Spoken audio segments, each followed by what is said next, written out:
Thank you so much for being here today, ladies and gentlemen. It's going to be a great day today. I'm going to be giving a seminar here entitled Streetwise Spirituality, What Does It Truly Mean to Be Awake? And it's going to be a lot different than what many people think of as the awakening process. There's going to be a lot of points in here. I'm going to cover 20 main points as to what is true awakening, not pseudo-spiritual awakening as we may hear about in the New Age circles.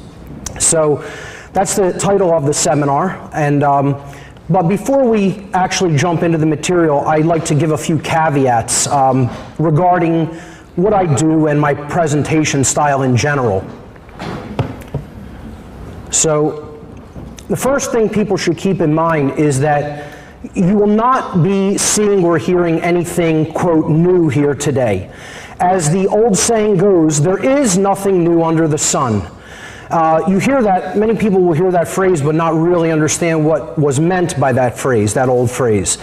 What it means is that the truth is singular and eternal. It is not going anywhere. The truth has always been with us. It has always been there. It will always be there. Okay? All I can do personally as a presenter is get up here and present this information in some sort of a personalized format or framework with my particular style and my particular aesthetics applied to the presentation, which is what I'm going to do here today. My personal presentation style has been described by some as very intense. Now, for people who may not be familiar with my work, by a show of hands, how many people are completely new to my work? Completely new to it. That is phenomenal. That is fantastic. Okay? Now, with that having been said, you don't have any prerequisite information that I've put out there. So you have to understand this presentation is like an amalgamation. It's like a coming together of all my former material. Okay? So with that having been said, it would probably behoove you to go back to my older material and check that out. And you could do that at my website, whatonearthishappening.com. I always tell people, go to the podcast section of that website and listen to the podcasts in order. If you do that, that opens up a worldview, a tapestry will emerge from that information from doing it like that. It's a stepwise progression. But there are people who have described my presentation style, and rightly so, I don't disagree with them, as very, very intense and sometimes even combative. And I don't really make any bones about that. It's true. Some people here today may be very likely to get upset or angered by some of the things that you'll hear me say, and that's fine. So be it. Okay? The fact of the matter is that the truth itself, by its very nature, is belligerent, especially in the time of deceit that we're living in. Okay? Because truth wages war against mind control. And that's what I'm here to do. I'm waging a war against the forces of deceit, against the forces of darkness, against the forces of mind control in this world. Okay? I do not present the information that I present to be liked. I don't care who likes me or who hates me. I'm not interested in that. This isn't a popularity contest for me. All right? I don't do this to make money, because I certainly don't make a whole lot of that. Actually, I do this to make the real money, not the fake kind, if people know what I mean by that. Money, as a word, means one eye, mon eye. I do this to make real money, not the fake Federal Reserve note variant. Okay, but I also, I don't really want to do this with my time. This isn't what I would prefer doing. I have a whole lot of other personal interests I'd like to be pursuing. I do this because I recognize that in the time that we're living in a time of such overwhelming ignorance that exists in the world and such overwhelming deception that is going on all around us, the fact that I understand the information that I do understand places me in a position of moral obligation to communicate that information to other people in an attempt to help them to understand it as well. So that's why I do what I do. Every person who is here today and wishes to take real value away from the seminar, which I would assume is all of you, after all, you are making your time available to be here and you spent money to be here, should make a conscious effort to do two specific things. while you are here. The first is to try as much as within your ability to set aside your personal perceptions of me as the presenter. And I know that can be difficult. But this includes setting aside things like how you think I personally look, how I dress, how my voice sounds, okay? Paying attention to trivialities like that are only going to distract you and detract your mental focus away from the information that is being presented, which is the important thing here, not me. I'm not the important thing here. The information is what's important. And the second thing is try to be consciously aware of any impulses that you may have to reject information based on emotional response. And that's also quite difficult for people to do. That's why I try to make these points consciously up front. Okay, so that you're holding those ideas in your mind as we proceed. You cannot think about this information with your emotions. So you may hear things that anger you here today.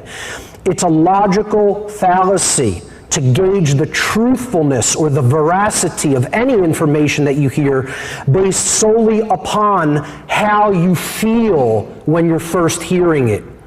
That is a trap that you can fall into. So that's why I try to make people consciously aware of it right from the jump.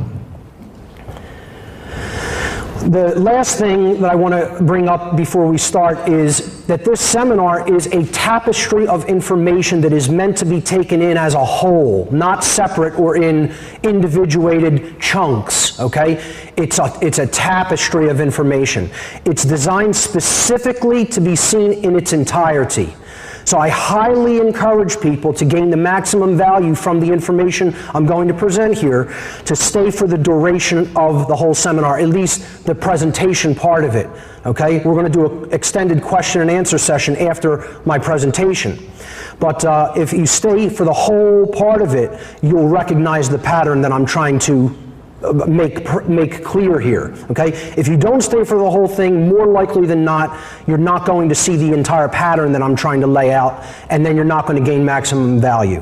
All right, so with those things, those caveats having been said, let's jump into the information. So what this whole thing is about is what does it truly mean to be awake? We hear this word a lot, right? We hear the word awake. He's awake. He's awake to what's going on. You know, he's not unconscious. He's not asleep. She's conscious. She's awake, okay? Well, what does that really mean? And people have different thoughts about what that means. There's whole communities of people that think that that means completely different things, all right? What I'm going to try to do is present a brand new perspective on what this means. And people are going to hear some points that they probably never would have considered. All right? So I consider what these points are describing real spiritual awakening. Not, again, a pseudo-spirituality that is all too often presented as being true awakening in the modern, quote, New Age communities. All right? So the information that I'm talking about here has real-world, practical, applicable value. All right? It's about spirit in the flesh. That's the balance that I'm trying to strike here today. We're not about our head way up in the clouds, okay, without our feet firmly on the earth. See, this image represents in the Hermetic philosophy what was known as the stellar man or the stellar woman. The being that is of the star matter, okay? They are deeply, deeply awoken, and they understand real spirituality. So their head is in the cosmos. Their head is in the stars. But where is their feet? It is planted firmly on the earth. The work that we are to do is to be done here and now, not in some hereafter, not in some other dimension, not in some other time. It is about the here and the now. So that image is another image, you know, that I want to set forward as an archetype for today. Spirit in the flesh, work being done on the ground, even though our mind is of the cosmos. All right? So, first point, I'm going to do 20 points of what it means to be awake, truly. 10 in the first 3 hours, 10 in the second 3 hours. Hopefully I can stick to that time framework. Point number one, being awake means knowing about the occult and understanding that it has both light and dark aspects to it. Now, I wasn't even planning to make this point one, but as I made my slides, as I made my outline, I realized this was the most important point. And unfortunately, this is also the point that is most absent in most people who consider themselves awake. How many people here today expected to be hearing about the occult in this presentation by a show of hands? Now, it's amazing because whenever I ask how many people are totally new to my work, I get a big show of hands, and yet when I ask them how many people expected to hear about the occult, I guess I'm very well known as an occult researcher, so most people do expect to have been hearing about the occult today, which is good. But let's look at what the occult actually is. And then hopefully we'll understand why you can't be awake without knowing about it. What is the occult? When I use the term occult, what do I mean? The word occult is derived in its etymology, where it comes from the Latin occultus. The Latin adjective occultus means hidden from sight, not easily seen. All right? And that adjective comes from the Latin verb occultare. Occultare means to hide, to conceal, or to keep secret. Now, both of those words in Latin are in turn derived from another Latin word, the Latin noun oculus. Oculus means eye. Okay, so we can see right away this is all about relating to the vision, relating to what we can see and what we cannot see. And that's why I use the symbol of the all-seeing eye as the main symbol for this presentation in my title card. All right?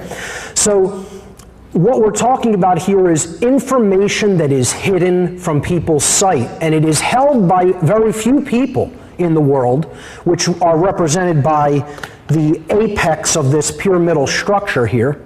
Okay? That's where knowledge is concentrated and condensed and held very tightly to the chest by some individuals. And then down here, you have the ignorant masses of humanity who have no idea about the occult at all. Zero. Okay? And they're down here in this compartmentalized and hierarchical structure in complete ignorance. Ignorance is the base of the structure. It's ultimately what's holding the people who are up here, holding that knowledge to themselves in power. All right?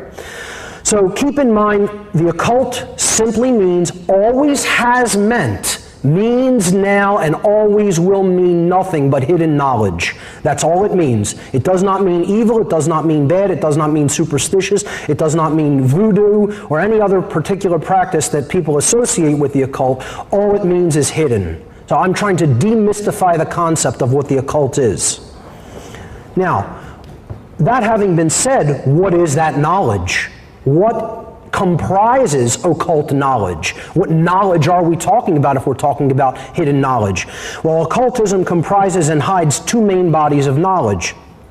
These have been called arcana, which means knowledge, okay? The minor or lesser arcana, and it should not be seen as lesser in significance. It's just a term for it because it describes the smaller things, okay? The microcosmic or the inner world of the personality, the individuated consciousness, all right? It's knowledge of the self, knowledge of how we work, how we operate, how our minds work, how our motivations work, etc. All right? It's knowledge about the human psyche and how it works.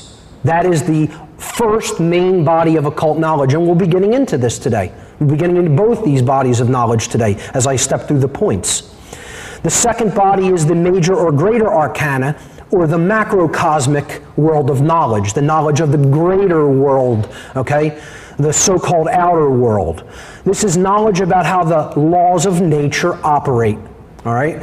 Knowledge about how not only the physical laws of nature, but the laws of nature that govern behavior, which we're going to be talking a lot about today. All right? So that is what the occult comprises. And whenever I show people this slide, I ask people, what knowledge is not contained in those two groups that is of any significance to our lives? All knowledge is contained there, okay, of any true import. And that's why it is hidden. The powers that should not be in our world want people to remain in ignorance of how these two bodies of knowledge work. because that can be converted to a power differential. And that's exactly what is done by dark occultists. Again, we have to understand, this information is not one thing. People who see the occult as something that is unidimensional don't get the whole picture, all right? There are dark occultists and there are light occultists. And in this time and age, I would suggest that all true light occultists, I apologize for that, folks. All true light occultists are de-occultists, okay? What I mean by that is anybody who has the knowledge of the occult today is trying to break it out onto the world if they are true light occultists. They are not hiding it anymore. They realize the importance of sharing it openly and widely at the time we're living in because we're out of time. Okay? So I consider myself not only a light occultist, but a de-occultist, as we'll get to. But dark occultists, the powers that should not be in our world, have deliberately hidden this knowledge. That's why they hide it. All right? They've deliberately hidden it in order to create and maintain a power differential over others. Okay? A power differential between themselves, those who hold that knowledge, and the ignorant masses of humanity who are lacking that knowledge. A differential in knowledge can be converted to a differential in power in our world. Now, conversely, light occultists have hidden occult knowledge at different times and places for different reasons. And there are some valid reasons for the occultation of such knowledge. I don't think that that's valid in today's time, but in the past it was important for them to do such things because they could have been absolutely eradicated, murdered in horrific ways. And not only just that, the information would have been lost in addition to them being destroyed physically. So they've hidden it in the past to prevent its complete eradication during exceedingly draconian times in the past. And at other times they've hidden it to prevent that knowledge from falling into the hands of dark occultists who would have used it for purely selfish motives. All right? I don't think that's the time that we're living in. We have the opportunity to bring this knowledge forward, and it is our responsibility to do so at this time. So again, this unidimensional perspective about occult knowledge has to go. People have to get over thinking about this as something that is just bad. All right, there are two sides to it. It's a tool, like a knife is a tool. So that person in that image, they're slicing up some vegetables to make a salad. That knife is being used to promote human health. It's being used to uplift consciousness, okay? That person, you know, if they were of the consciousness to do such a thing, could take that knife and stab the person next to them for no reason, you know? So it's just a tool. It can be used for good, it can be used for evil. It depends on the consciousness of the wielder of the tool that determines how it is being used. And we have to see occult knowledge in that more grown-up adult perspective instead of this one-dimensional perspective far too many people still see it from. So that's the first point of what it means to truly be awake. You understand what the occult is. You understand why it's important, and more importantly than that, you understand why it has been hidden and how it is being used in the world, how that knowledge is being used in the world today. Point number two, being awake means knowing that the truth is singular, eternal, and objective, and that truth exists completely independently of our perception of it. And this is something that is completely different than many New Age takes on what it means to be in touch with truth, because they don't see it as something that is singular or objective. And it's extremely important to understand. So what is truth? You know, whenever you bring up this topic to the average person, they'll say, well, what's truth anyway? And again, just like I tried to demystify the concept of the occult, I really want to try to demystify this concept of truth, because too many people have a completely mystified notion of what truth is. It's way over the top, it's way too complicated, and it doesn't really capture what truth means. All right? We have to simplify. First thing is, truth is simple. It's not complex. It's not overly mystified. It's very simple. It's something that is objective, meaning that it is not based on the perceptions of human beings. It's not based on thought. Truth is not based on how we think. It's not based on how we feel, period. It's not based on our perceptions. It exists independently of our perceptions. All right? Human perception is capable of wavering wildly off the course of truth. Truth does not waver. Truth stays right where it is, regardless of whether you recognize or perceive it or not. It is simply that which is. It's always been there. Like I said, it's always been there. It's always going to be there. It is there now. It is simply that which is. It is that which has occurred and is occurring. Truth is that which has occurred in the past and is occurring right now in the present moment. And that's it. That's all that it is. Very demystified conceptualization of truth, which is lacking in a lot of spiritual studies. All right? People want to make it the totality of the knowledge of the mind of God. You know? It's too mystified of a concept, and it's also too complexified. You'll never get to the essence of what it really means with that kind of a concept in your mind. Most people will say, well, if that's what it is, why bother? We'll never get to that, you know? And that's what stops people from moving forward in pursuit of truth in many cases. So keep this demystified concept in mind as we move forward. The second part of truth is that it is singular.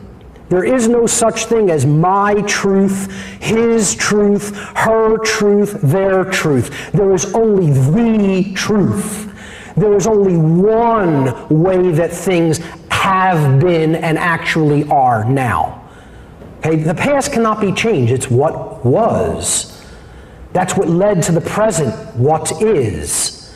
That's not up for interpretation. That's what has occurred. Okay? There's only one way that happened, because it's already done. It is the past. All right? So there's only one way that things actually are. We could either align our perceptions to it, or we could not align our perceptions to it. Period. All right? And that exists independently from perception. It's a very hard thing for the ego to hear. I recognize that. I recognize that. This is one of the main points of contention that many people will take up with my work as well. But let me see if I could explain how truth is different than perception. Okay? This is a real simple model, this graph. Okay? And I try to keep my graphics as simple as possible as well. If you look at these white lines here as just being a simple representation or a model of truth, which does not waver, which is just the way things are, the actual truth of the matter, okay? And then you look at these waveforms in different colors as a person's perceptions, okay? And how the perception is coming into contact with truth at these points. All right? Now, this is called a low-frequency wave. A low frequency means the wave oscillates about its axis less frequently than a higher frequency wave. All right?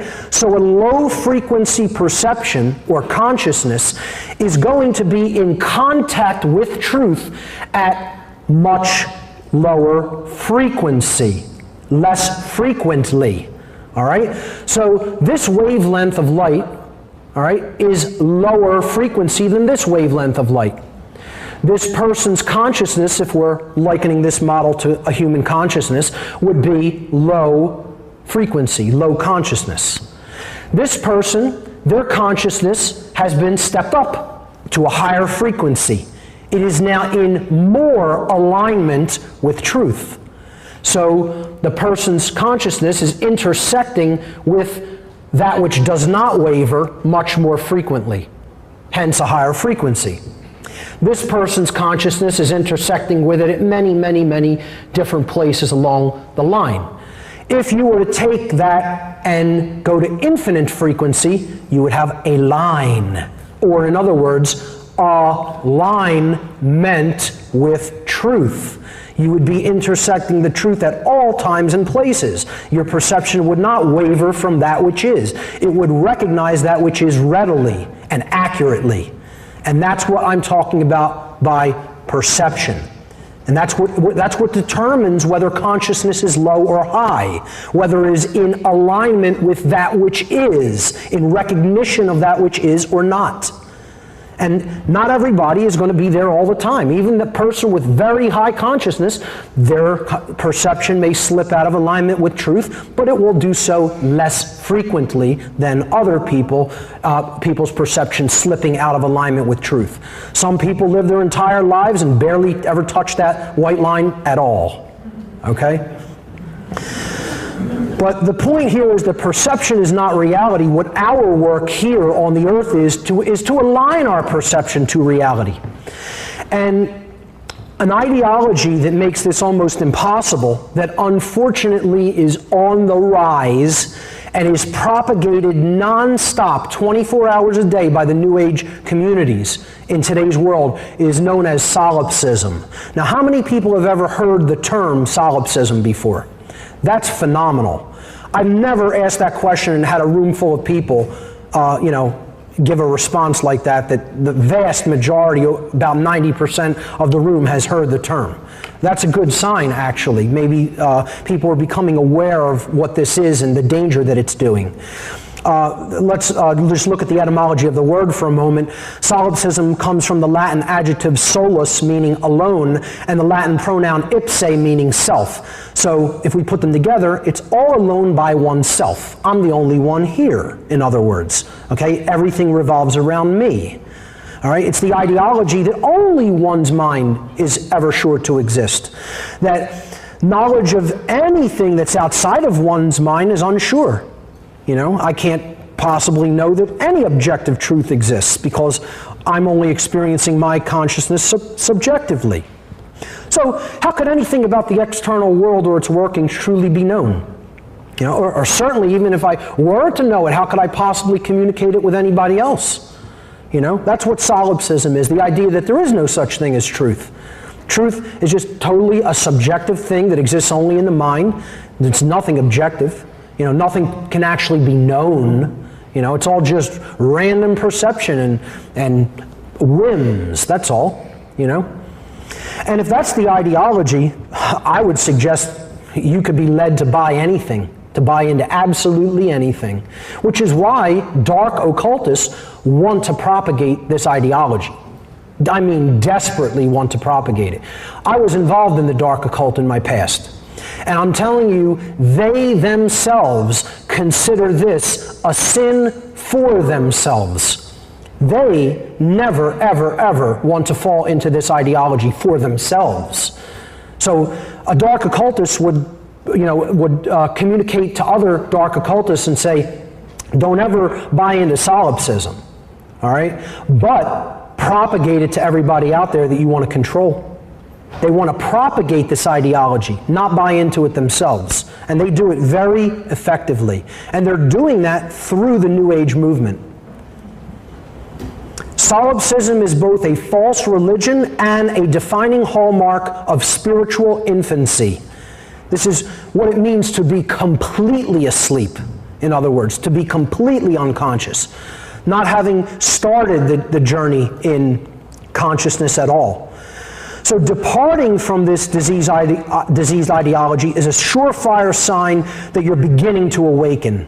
Okay? It's a surefire sign at the very beginning of human maturity and spiritual development. Those who are truly awake fully understand that objective reality absolutely does exist and that the truth absolutely can be known. Truth is knowable. The universe was not put here to torment us endlessly, such that we can never know anything and constantly be tormented by that fact. If that's your worldview, it's a diseased and poisoned worldview. Truth is here, it always has been here, and we are capable of discovering it and knowing it. Point number 3, being awake means knowing the true self and understanding its connectedness to everything. Now, the notion of connectedness to everything or universal oneness, that's something I do happen to share with communities like the New Age movement. We are all one. That doesn't mean there's not individuated units of consciousness that are experiencing themselves in physical form, you know? It doesn't mean I could do whatever I want to someone else's body, you know? My boundaries have to be respected, other people's boundaries have to be respected, but essentially, in our situation and in consciousness, we are one. It doesn't mean there aren't different levels of consciousness either. You have to understand, while yes, we are all in this situation together, different people are at different levels of perception. So let's look at what consciousness means. To know the self, you have to understand what it means to be conscious. All right, so consciousness is our ability. When we say, he's conscious of that. This person has a high level of consciousness. This person isn't conscious. They have a low level of consciousness. What do we mean by consciousness? And again, we have to demystify the concept because there's too many way out there notions of what consciousness is all about. It's actually quite simple and demystified. Okay? It is the ability of a being to recognize patterns and meaning with respect to those patterns that are taking place, both within the self, within their own individuated consciousness or self, and in the realm in which the self is operating, the environment that they're in. Okay? Very simple definition. So consciousness is awareness. It is the ability to accurately align your perception to what is, to see the pattern, to see the meaning in the events that are taking place. And again, that's valid for both the inner world of the self and the so-called outer world. Consciousness's expressions are threefold. If you really think about it, there's only three ways you can express yourself, that your consciousness can express to other people. All right? It's through our thoughts, our emotions, and our actions. And you could say words, but I would suggest that words are a form of action. You're doing something and you're communicating with other people, and that's an expression of your thoughts and emotions as an extension. So thoughts, emotions, and actions. This is the triune aspects of consciousness or self. Okay, we are three in one. We are a three-in-one being, and these are the three aspects of the self. It has been called mind, body, spirit. Mind, spirit, body. Okay, the thoughts, of course, are the mind. All right, that's a singular, non-dualistic expression. All right. The body we could look at as masculine. It's what we perform action with, the masculine component of consciousness, doing something in the world. It's an active expression. The spirit is something that is internal. Okay, you could look at that as feminine, all right? It's within. It's what we are experiencing within ourselves, the spirit in which we perform our actions. So that's why I've put these two symbols here. This is an ancient symbol known as the blade. It's a rudimentary phallic symbol or symbol of a sword. And this is a ancient symbol known as the chalice or the womb. Again, it's an ancient depiction of either a cup or a womb. This is the masculine symbol. This is the feminine symbol. So we have a sacred feminine side, the emotions or the spirit, and we have a sacred masculine side, the body, which we perform our actions with. And then this is, you could look at as the creative essence which drives both of these things. Okay, so that's the expressions of consciousness. Okay, moving forward to help people to understand what is the true self, we have to understand a little bit about the physiology of the brain. And I won't make this too complicated, I'll move through it rather quickly. We basically have three complexes in the human brain. We have the R complex of the brain, which is down here, highlighted in red. This is the reptile brain, the reptilian brain. It's the brain stem and the cerebellum. This regulates motor function, respiration, survival mechanisms, instinctual responses, the things that we have to do to interact with the physical world around us. Then we have the midbrain. It's known as the limbic system or the mammalian brain, the mammal brain. And it facilitates and makes possible emotional responses in the body. So this generates the chemicals, the neuropeptides that help us, that go into our bloodstream and nervous system that help us feel, okay, when we take an action or have a thought. And then there is the higher brain. This is the part of the brain that is actually the most important and the most important to keep in balance and health. because it's called the neocortex, which means the new brain, okay? It facilitates all human higher order thought and separates us from the animal kingdom in that regard, okay? It makes logic, scientific, mathematical thought possible. It also makes intuition, creativity, artistic, holistic, compassionate thought possible. The neocortex of the brain has two hemispheres.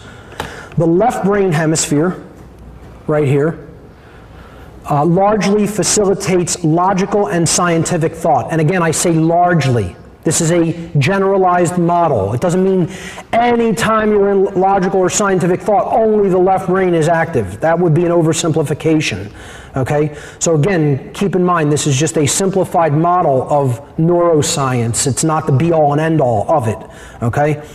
So the left brain facilitates logical and scientific thought, while the right brain here facilitates creativity and compassion, emotion, intuition, etc. So what happens if we're only living in our left brains? If we're chronically engaged in the logical, scientific, mathematical, linear type thought, and never really turning on the creative, intuitive, or compassionate thought that is facilitated by the right brain hemisphere? Well, something happens. The whole neocortex starts to become destabilized because it's not in a state of balance. So if a human being's left brain hemisphere becomes chronically dominant, the R complex of the whole brain construct, right, will take over the executive function of the whole brain that is intended to be controlled by the higher brain, the human brain, the neocortex. Emotions will become suppressed because the right brain isn't working and the limbic system will not work as effectively. And the person will become ruled by total selfishness and base desires. And they will develop a personality that is based in domination and control. Now, I call that master think. Because again, the powers that should not be, the controllers of this world, want a world of masters and slaves. Okay, they want those dynamics to play off against each other. So they want a lot of people in left brain imbalance, and they want a lot of people in right brain imbalance. That's how they can have a world of slavery. All right?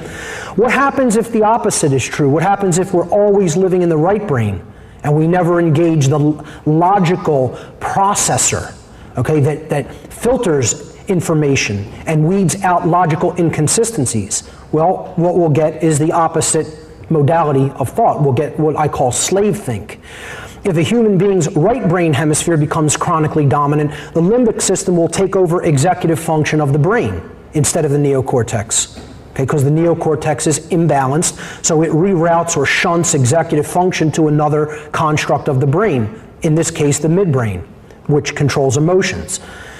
The R complex will basically shut down. That's what controls our instinct and survival mechanisms, our fight and flight response. Defense and survival instincts will become suppressed, and the person will be ruled by their emotions and develop a personality based in submissiveness and naivete, characteristics of religious thought, and particularly New Age thought. Okay? Laying down to control, laying down to domination, what I call slave think. If both brain hemispheres are in balance, okay, what develops is what I called free think. Okay? When they're in balance, the neocortex operates in its proper role as the executive command center of the whole brain. And that's where true intelligence is born. And when I say true intelligence, if you just break down the word intelligence, people in the Western world in particular think intelligence is equated with intellect. It is not. Intellect is not intelligence. Intellect is half of intelligence. The other half is the generative capacity. That's why it's called intelligence. Intella is intellect, gens is the generative capacity of the brain, or in other words, the creative capacity. The word generare in Latin as a verb means to create. So the creative capacity of the brain is the right brain, what the right brain hemisphere makes possible. Intellect is largely facilitated through the left brain. Left brain intellect is not intelligence. So when I say to people, scientists in many cases don't have a drop of intelligence. You know, they look at me like that's a weird thing to say, but it's absolutely true. Because most scientists are totally trapped in the left brain intellect and don't have the right brain creative capacities turned on at all. So that's not real intelligence. That's not holistic intelligence. There's no balance in that, okay? So the balance is what this is all about. Intellect, which is very important, okay? Logical processing plus intuition, creativity, and compassion, which is about the heart, okay? That's real intelligence. Unfortunately, most of humanity is trapped in what I call the mental schism, where they're totally imbalanced toward one brain hemisphere or another, and that imbalanced dynamic is held in place through mind control. The intellect, the masculine component of consciousness, if that's way too overused and we're always living in that state of imbalance, if that part of the personality or that part of the brain is chronically dominant, then what manifests are conditions like rigid skepticism, you know, not taking in any new information or evidence, okay? What I call scientism. This is the worship of science as a religion, as the only possible medium for truth to be known, okay? Atheism, solipsism, moral relativism, which we're going to talk a lot about later, social Darwinism, eugenics, and authoritarianism. And then if we're in total right brain imbalance toward the feminine hemisphere of the brain, if that part of the brain is chronically dominant and we have no balance with the left brain as well, we'll manifest conditions in the personality such as total naivete, blind belief, religious extremism, just being a blind follower or believer. Solipsism can also manifest when you're in right brain imbalance, just as left brain imbalance. Unworthiness, self-loathing, you know, addictive personalities fall into this category of the brain as well. And then perhaps most dangerous, following orders and being a willing slave, not resisting when there's dominance that is being exerted over you by others. So this knowing the true self is about getting out of those mental schisms. You're not in one of those forms of imbalance or the other. You're in holistic thought, or what I call free think. What will also keep you in a state of being able to be controlled and not knowing the true self is a worldview schism. And again, too many people are in one of these sides or another as well. The worldview of randomness, that everything is just a cosmic accident. The universe is a grand accident. There's no creator. There's no underlying intelligence in nature. Okay? Everything was just a cosmic accident for no purpose. There's no such thing as the spirit. There's no such thing as morals that are true, that are objective. There's no such thing as natural law, which we're going to talk about a lot. There's no purpose to existence other than to continue to exist. Survival. What does that sound like? Somebody who's rooted in the R complex of the brain because of their left brain hemispherical imbalance. Hallmarks of scientism, hallmarks of atheism, hallmarks of totalitarianism. The opposite form of worldview schism imbalance is determinism. This is where you have extreme religionist thought. You know, God controls everything in creation. Nothing happens unless God wills it to happen. All occurrences are ultimately preordained. Free will doesn't exist. That's an illusion. God controls everything. Since God controls everything, hey, why bother trying to change anything? Your will is not going to be done. The Creator's will only is going to be done. So no change can really be brought about. Action, therefore, is meaningless in this worldview.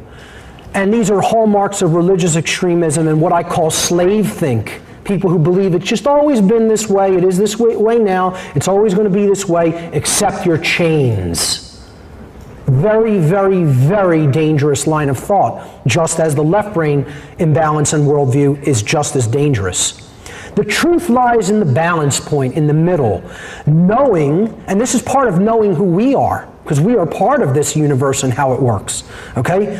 There is a deterministic component to reality, and that is what I term natural law. The laws of nature are determined. They are set in stone, unwavering, and all you can do is discover them and align your behavior to them or not. That's the determined component of reality. You're not going to change that. That's what is. Then there's a free will component, or what would be called a random component. So there's a randomness side to reality, and there's a deterministic side to reality. Knowing that both of those are present brings us into a state of balance when it comes to worldview. So natural law is operating at all times and places, but so is free will. That is so utterly important to keep in mind. It's actually one of my upcoming points. Okay, so what is the true self then? The true self, knowing who we really are. If we're in that state of consciousness, we will understand and respect self-ownership. I'm going to be talking a lot about self-ownership today also. We will respect our own sovereignty. We will know our own sovereignty as an absolute, unwavering truth of reality. And we will also know everyone else's sovereignty. The entire room here today is full of sovereigns. Every individual in this room is a sovereign entity, period. And you'll know what I mean when I break down the word sovereign. The true self understands natural law, and that's another component to awakening, which we'll get to. And they strive to live in harmony with it at all times and places. The true self understands what real non-dualism is. Again, not this new agey variant of what they think of as duality or non-duality. Okay, real non-duality is about alignment with your thoughts, emotions, and actions. It means you're not in dualism. As you think, so you feel, so you act. The Trinity is one. The three are in one. Thought, emotion, and action, there's no contradiction between them. Again, that's what coming into the true self is about. As you think, so you feel, and then so you behave. Your behaviors are not in contradiction to what you say you know or how you say you feel. You actually do in alignment with how you know and how you say you feel. Okay? So, understanding true non-dualism is part of being in connection with the true self. Non-contradiction in thought, emotion, and action. The true self understands, espouses, and works toward true freedom. You understand, if you're connected with the true self, you understand that the goal of everything is freedom. That's the goal. The goal is not to be enslaved anymore, to end enslavement. So that we ultimately can direct our future evolutionary development in consciousness, okay? And we're not being held back from doing that. That's what, by definition, slavery is doing. And we are in that condition of slavery right now. To be connected with the true self means that our worldview will reflect an understanding that there is no true separation between ourselves and others. Again, that we are truly one at a unified level of existence. It doesn't mean that, I have the same hand or arm as somebody else, of course.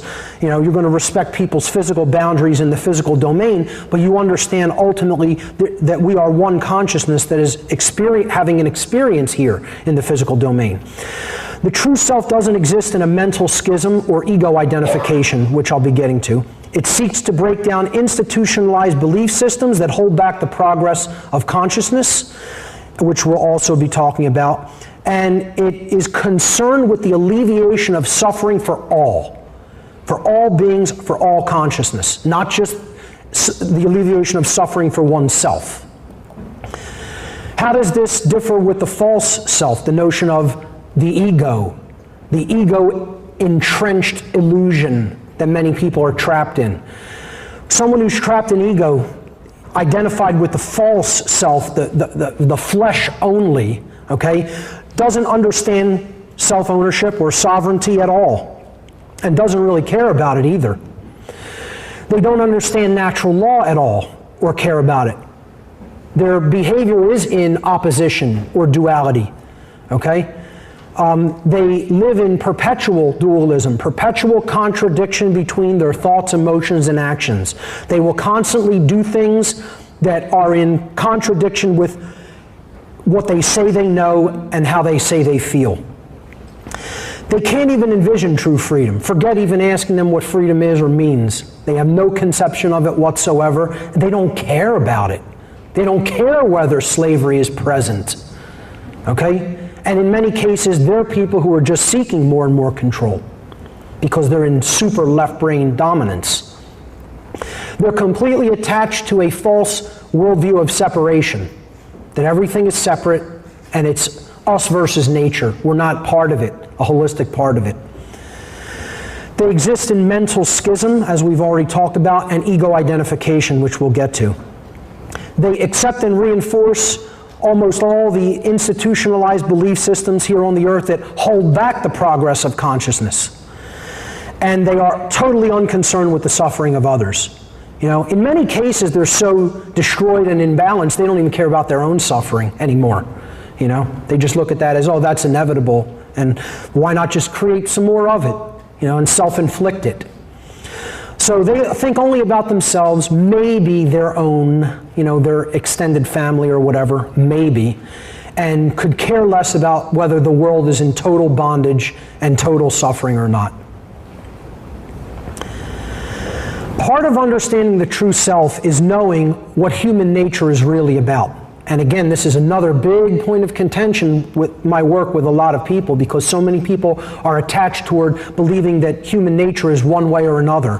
When I get up here and tell people human nature is neither good nor bad, okay, human nature is that we are beings that are capable of being programmed.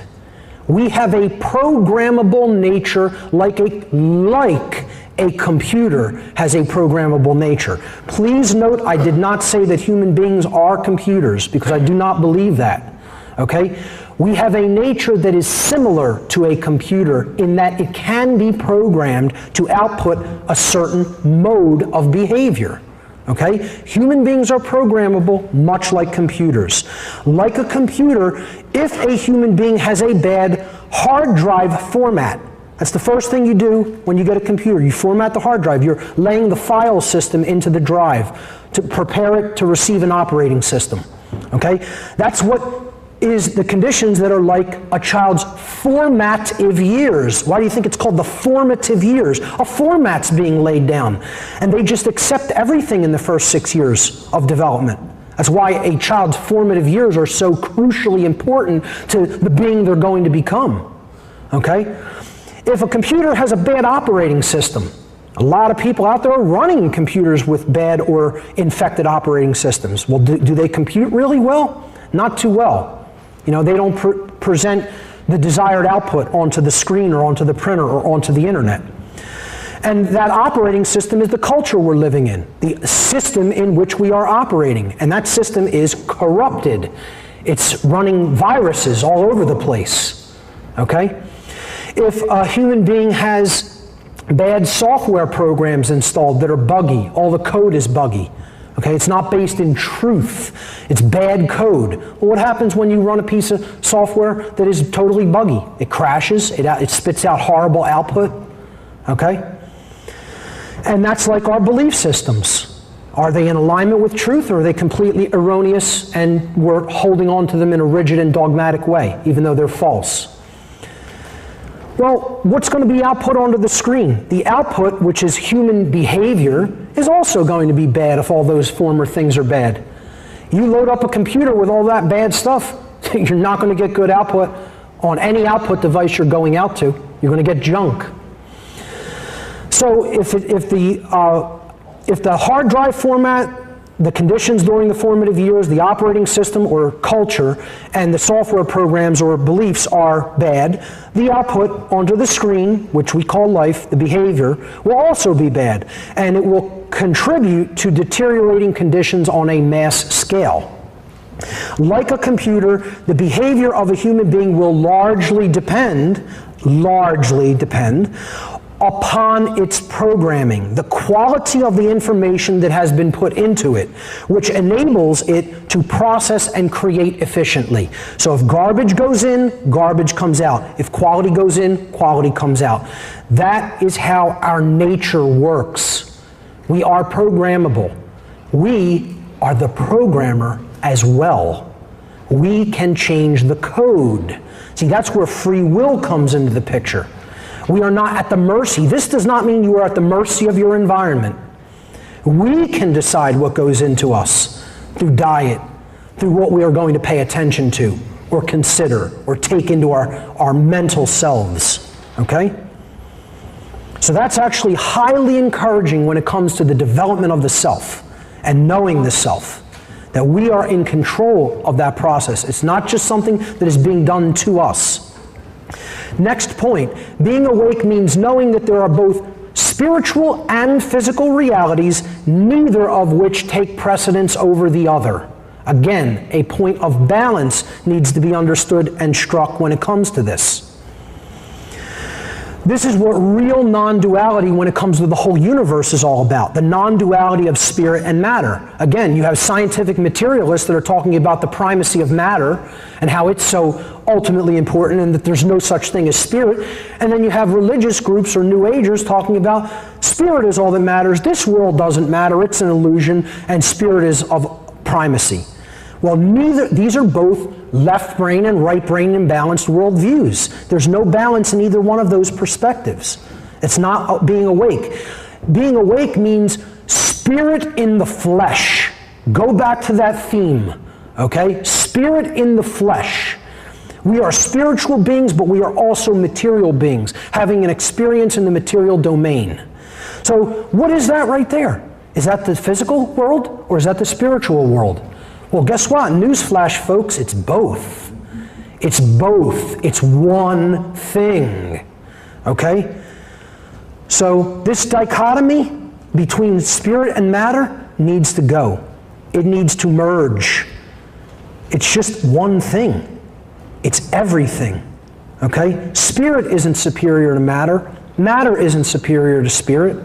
They're both the same thing. Well, where do we even get into this notion that they're separate? How could they be separate? Okay? Well, yes, the physical matter, you look at this under high enough magnification, it would look like disorganized chaos and random motion of particles. Hey, I get it. I understand the whole quantum reality, you know. While at some level, at the ultimate level, the unified field level, yeah, this material world isn't solid at all, okay? We could look at matter as an illusion in that regard if you want. That's fine to look at it as an illusion in that regard. But that doesn't mean that you dismiss what happens here, okay? Because what happens here is of significance and importance. Why is that? Because the experience that is being gained and learned from so that the consciousness of the all can learn and grow is very real. So it doesn't mean because you understand that at the ultimate level things are an illusion, the physical material realm is illusory at some level. It doesn't mean you don't act. It doesn't mean that you dismiss the importance of what happens in the physical realm. No, because the experience that is being gained in the physical realm is real.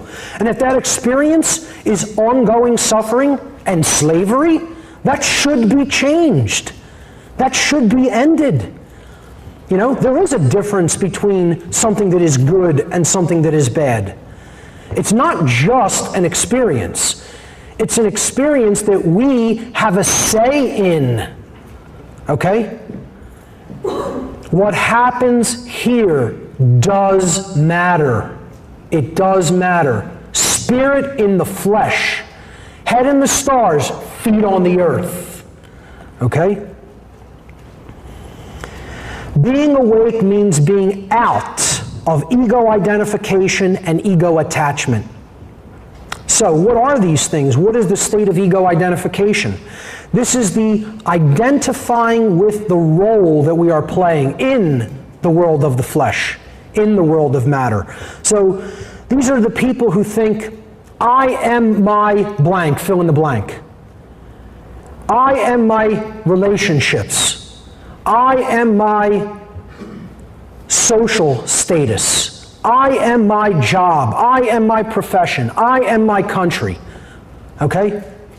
Well, is that how you identify? You know, if somebody asks you, what are you? Who are you? You know, do you say, I am my job? I mean, I do the work of public presenting. I do the work of going on the radio and hosting a talk show. Am I that? I mean, for a short bio, I could describe I do these things. So I could say I'm a radio show host. But do I really think that's what I am? No. I'm consciousness, having an experience to learn and grow. That's what I am. You know? But when we identify with the roles, then we become attached to them. And that makes change very, very difficult for most people. And you know, you got endless ones. You go on and on. We can go on and on for days with these, you know. Are you just your job? You know, are you what you do on a day-to-day basis? Are you even your thoughts? You know, are you the roles that you play? Are you the things, the positions that you take up in our culture, in our operating system? You know? Many people think they are these things. They're very attached to that position. They would have no identity without those positions, in many cases. What's ego attachment about? It's really about one thing, the inability to admit that we are wrong. So we don't want to look at anything new. You know, the ego in the New Age community is often talked about as like, I can't see myself as a distinct individual. That's not what being in ego means. Okay? If I don't see myself as a distinct individual,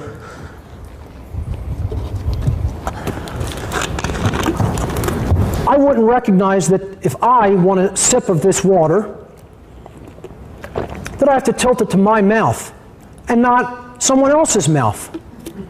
Okay? That's what the ego is for, so I can operate in the physical domain.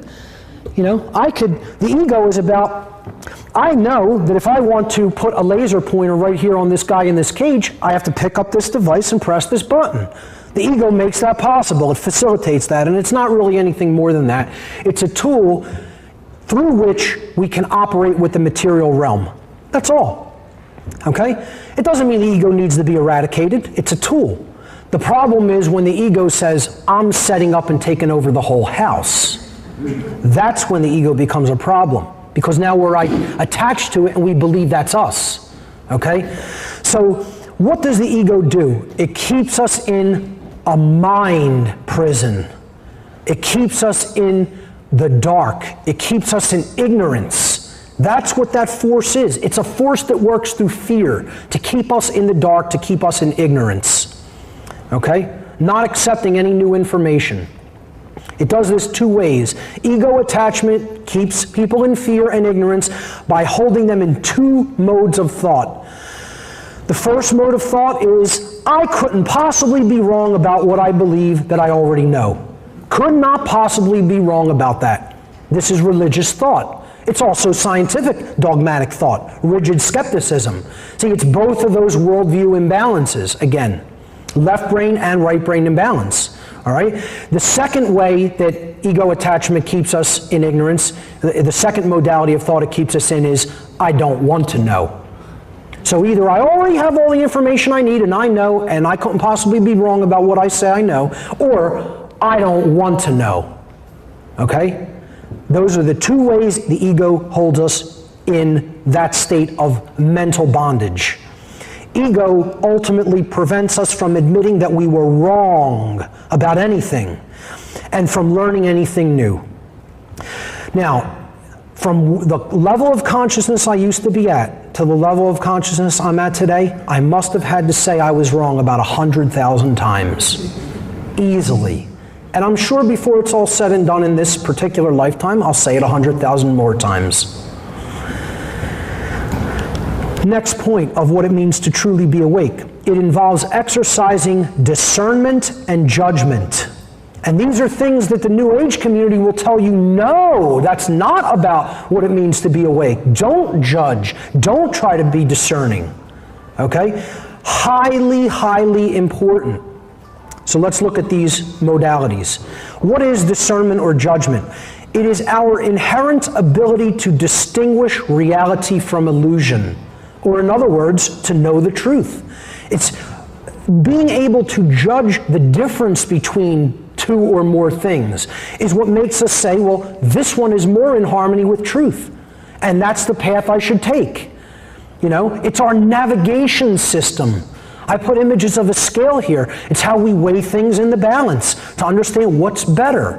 What is a better choice at this particular time and place? If you don't exercise that kind of discernment, who knows what anybody could possibly get you to believe? Your filters aren't going to be up, okay? You're just going to be in that state like we are from infancy to 6, okay? Just taking everything in and accepting it all. You know, like in a hypnagogic trance. And that's what the mind controllers want. They don't want that filter of judgment and discernment raised. They don't want shields up. They want your shields down, so you never really process the information coming at you to determine whether it's true or not. Telling people not to judge, quote unquote, is like telling them to shut off the processor and the virus protection software in their computer. Turn on your computer, then open up the box, go to the main board, pull out the processor. How much more are you going to be doing with that computer? Not a damn thing. On some operating systems, you turn your virus protection software off for even a couple of days, you're going to have problems, okay? Because that's a filtration mechanism to stop bad things from getting in. Well, that's what your discernment and judgment is, okay? Judgment and discernment are what allow us to effectively process information, filter out inaccuracies, make sense of all that information that's coming in, and then make accurate decisions regarding which course of action will lead to the betterment of our overall experience. That's the role of discernment and judgment. And that's why anybody that's telling you not to do those things is a deceiver, whether deliberately or by rote, repetition. Exercising discernment and judgment is how we diagnose problems, how we diagnose what we are currently doing wrong, so that we may arrive at knowledge about how to solve any given problem. That's how you arrive at the solution. You have to exercise discernment and judgment so you know what went wrong. Where did we make the mistake? How can we correct that? Okay? And this is true whether the problem is existing at a societal, a personal level, or at a societal level. The word diagnosis itself means by way of knowledge. It comes from the Greek language. Dia in Greek means through or by way of, by means of. Okay? And then the Greek noun gnosis means knowledge in Greek. So you put them together. Through knowledge, by way of knowledge, by means of knowledge. That's how we understand what's wrong, so we know what we need to do to correct the situation. This may be the most important single slide you will ever see in your life in any presentation, right here. Because what this is doing is describing how we as human beings actually create our reality. Not in the New Age, secret sense, but in the real world, feet on the ground, spirit and flesh sense. Okay? The first or baseline foundation is information. Information. Available information. This information constitutes potential knowledge that we can gather, process, eventually understand, and eventually act upon. But at this level, all it is information. Okay? In the trivium methodology, they call this the grammar step. Okay? So it's all the components that you need to assemble to make sense of anything. All right? Now, we could arrive at knowledge or not. Again, underneath knowledge on that box, it says or lack thereof. So the opposite of assembling that information, not doing that process, not arriving at knowledge is ignorance, in which case we build a very different reality. On top of that knowledge, we're building something else. So if that's not firm, if that's not a firm base, if it's not based in truth, you're not going to be building a solid structure that is going to be capable of standing. All right? Is our decision-making processes regarding what we have just taken in. These processes take place in the mind. That's why mind control is so important to maintaining the slavery condition that this world is in, because it's an attack on the decision-making processes, okay? The processes that take place in the human mind, they're chosen by each individual, and they are based upon the available information. So this is the processing stage. We process the information. And when we process it, either we arrive at an accurate understanding of it, so now we are either aligning our thoughts to truth or not, okay? Or we don't understand it. We've arrived at confusion regarding what this information means on the first step, all right? Then above that, we're going to build on top of that. The third process, all right, is the behavior or the output, as we've already talked about in the human nature section. The output onto the screen of life then occurs, because each individual's behavior is, by definition, going to be based upon the quality of their decision-making processes in step 2, which were in turn based upon the quality of their available information in step 1. That's why if you want to control the output, you always control it from available information. Hence, hiding knowledge, the occult, okay? That's where the powers that should not be control the world from the level of available information. So, what then occurs? What happens? These are the 3 steps we work with: knowledge, understanding, and wisdom, or lack thereof. Again, that's grammar in the bottom step. In the trivium, this would be grammar, logic, and rhetoric. Or we can use a computer analogy. This is input, this is processing, and this is output. Okay? All of those different ways of looking at it hold true. But then there's something that happens, manifestation. The manifested reality that is the quality of our shared experience in this world. The quality of the condition which manifests in any given society is based upon the aggregate quality of behavior within that society. Aggregate quality of behavior, meaning in the totality. So, if you have the aggregate number of human beings in a society behaving morally, you will have a society that generates a result of order. If you have an aggregate amount of people in society that are behaving immorally, you will have a society that has generated chaos, slavery, tyranny, etc. And we're going to be talking about that process later. The next point of being awake. Being awake means being mentally free of all false religions. So, by definition, we have to define what is a religion then. What do I mean by the term religion? Religion as a word in English comes from the Latin language, from the verb religare, okay? And that means, the word religare in Latin means to tie back, to hold back, or to thwart from forward progress, to bind by tying up. And that's one connotation of the word religare in Latin. There is an alternative definition as well. It means to reunite with or tie back to something that has been separated. You're going and you're then taking it back in and putting it back together. That's a positive connotation of what true religion is about. First, I'm talking about false religion here. Okay? So these are the things that tie us back or hold us back from where we say we want to go. They hold us back from truth. They hold us back from forward progress in consciousness. All right? So a religion, a false religion, qualify it as such, is a system of control that is based in unchallenged dogmatic belief which holds back the progress of human consciousness. That's what a false religion is. And again, it's all about the brain, the mind in the cage, the head cage, okay? Not being able to make any progress because we're not changing our thoughts. And again, if thoughts, the processing of the information doesn't change, we can't change the output through behavior, and therefore we can't change the manifested result.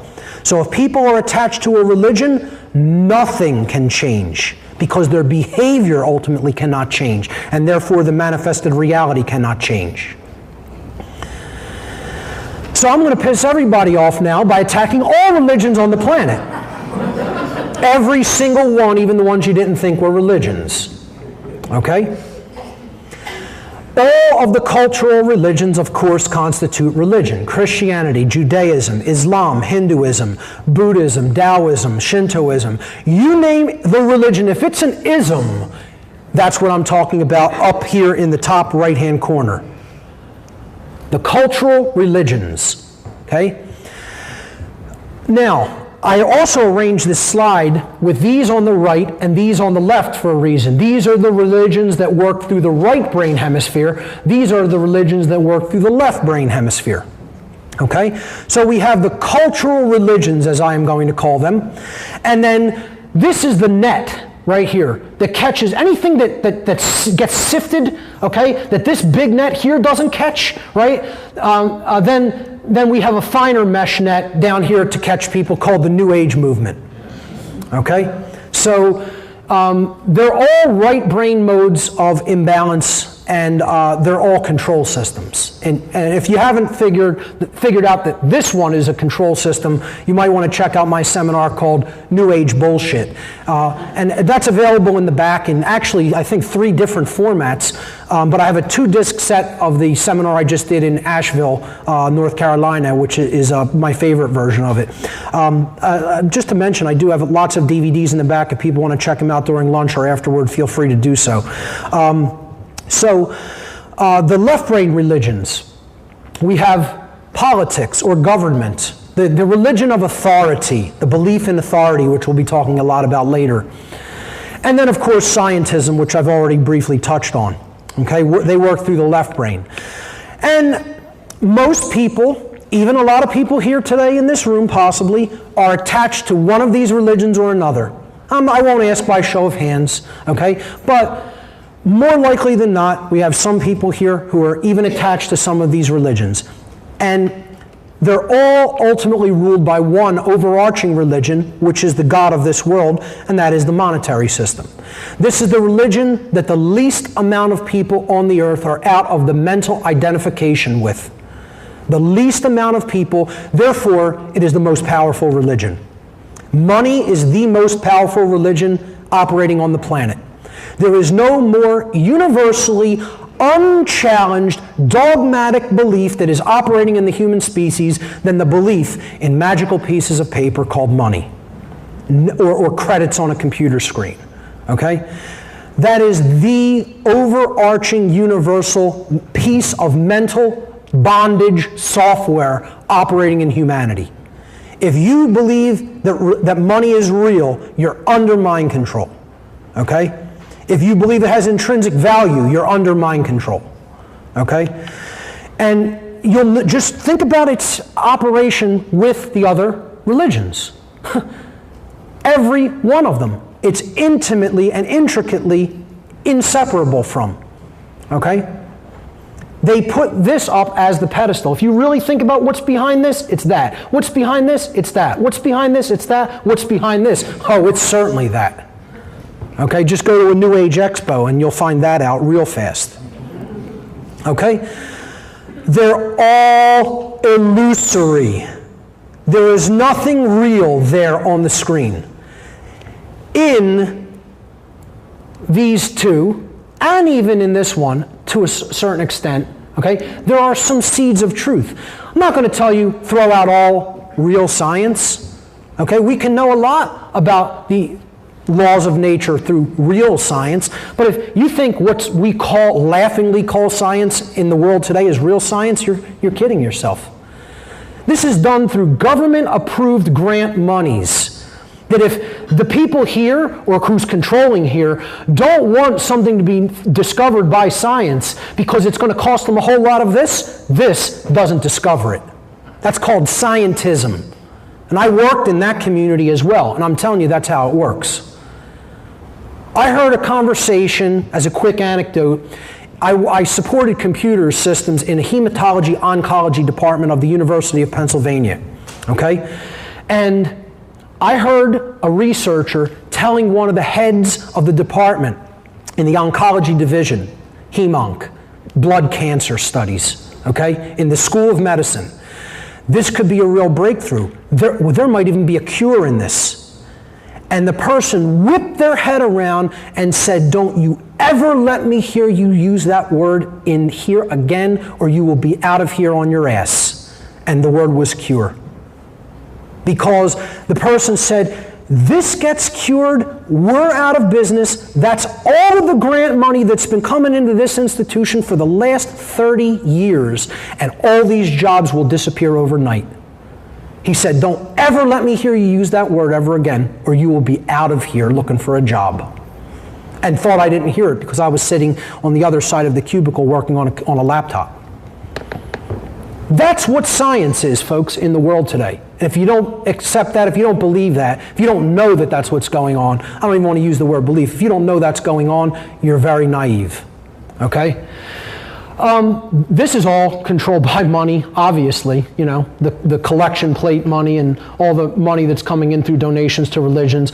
And this is ultimately controlled by money. But what I want to say is there are seeds of truth in these movements as well. I'm not going to tell you no religion doesn't have any seeds of truth if you get deep enough into the absolute esoteric core of the tradition. There are seeds of truth there. They're just covered up by the exoteric aspects of the religion, which are all there as mechanisms of control. The same could be said of the New Age movement. There are certain seeds of truth, but then they get exploited, they get blown out of proportion, you know, deceptions, subtle deceptions creep into it. So that's where the filter, the discernment, the judgment mechanism is so important. So that's being out of false religions means you don't believe in or identify with any of those systems of control, of controlled belief. How do these work? I'm going to look at two particular ones, the left and right brain aspects, which I'm simply going to call government and religion. Okay? And again, the left brain side, you could look at government and scientism, and the right brain side you could look at as religion and the New Age movement. So how do these dynamics work to control people's mind? Government works through the left brain and binds the right brain out of the way. So it works through just being in control, and it takes the right brain of intuition, creativity, and compassion out of the picture. It is based upon the erroneous and dogmatic belief that there is such a thing as, quote, authority that is vested in certain human beings, which gives them special, quote, unquote, rights which other people do not possess. When left brain imbalance is chronic, the person eventually develops psychopathic tendencies if left unchecked, leading some people to the belief that they have a right to rule over other people through violence. And this is the condition that we are in today. The right brain religions, the cultural religions and the New Age movement religion, works through the right brain and it binds the left brain out of the way. So it works on belief and just feeling, and it binds out the logical part of the brain. And this is the part that, you know, the tagline I use for all religion is, hey, if we just give up our free will and our personal responsibility, some deity, government, guru, extraterrestrial race, or mystical force will save us from our own ignorance. Don't you know that's how it works? Right brain imbalance eventually creates blind acceptance and collectivist groupthink, leading to a condition in which willing followers, order followers, will readily submit to authority. So that's what right brain imbalance does. That's why religion is such an important mind control dialectic. Now, you put both of these dialectics together. Dialectics just means providing a choice to get you to the same place. That's all it is. It's a construct of the mind that says, give people a false choice. Okay? Well, you know, do you want to believe in materialistic, Darwinistic scientism, or do you want to believe in, you know, whatever is the religious flavor of the day? Okay? Because they're both just a choice that gets you to the same place. Control. Okay? It doesn't ever lead to freedom. That's not one of the choices in the dialectic. What happens when we have both of these things operating? When you have both of these things operating, and there's plenty of people out there that believe in both government and religion, you have a whole mind in chains. Now, when you put together a whole bunch of these, a whole bunch of minds in chains, and that leads to an aggregate society with a whole bunch of minds in chains and mental bondage, what kind of a society do you get? You get one that looks like this. You get a whole world in chains, which again is where we are at. And again, I hope people are at least conscious enough here to know this is where we are. If you don't know that this is where we are, really go back and start with my work from the very, very beginning. But that's where the earth is at right now, in a state of total bondage, total slavery. It's just been very effectively masked and put under the guise of true freedom. I like to say we're living on a free-range animal farm. It's just a free-range farm that we're on. And being awake means understanding that, and we'll get to that. Being awake means knowing that there is no such thing as knowledge which is negative or bad, and that only willful ignorance of reality is what creates negative consequences in our world. Knowledge is never bad. Knowledge is never negative. To have knowledge is to have empowerment. That's why the dark occultists want to constantly try to hide knowledge, or to get people to not pay attention to knowledge which is important by dissuading them. Don't look into that. Here, have this distraction instead. You don't want to look into that. That's bad. Or that's unnecessary. There's nothing to that. They don't even need, their mind control techniques are so effective in today's world, they don't even need to hide the knowledge anymore. The knowledge is already out there. It's exploded onto the earth already. But most people are just completely ignoring it because they're so wrapped up in distractions. I tell people we're living in post-apocalyptic times because the apocalypse only means the great revealing, from apo in Greek, which means away from or off of, and kalyptine, a verb in Greek, which means to cover or to conceal. So to go away from concealing, from concealment or hiding, is what apocalypse actually means in English. To take away the veil, to take away the cover, and to reveal something for what it truly is. To know the truth is the apocalypse. And that's already done. The knowledge is out there. The problem is we've rejected it as an entire people, as an entire species. And once the apocalypse has happened, then there is either transformation and upliftment or ascension, or there is judgment. And not the kind of filtering in the mind. I'm talking about negative judgment by creation, by nature. Because the truth is there, it's been revealed for you to see as it is. Did you accept it? Did you change as a result for the better, or didn't you? Then you have to lie down in that bed that you made. So being awake means knowing there's no such thing as knowledge which is bad. All knowledge is empowering, and then it's how it's used. Is it going to be used for control? Is it going to be used for spiritual uplift? But ignoring the negative is always going to get you the same thing. It's always going to get you bondage. Okay? You can never ignore reality and prosper. It is an impossibility. It is a law of nature.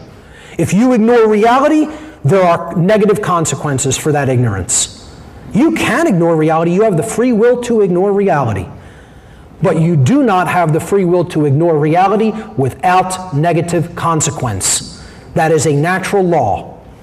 And this is what people in many communities will tell you we should be doing. See no evil, hear no evil, speak no evil. That's bad. Don't pay attention to that. I don't want to talk about the corruption. I don't want to talk about pedophilia, child sacrifice. I don't want to talk about, slave rings. I don't want to talk about people working for slave wages in slavery conditions. I don't want to talk about that government is slavery. I don't want to talk about that religion is mental bondage and mind control. No, don't learn about any of those things. Just try to follow your bliss, which we'll also talk about. Ignoring that which is negative because it makes you feel uncomfortable can only do one thing: get you more negativity. That's all it can do. And I don't mean just you personally. Yeah, you can run down to the tropics and ignore reality and somehow live an existence that for you is a little pocket of comfort in the individuated sense. But I'm saying the more people that ignore reality on this planet, the more the aggregate population of humanity will go into deeper and deeper bondage. And each individual that's doing that is contributing to that overall dynamic. So this is the position that means that you're completely asleep. Putting your head in the sand, not wanting to look at the negative, not wanting to look at the truth about what is in the here and now, regardless of how ugly that may be. And please note the body posture. This is like the creator making a really awesome joke, okay? Because if you have your head in the sand, your ass is up in the air, okay? It's a beautiful thing that the body was designed, that the only way you could put your head in the sand is being bent over and ready to get it, okay? So, we do not give power away to something that is harmful simply by putting our attention upon it and becoming aware of its existence. This is a New Age deception, okay? Just becoming aware of something is empowering you. You're recognizing what's really there, so then you could take necessary precautions, or you could start doing what is required energetically to start to change it. Okay? Seeing the negative for what it actually is does one thing. It creates an ability in us to steel ourselves against its harmful effects. You know, this is like diagnosing a problem. Well, you now know what the problem is. You know what you're up against. You know, you're not in ignorance anymore. Now you know what to do. Okay? We may even be able to not just see it coming and take precautionary measures, but we may even be able to avert the harmful effects altogether by starting to work to change that energetic dynamic, but only if we have the knowledge about what's wrong. So, refusing to look at critical information is the opposite of being awake. Okay? Refusing to look at critical information just because it may make you feel uncomfortable or scared because you perceive it as quote-unquote negative is willfully choosing to remain in a state of ignorance. And willfully choosing to remain in a state of ignorance is called unconsciousness. Or in other words, you're completely asleep. The next part of this dynamic of waking up to the negative is stepping out of what I call emotional mind control. Okay? Seeing the negative for what it is means you can't be under emotional mind control. Too many people are in this. They think, well, hey, if he gets up there and he makes me feel bad by telling me all these things, somehow that can't be true because it doesn't make me feel good. Well, whoever told you the truth has to make you feel good? New Agers told people that. The New Age movement puts that out there, you know? Well, you want to just resonate with it. Oh, that made me feel really disturbed. I'm not resonating with that. That has nothing to do whether it's true or not. Okay? All that matters is whether something is true, not how it makes you feel. See, that's where the ego comes in. The ego wants to feel good. The ego wants acceptance. The ego wants to be told it's right. The ego wants comfort. It doesn't want to look at something that it's uncomfortable with hearing and say, oh yeah, that's the way it is. You know, that for many people the ego has to be really broken down over time. All right? So this is why mind controllers always want to get up there and dress up the lie. See, what I do, this is how I dress every day. I'm not coming up here in a three-piece suit. I'm coming up in the way that I dress normally. Jeans and a t-shirt, okay? I'm coming up here, I'm going to speak to you in my normal, natural voice. I'm not going to put on some fake air about me that makes you, think of me as somebody I'm not. Okay? But, news broadcasters, they want to put the most physically attractive person up there, the most sweet, pleasing, calm tones in the voice, okay? Because they're getting ready to sell you a bunch of bull. And they want the ego to accept it readily, so it goes past the judgment filter. It goes past the discernment filter. And then it gets nested into the subconscious mind, and then you're acting on it. without even understanding how it got planted there. That's how mind control works. So that newscaster can get up there and tell you all day long that 2 + 2 = 5. And she could say it in the most pleasant, sweet tones. It's still going to be a lie. And then the person who is completely enraged because, hey, there is rat poison in your drinking water, okay, that wants to tell you it just like that, right? That's somebody who's crazy. Look, he's telling us we're being willfully, deliberately poisoned by people who are running the water supply and who direct that process? Yeah. Okay? But you don't want to hear that because that made me feel bad. And then what can I do about that? How could I actively get involved in not having that done anymore? That takes effort. That takes work. That takes action. Well, it doesn't mean that it wasn't the truth. You could feel bad about the truth all you want. It's still true. And that's all that matters. So again, with my presentation style, it doesn't make one damn bit of difference how much you didn't like something that I said. If it was true, it remains true. Believing that we are somehow in the right to willfully ignore a message of truth just because the messenger is somehow distasteful to us is a symptom of total madness. It is a symptom of mind control and insanity and unconsciousness. And this is how people want to weigh truth. They don't want to actually look at the information. They want to look at it, say, do I feel good about that? Do I like that person? Do I like his voice? Do I like his mannerisms? Well then, hey, what he said must be true. I mean, how could there be any more logically fallacious way of thinking than that? And yet this is how many people think, unfortunately. And it's insanity. I don't care how much a lie is wrapped up. I don't care how much truth is disturbing. 2 + 2 = 5 is always going to be a lie. 2 + 2 = 4 is always going to be true. It still equals 4 no matter how it's dressed up or not dressed up. Next point, being awake means knowing the causal factors that have led to the current human condition and therefore knowing the solution to changing the current condition for the better. Causal factors. This is what I started explaining to people that was going to make my information that I was going to be bringing forward radically different than other people's. And on my radio show on day 1, I went on the air and I told people what I'm going to discuss here is causal factors. My show is called What on Earth is Happening, but I don't talk about daily current events. So people would think, well, isn't that an oxymoron? It's called What on Earth is Happening, but you don't talk about current events. No, because I talk about the causal factors that have led to the creation of the condition of what's happening on this planet. The underlying causes that lead to the effects that we experience. That's where power lies. So the laws of cause and effect. Every cause has its effect.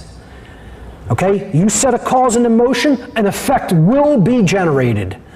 Every effect has its cause. Nothing happens just randomly or by accident. If it happens, there was a causal agency that led to that manifested condition. Everything happens according to law. Laws govern the entire universe. Okay? That doesn't mean free will does not exist within the universe. But events are happening due to laws. If we do something, there is a law that is going to determine what the effect is. Okay? If I hold this out and let go of it, it will fall because there is a law operating upon it. Cause and effect are often separated by time and space. This is why humanity has such a very difficult time understanding the relationship between their behavior and the state that is manifesting in their reality. Okay? So we are like this guy in this great image here. He's pushing that one domino over and he's saying, well, that didn't do anything to me. You know, imagine this as like a 10-mile track or something like that, you know? Oh, hey, push that over, nothing happened, right? Obviously, I can do that. I'm not affected. But he's staying right there. You can look at that as that's the earth, you know? And it's going to come back around, and he's going to feel the effect of that. Maybe not right away, but eventually. And unfortunately, this is how cause and effect work, especially with complex systems. See, that bottom line there is particularly true for complex systems like an entire society. The effect is often separated by time. So, the plane of effects, or in other words, the physical world, this is where there is no power to change things from. Okay? You cannot create change from the level of that which has already manifested. All right? That is like trying to, I explain to people, it's like having a psychological condition that causes you to want to hurt yourself by cutting. I don't remember the medical term for this, but there's a condition where people want to cut themselves with like razor blades. Okay? Very, very disturbing, deep underlying psychological issues going on in people that develop this. But think about this. What if we were all a society that had this horrible, you know, mental incapacity that led us to wanting to cut ourselves, right? And then as a solution, the biggest product that was manufactured on that whole planet was bandages. Bandages are the answer. Every commercial, here's the 75,000 different, you know, kinds of bandages that we manufacture and sell on this planet, okay? How insane would that be? It would be complete madness. Because the problem isn't the absence of bandages. The problem isn't having to manufacture more bandages. The problem is understanding the psychological factors that are leading you to want to cut yourself, dealing with those, healing that condition inside, and then there will not be anything that you will have to bandage. But we don't want to do that as a people. We want to focus on the effects. The plane of effects, or the physical world, is the realm where the manifested realities have already formed due to their underlying causes. The plane of effects constitutes that which has already occurred, or in other words, it's the truth already. It is the way things actually are. As such, no power to effect change lies here in the plane of effects, because that which has already occurred cannot unoccur, because it has become that which is, the truth. Human consciousness, however, as a whole, unfortunately, seems to be trapped or stuck upon the plane of effects, meaning that humanity largely remains ignorant of the underlying causes which they themselves have set into motion and which have led to the self-inflicted suffering in their lives. We are not going down to the root causal factors, in other words, the plane of causality. So, this gentleman here on the slide, he has a bad bellyache. You know, he's sitting there, he's got a really bad bellyache. Well, that didn't just happen. That's an effect. There's an underlying cause. Here's what it was. We look at the plane of causality. Well, 20 minutes earlier, he was eating a whole bunch of GMO, horrible, you know, high sugar, you know, high starch foods. You know, a lot of sweets, a lot of snacks, etc. That, you know, he just loaded in gluttonously, and 20 minutes later, he had the bad bellyache. Well, it's a law. You know, you do this one thing, you're going to get a particular result. You change that behavior, you'll get a different result. The plane of causality is the mental world. It is the realm of mind. This is where causes are set into motion prior to manifesting as formed realities. This plane of causality constitutes the causal factors, or the why, the underlying why, where all power is at, which underlie and precede all manifested things and events. All power to change things lies in this realm, the plane of causality, the mental realm, okay? Human consciousness must, quote, move away from the plane of the effects okay, just thinking about things in just physical terms, to the plane of causality in order for human beings to understand the causal factors of the conditions which they are collectively manifesting in their lives. Only when our consciousness goes to the causal factors will humanity ever be able to co-create their reality on a conscious level, rather than an unconscious one. So I'll give you an example. People constantly say to me, I get emails all the time, Mark, name names. Tell me who some of the higher level Satanists are in the world, who are the mind controllers. Well, who cares? Does it matter?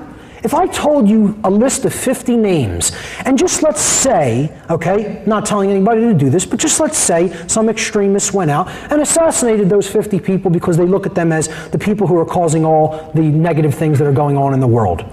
You really actually believe that would change anything in the world? You actually believe that would do one damn thing? It wouldn't change one thing, because there's 500,000 people that are mentally in the condition where they will readily step right into the position that that person occupied and do the same damn things that they were previously doing. And the machine will roll on as if nothing ever occurred.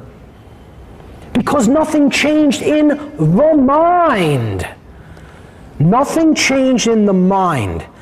And just doing something like that, rearranging the deck furniture on the Titanic, as the old expression goes. You're not actually changing any of the causal factors. You're thinking that somehow you're going to just do something in the physical world and then the problem is going to be solved when everybody's still thinking the same way. And that thought is what has led to the manifestation of the conditions that you say you don't want. But no, you don't want to actually focus on changing the thought processes. You want to change the physical world events, the physical world things and people. Good luck with that approach. Let me know how it works out for you. That's what I tell the people who email nonsense like that to me. Here's again, whenever I make a graphic, I try to make it as simple as possible to convey the idea as easily as possible. You just look at these two realms, okay, the plane of causality and the plane of effects.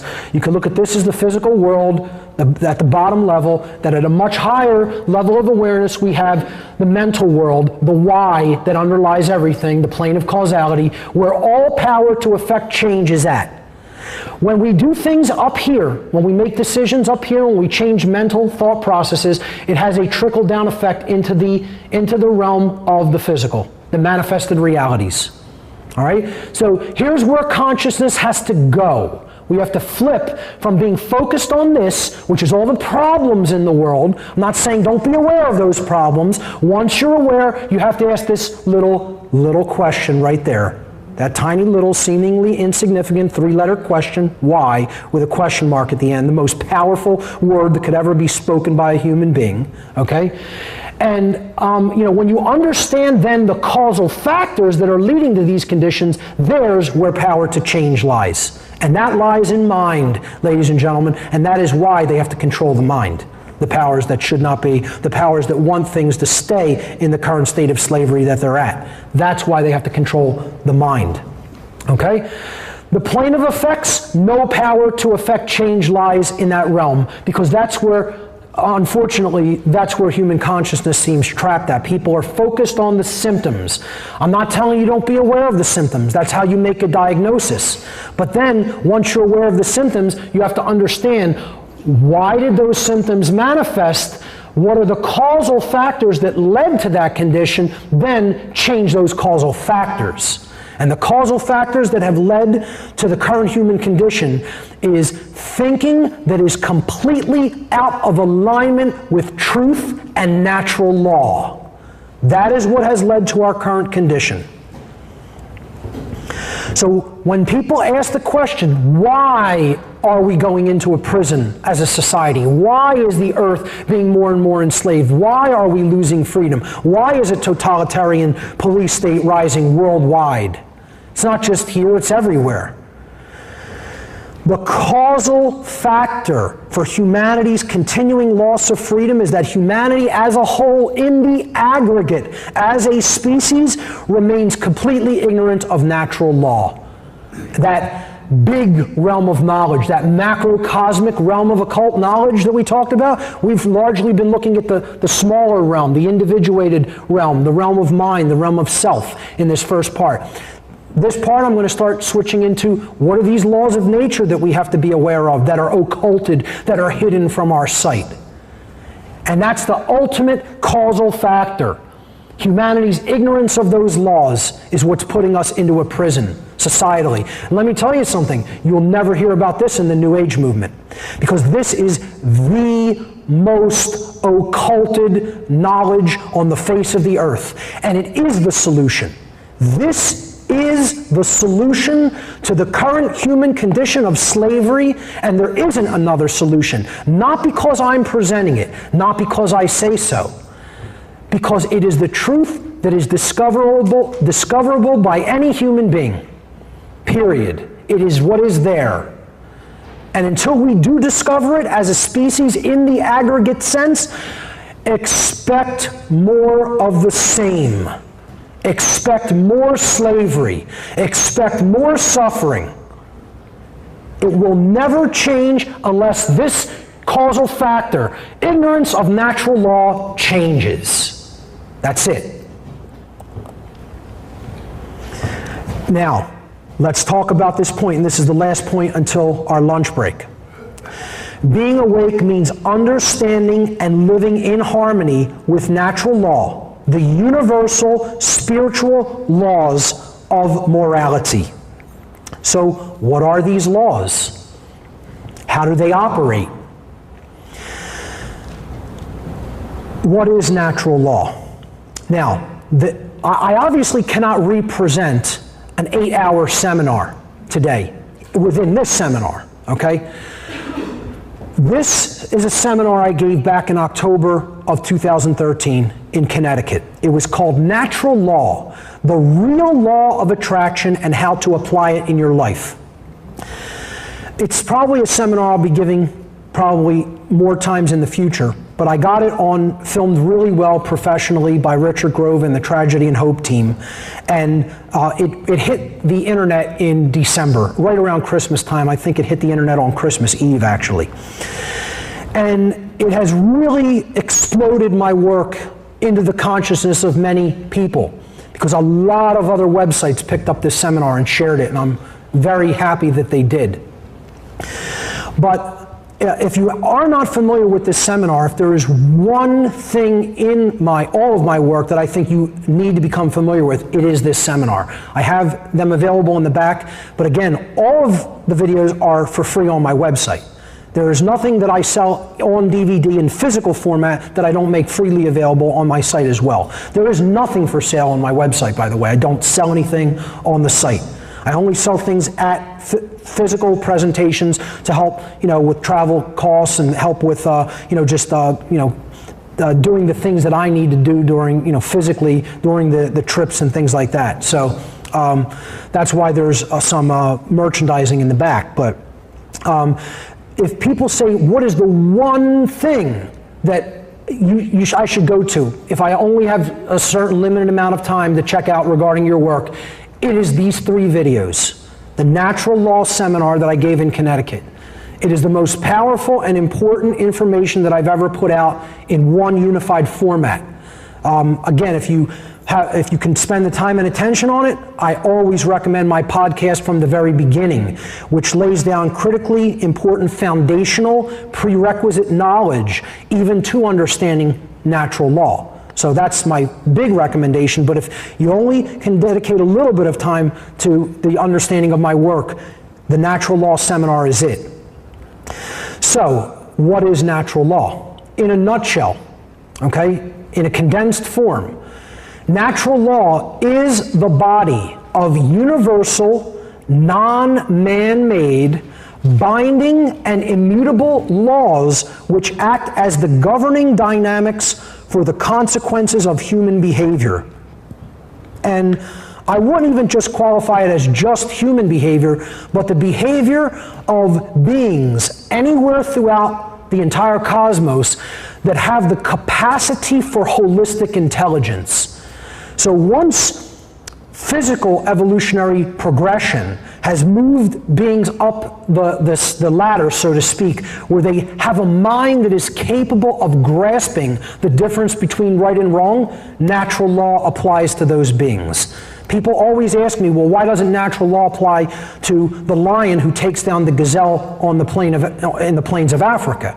And I say, because a lion doesn't have a mind that's capable of understanding right from wrong the way your mind is capable of understanding right from wrong. That's why natural law applies to you and not the lion when it kills that gazelle.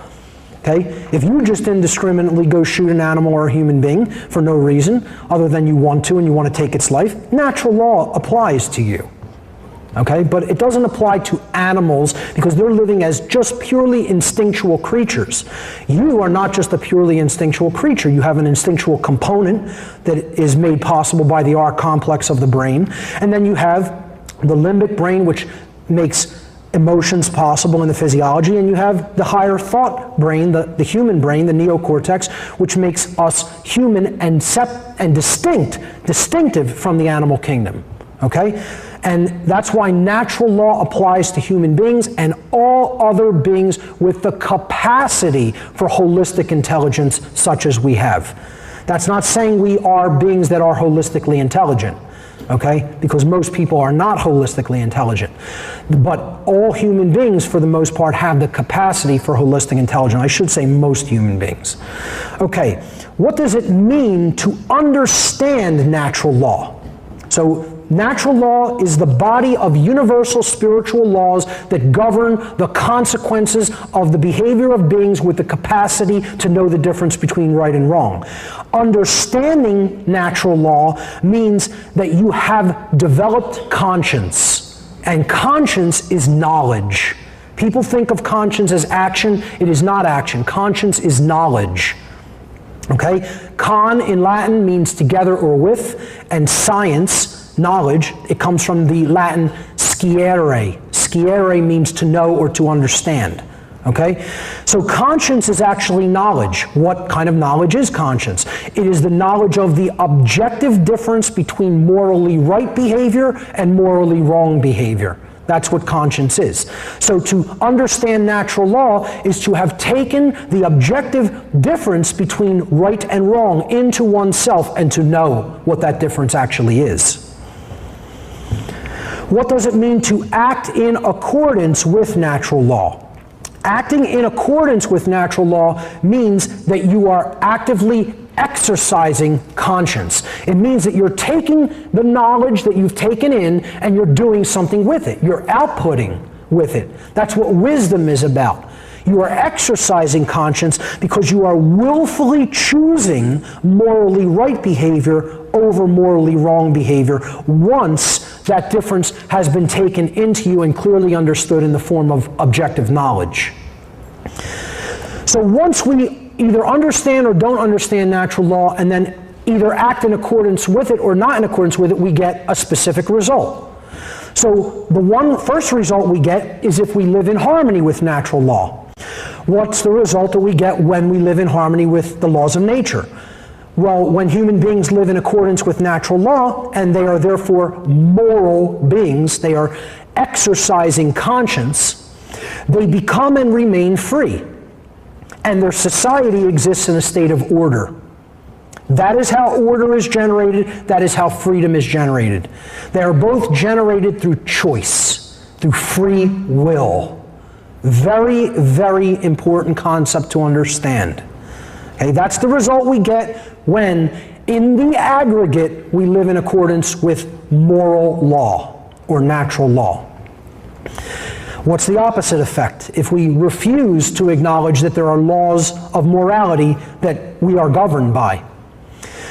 When human beings refuse natural law and live in direct opposition to it, they are therefore immoral beings because they are completely dismissive of the laws of morality, and therefore their behavior is not moral. When that is the condition in the aggregate sense as a species, the species becomes and remains enslaved, and their society exists in a state of chaos. And that is why we are in the condition that we are in now. Natural law has been called and has been known in different traditions and cultures as many different things. It has been called the laws of cause and effect in a more scientific type of way, or even you could look at this in the Hermetic philosophy type of way as just cause and effect. So we've already looked at that. Effects invariably follow their causations. And you know, in the term that science has put this in, for every action, there exists an equal and opposing reaction. In the New Age circles, natural law has often been called the law of attraction. Unfortunately, they don't really give you the real law of attraction, which is what my seminar on this topic is about. How does natural law actually work to bring us the experience that we are having, and how can we change the reality, because we're ultimately collectively co-creating it. What some of the points that the New Age movement does get correct regarding the laws of attraction, however, is the energy that we emit or put out there is the energy that we attract. So if we're, you know, most people who do understand conscience and have that knowledge within them are going to gravitate toward other good people and try to build on that. You know, most people who don't give a damn about conscience are going to be with other people that don't give a damn about conscience or right and wrong. Like attracts like. That is a true law of nature. Energy flows wherever our attention goes. And that doesn't mean that we give energy to the negative by putting our attention upon it. Okay? In other words, what's going to manifest in our world is the things that we're going to focus our attention on most of the time. So if we focus on our attention to understanding natural law, most people will begin to understand natural law, you know, or we will, and then we could expand on that and we can get more and more people to understand it, and then a different result will happen. Energy will rearrange the physical manifested reality that we live in as a result of what we put our attention on. If we put our attention on total trivialities and nonsense, we're going to not understand what's really going on. We're going to be in a state of unconsciousness, and more of the same dynamic that we've been receiving that we say we don't want is going to continue to manifest. The law of attraction has also been stated, which I think is a very good way of putting it, is as one thinks, feels, and acts, so shall they be.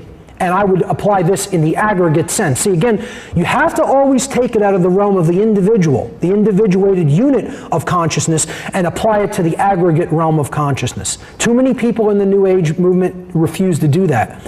You are not individually co-creating your reality. We are all individually co-creating our shared reality in the aggregate. That's how the law of attraction works. So as we all think, feel, and act as a whole, so shall our entire society be. The natural law has been called moral law or karmic law, karma simply, in some Eastern traditions. And it states that you simply reap what you sow. What you put into the universe is what the universe is going to reflect back to you like a mirror mechanism. In the Christian tradition, it has been known as the Golden Rule. Stated in the affirmative, in the biblical sense, it has been said, do unto others as you would have done unto yourself. I like to word it in what I call the apophatic sense, which is the negative expression. And we're going to talk about apophatic inquiry a little bit and apophasis. But I like to state the Golden Rule as, do not do to others that which you do not want done to yourself. Then it becomes exceedingly more powerful and much less ambiguous, because everybody knows how they do not want to be treated or negatively or harmed. So if you don't want to be treated like that, don't do those things to other people. I look at that as the more powerful expression of the Golden Rule. But this is what natural law is, very simply, and how it has been known in different traditions. So many people will be familiar with some of these. That's why I wanted to list them. The way that natural law actually functions in our lives, I give people this expression chart. There's an expression of natural law, how it works, and then there's a positive manifestation of those expressions and a negative manifestation of those expressions. Okay? So, there's only two starting materials, starting forms of consciousness that we ever really work with. Either love, which is openness to truth, okay? Love is what I would call openness to truth. It is the force that allows consciousness to expand, to flower, to open up, all right? And then fear is the negative, generative polarity, the thing that we're using to create our reality with. All right, we're either using love or fear. Again, love, don't think of it in the terms of the ways we can look at love, right? The Greeks had three words for love. They had eros, which was romantic love, and that is not what I'm talking about here. It's not the love between a man and a woman, okay, boyfriend and girlfriend. Then there was philos, which is mental or fraternal love. That's also not what I'm talking about here. That's not the love between family members, brothers and sisters, or just liking something, okay? Or even really liking something. I love that thing, you know? No. That's philos, so that's the mental realm. So you have romantic physical love, you have mental love, okay? So eros and then philos, not the kind of love we're talking about here. The third term that the Greeks and the Greek mystery traditions had for love was agape.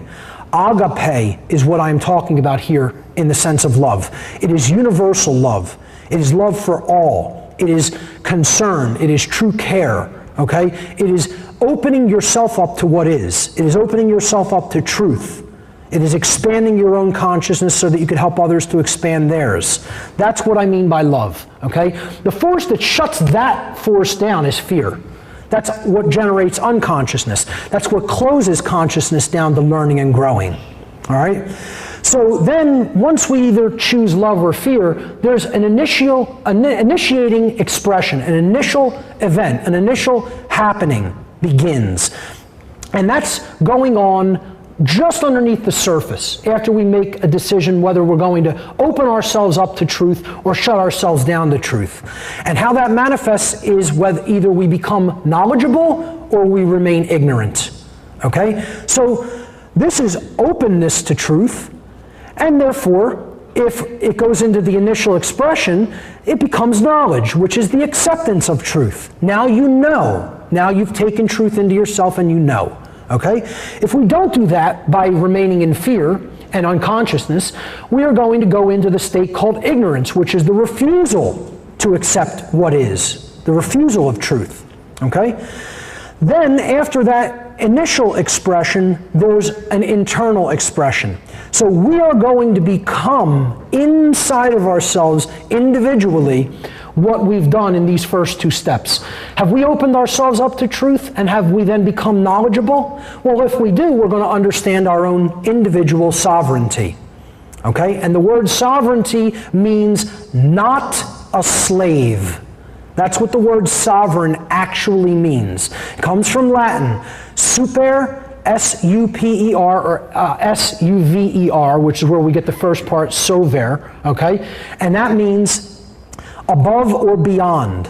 And then the word reign in English comes from the Latin word regnum, which means the control or rulership of someone, okay? It comes from the Latin rex regis, which is king. Okay, so a sovereign is king or queen in traditional terms. But in spiritual terms, the word sovereign, then we put those two together. Sover, coming from suver, super, means above or beyond, and then reign, coming from regnum, meaning control or rulership. A sovereign is one who is beyond control or beyond being ruled from the outside from someone else.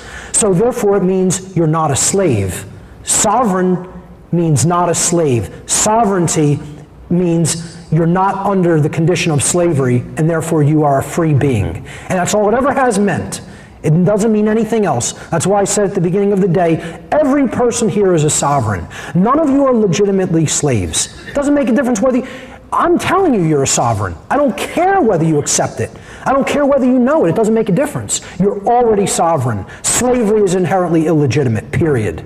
Okay? So every being on this planet is a sovereign being, whether they know or understand that or not. Period, the end. And can never be any other way. Okay? Even though we're held under the condition of slavery, that condition is inherently an illusion and illegitimate. Okay? And it's going to be ended. It's going to be a matter of how much energy and suffering is going to take to get that done. But the point I'm making here is that this is the real thing, and anything that is not that is an illusion. And again, that's where what gets created by the internal negative expression, illusion or confusion, not understanding what you really are. Someone in fear and ignorance doesn't understand their sovereignty. They're in a state of internal anarchy. There's no ruler at home. See, this is a ruler. Sovereignty meaning that I rule myself. I am the internal monarch of me, of my physical vessel called my body. I'm the one who's in charge of it. I'm the one who's ruling it. There's nobody outside of me that rules over me. Okay? So the internal state of monarchy is very important. There needs to be self-control. There needs to be self-ownership. There needs to be self-rulership. All right? When you're in a state of confusion, there's no monarch at home. There's internal anarchy, which is a very bad thing. We need external anarchy, but not internal anarchy. Okay, we need the rulership in the house, inside, not outside of ourselves, not with anybody else, with us inside of ourselves. All right, so then there's an external expression. Once these three things manifest, something happens in the society. Well, if the society opened up their consciousness to truth, they became knowledgeable, they accepted what is, and they know themselves, they know who they truly are, they're all sovereigns, okay? There's no such thing as the legitimacy to outside control over another person, which is called slavery. Then there will be true freedom in a society. That's the state of external anarchy, and I'll be breaking down what anarchy really means and is about later, okay? So, if we're in fear, ignorance, and confusion, all that can ever manifest is a society that is in slavery. I really do need to change this slide. I've said it before. I need to take out the word control and just put slavery there, because even control is a euphemism. Okay? When we're in these conditions, it leads to nothing but slavery, which is the external control of other people by ever less and less, more and more centralized groups of other people. Okay? So, once that external condition manifests, then we have a final result or manifestation in our shared experience, which is either the state of order, which is manifested goodness and all the things we say we want for ourselves, or it's a state of chaos or manifested evil, or all the things we say we don't want for ourselves. That is how natural law functions. Okay? How do we get either of those conditions? Well, we either understand the difference between right and wrong, or we do not. And I'll be going through that in a moment. But one last thing I want to say about this chart, and you can always go back to the chart for reference, but these are unilateral. You cannot cross over into this column from this column. If you start with this, with love, with the expansion of consciousness, you can only get the acceptance of truth or knowledge. You can only get sovereignty, freedom, and order. Okay? If you start with fear, you can only get ignorance, confusion, control, and chaos. You cannot, in other words, if you start with fear, you can't get knowledge. If you're in a state of ignorance, you can't understand your own sovereignty. Okay? If you're trying to work through control of other people, you can't really generate order. You certainly aren't going to generate freedom or order in a society. There's no crossover in the chart. They're unilateral columns. Keep that in mind. So, natural law is ultimately about knowing the difference between right and wrong, which determines what our whole society is going to be like. So the word conscience, again, is knowledge. It comes from the Latin, the prefix con, meaning together, and the Latin verb sciere, where we get the word science from, which means to know or to understand. Conscience literally then means to know together. In other words, common sense. It is the knowledge, the common coming together knowledge that we should all share and have together of the objective difference between right and wrong action, between right action and wrong action. That is what conscience is. It is knowledge. The exercise of conscience is action. So what is the difference between right and wrong? And yes, it can be summed up in as simple of a chart such as this. It is not any more complicated than that. Okay? The problem with the world is you could go on the street, you could ask your family members and friends, please define for me what a right is, and they will not be able to do it. Not effectively, not truthfully, not actually truly get the answer right. There is such a thing as the correct answer to what is the definition of a right. And the problem here on earth is that 99.9% of the people of the earth cannot give that correct answer. But there is a correct answer to that question. What is a right? Okay? Right is that which is both correct and moral. Right is that which is both correct and moral. Okay, so that's why if we say, what's the answer to that question? And you give the right answer, it was the correct answer.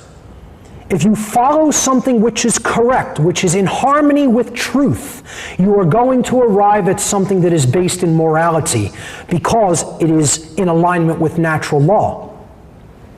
If you follow that which is wrong, it is both incorrect and immoral.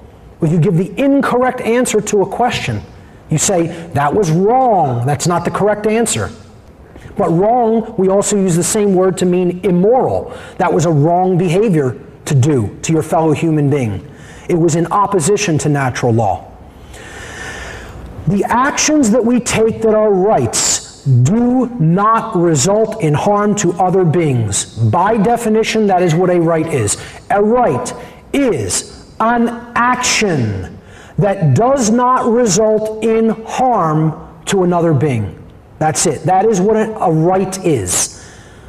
Consequently, a wrong is an action that results in harm to other beings. Very, very simple, demystified concept of right and wrong. And that's all it is and all it ever has been. And it is that simple if we get our ego out of the way. Right and wrong are both objective and knowable. Objective, they exist independently of human perception.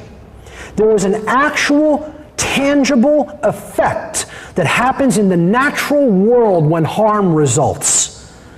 Therefore, it's not a subjective thing. It's not something that I can make up, that an action is right or wrong. Either I know that an action is right or I know that an action is wrong.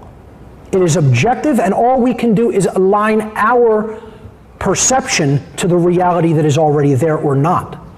It is knowable. Right and wrong are not super mystified, overly complicated concepts that human beings can't readily understand and know very simply.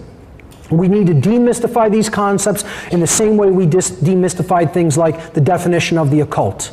Okay? Right and wrong are both objective and knowable. They're not based in perception, just like truth is not based in perception. Because right and wrong are based in truth or falsehood and deception. This is what is true. This is what is false. Okay? If you are pursuing that which is correct and based in truth, you are pursuing that which is moral and in harmony with natural law. If you are not pursuing things that are based in truth, you are going to continue to go into opposition with natural law and get a negative result. How do we know what rights are? An exercise for knowing what actions are rights is by knowing what actions are not rights. See, that's where the catch comes in. You couldn't possibly list all your rights. No one could. You'd be here for eternity listing all the things that you could possibly do that don't cause harm to another person.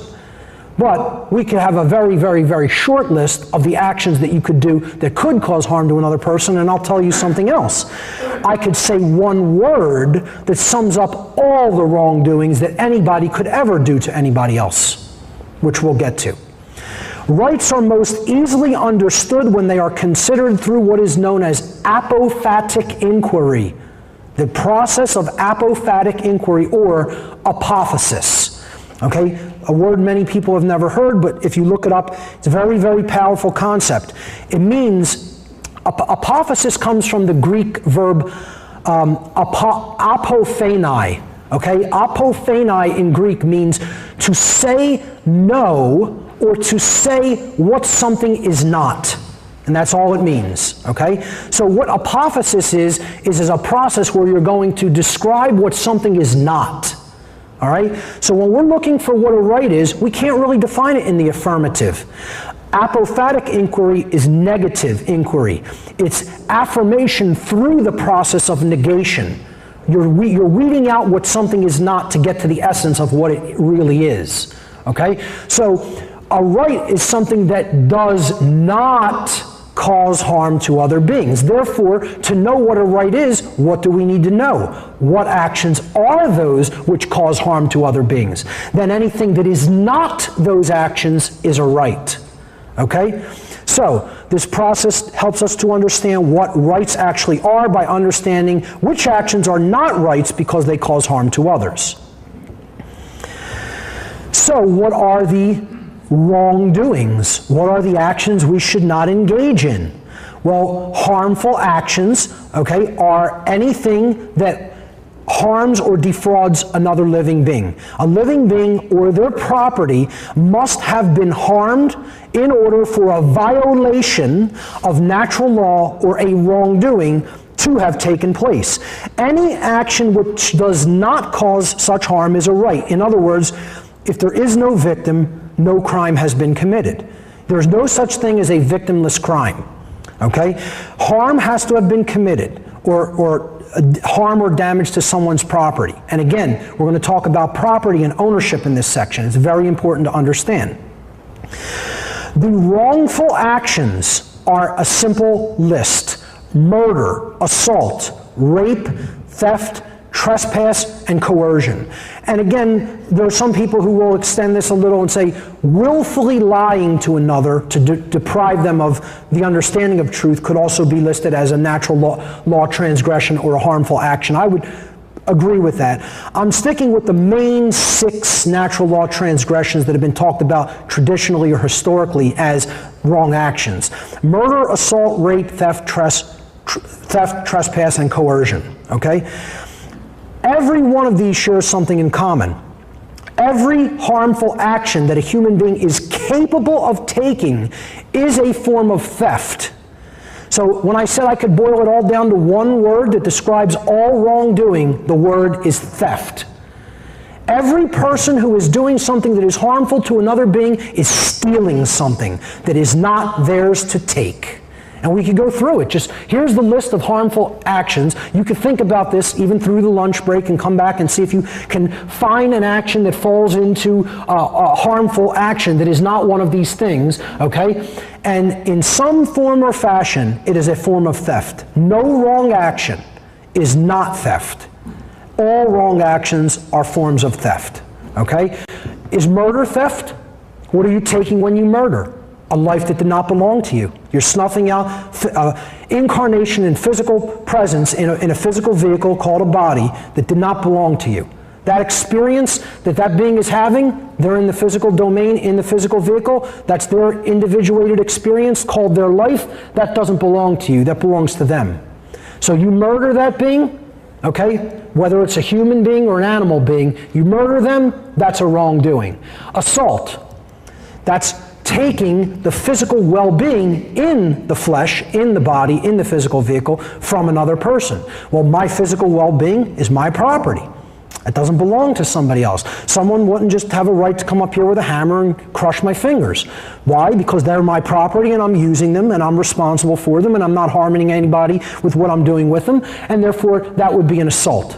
You wouldn't be killing me, but you'd be assaulting my physical body. Okay? Rape. Are you stealing something when you rape someone? Sure you are. Okay? You're stealing their free will to sexually associate with whom they choose to sexually associate. So that's a theft. Theft, the simple theft of physical property. If somebody just tried to steal my laser pointer from me, it's a wrongdoing. This is lawfully, rightfully my property. Why? Because I'm in rightful possession of it. I didn't harm or defraud someone else to acquire this, okay? And I'm using it. And we'll talk about possession, what constitutes possession, ownership in a little bit. But physical taking of objects from other people is also theft. Trespass. Are you stealing something if you trespass in someone's home? Sure you are. You're stealing their security in their own living space, which you don't have a right to take from someone else. Okay? You're making them feel threatened. Coercion. Is that theft? That's direct taking of free will from somebody else, saying, you must comply with my will. I'm going to force you under duress, the physical threat of harm to your body. Okay? That's coercion, that's a form of theft. All wrongdoings are forms of theft. No action that is a right is a form of theft. You are not taking anything from someone else that does not belong to you when you are performing a right action. Every instance, 100% of the time that is a wrongdoing, a wrong action, you are stealing when you are doing it in some form or fashion. And let me just take that back one slide. I just wanted to mention, life, rights, and freedom all fall under the category of property. Okay? Someone's life is their own property, their rights are their own property, and their freedom is their property. Okay? And whenever any of these things are taken, life, rights, or freedom, that is a theft, it is a wrongdoing. There is no such thing as the delegation of a wrongdoing. I cannot tell anybody else, you have clearance and now have a right to go and commit a wrongdoing. There is no such thing. No such allowance exists in the universe under natural law. This means that if a specific action is not a right for any single individual anywhere in the universe, then that same action can never be delegated, granted, or licensed to any other individual or group and then magically deemed or called a quote-unquote right. That action would forever remain a wrong under natural law. Okay? So if I cannot tax another individual's labor and say, you have to give me a certain percentage of what you have earned. Okay, if I can't do that individually, there's no such thing as a right for a group of people to do that to other individuals. Okay? If I cannot tell someone sitting in the audience, you yourself may not ingest a particular compound into your physical vehicle called your body, okay? Then how can anybody else make a, quote, law that says, we are going to prevent you from the ingestion of a physical compound that we deem off limits for human consumption? What that is a claim of ownership on your body. Just think of those two situations right there, taxation and prohibition. Are they not claims of ownership on another human being, which equates to slavery? If the product of someone else's labor is just that, product, their production, their property that they have created. Producere in Latin means to create or to make. You have made something. Okay? That is your creation. Do I have the right to just take it? No. If it's not a free will decision, it's based in coercion and therefore based in violence. All taxation is based in violence. I don't care whether it's property tax, income tax, excise tax, corporate tax, death tax, you name it. All of them are violence. All. 100%. See, that's the other thing in this presentation. The ego has a hard time with absolutes. You know, one of the most scary things to the ego is that the truth is absolute. The human being doesn't want to deal with absolutes. It loves relativism. Okay? The satanic mindset loves relativism. It likes saying everything is just hazy and fuzzy and shades of gray. It doesn't want to see there are black and whites. There are absolutes. There are certain things you can say that are blanket statements that are 100% true. Okay? And that's one of them. All forms of taxation are violence. Okay? Prohibition. How could an action in the 1920s, it was legal and lawful and not punishable by any, punishment that the state could do to you. Then suddenly laws go into effect. Now the ownership, making, or consumption of alcoholic beverages is now illegal. Well, was it moral before? And then upon the passing of that law it became immoral? Was it a right, and then somehow we magically everywhere in this country lost a naturally existing right? And then when Prohibition was repealed through whatever amendment, what was it, the 26th, then somehow we magically gained that right back. And it went from being first a moral behavior to an immoral behavior back to a moral behavior again. That makes a whole lot of sense, doesn't it? Well, that's moral relativism. And all man's law is built upon moral relativism. The idea that right and wrong are a whim, are just a choice that we get to make. It's not an objective truth that needs to be discovered by human beings and then acted in accordance with. No. Man can get to make that up. And you know what that's called? That's called man being God. Determining what right and wrong is because we say it's that way. That's what that's called. Okay? So you can never delegate a wrong, nor can you ever tell somebody they may not actually exercise an action that really is a right. There is no such thing as being able to delegate that to a group of people and then calling that their right to do that or enforce that. Another part of knowing what rights are is understanding that population, when it comes to rights, is completely meaningless and insignificant. It plays no bearing on it. Okay? What is right for an individual would be right for 100 trillion individuals. What is wrong for a single individual would be wrong no matter how many people agree that they can somehow magically turn it into a right. Natural law holds true regardless of a population's belief systems. No matter how many people agree that a wrong can be turned into a right or that a right can be turned into a wrong, such things can never be done in reality. People can only believe in their erroneous mindset that they can claim such illogical reversals and that this will somehow magically make it so. Unfortunately, most human beings erroneously believe that it is somehow morally possible for them to quote-unquote create and quote-unquote delegate quote-unquote rights which do not exist, or to take away rights that actually do exist. And these things can never actually be done. We can only believe that we can do those things. And you know what? Most people believe those things can be done.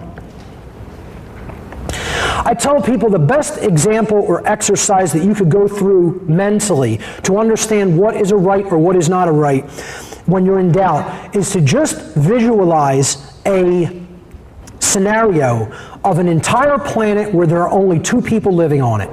Two individuals living on a planet in isolation. If the behavior in question that you are trying to determine whether it is a right or a wrong, in that instance, okay, is moral for that person to perform upon the other, then it is a universal right. If in that instance, that behavior would be violence or coercive, or some form of theft, then it doesn't make a difference how many people endorse or engage in it. It's still violence, it's still theft, and it's still wrong. Okay? And it doesn't matter how many people believe otherwise. I could be the only human being in the entire manifested universe that believed that taxation was violence, theft, and wrongdoing. And it would still be the truth. If every single other being in the entire cosmos thought that it was a right, it still wouldn't be a right. It would still be a wrongdoing because it's based in violence, it's based in theft, it's based in coercion, and it's a form of slavery. Just to go back to those two examples, perfect example, taxation. If I'm making a claim on someone else's labor, am I not making a claim on their body? You produce what you produce, you've done with your body. So if I say the production value of what you have brought forth or created as a result of what you've done with your body now belongs to me, by extension, am I not saying your body belongs to me? That is exactly what the claim of taxation is. It's the claim of the ownership on the body of another person. And what is the claim of an ownership on the body of another person called? Slavery. Okay? Prohibition. If I tell a gentleman or a woman in the audience, I've just decided in our situation here where we're only two people on the earth, okay? Me and one other person. I've decided all carrots on this planet are off limits for human consumption. I don't like them. I think they smell. I don't want you eating them. I don't like how they taste, period. Okay? Have I not just made a claim of ownership on your body? Just because I find carrots deplorable or distasteful. Okay? Your body is your property. What goes into it is up to you. I can't tell you what to put in your house or your car because your house and car are your property. Why should I be able to tell you what you can and cannot put into your own body? Which is intimately more your own property than any physical possession. Okay? Telling someone what they may or not ingest is a claim of ownership on the body. A claim of ownership on the body is called slavery. All prohibition, no matter what substance it's for, is a form of slavery. And it's all morally wrong. And that doesn't mean I'm telling you go bang heroin into your arm later on, okay? Because I would think that that would be a very unwise decision to make. You know, I've never snorted a line of cocaine in my life. A lot of my friends think I'm weird for that, you know? Wouldn't do it. I find it deplorable. But you know what? I would die for another person's right to put that substance into their body if they so choose, even though I don't find it a good decision. You know why? I know what I own and I know what I don't own, and I don't own other people. So if you want to put rat poison into your own body by drinking the fluoridated water, that's your business.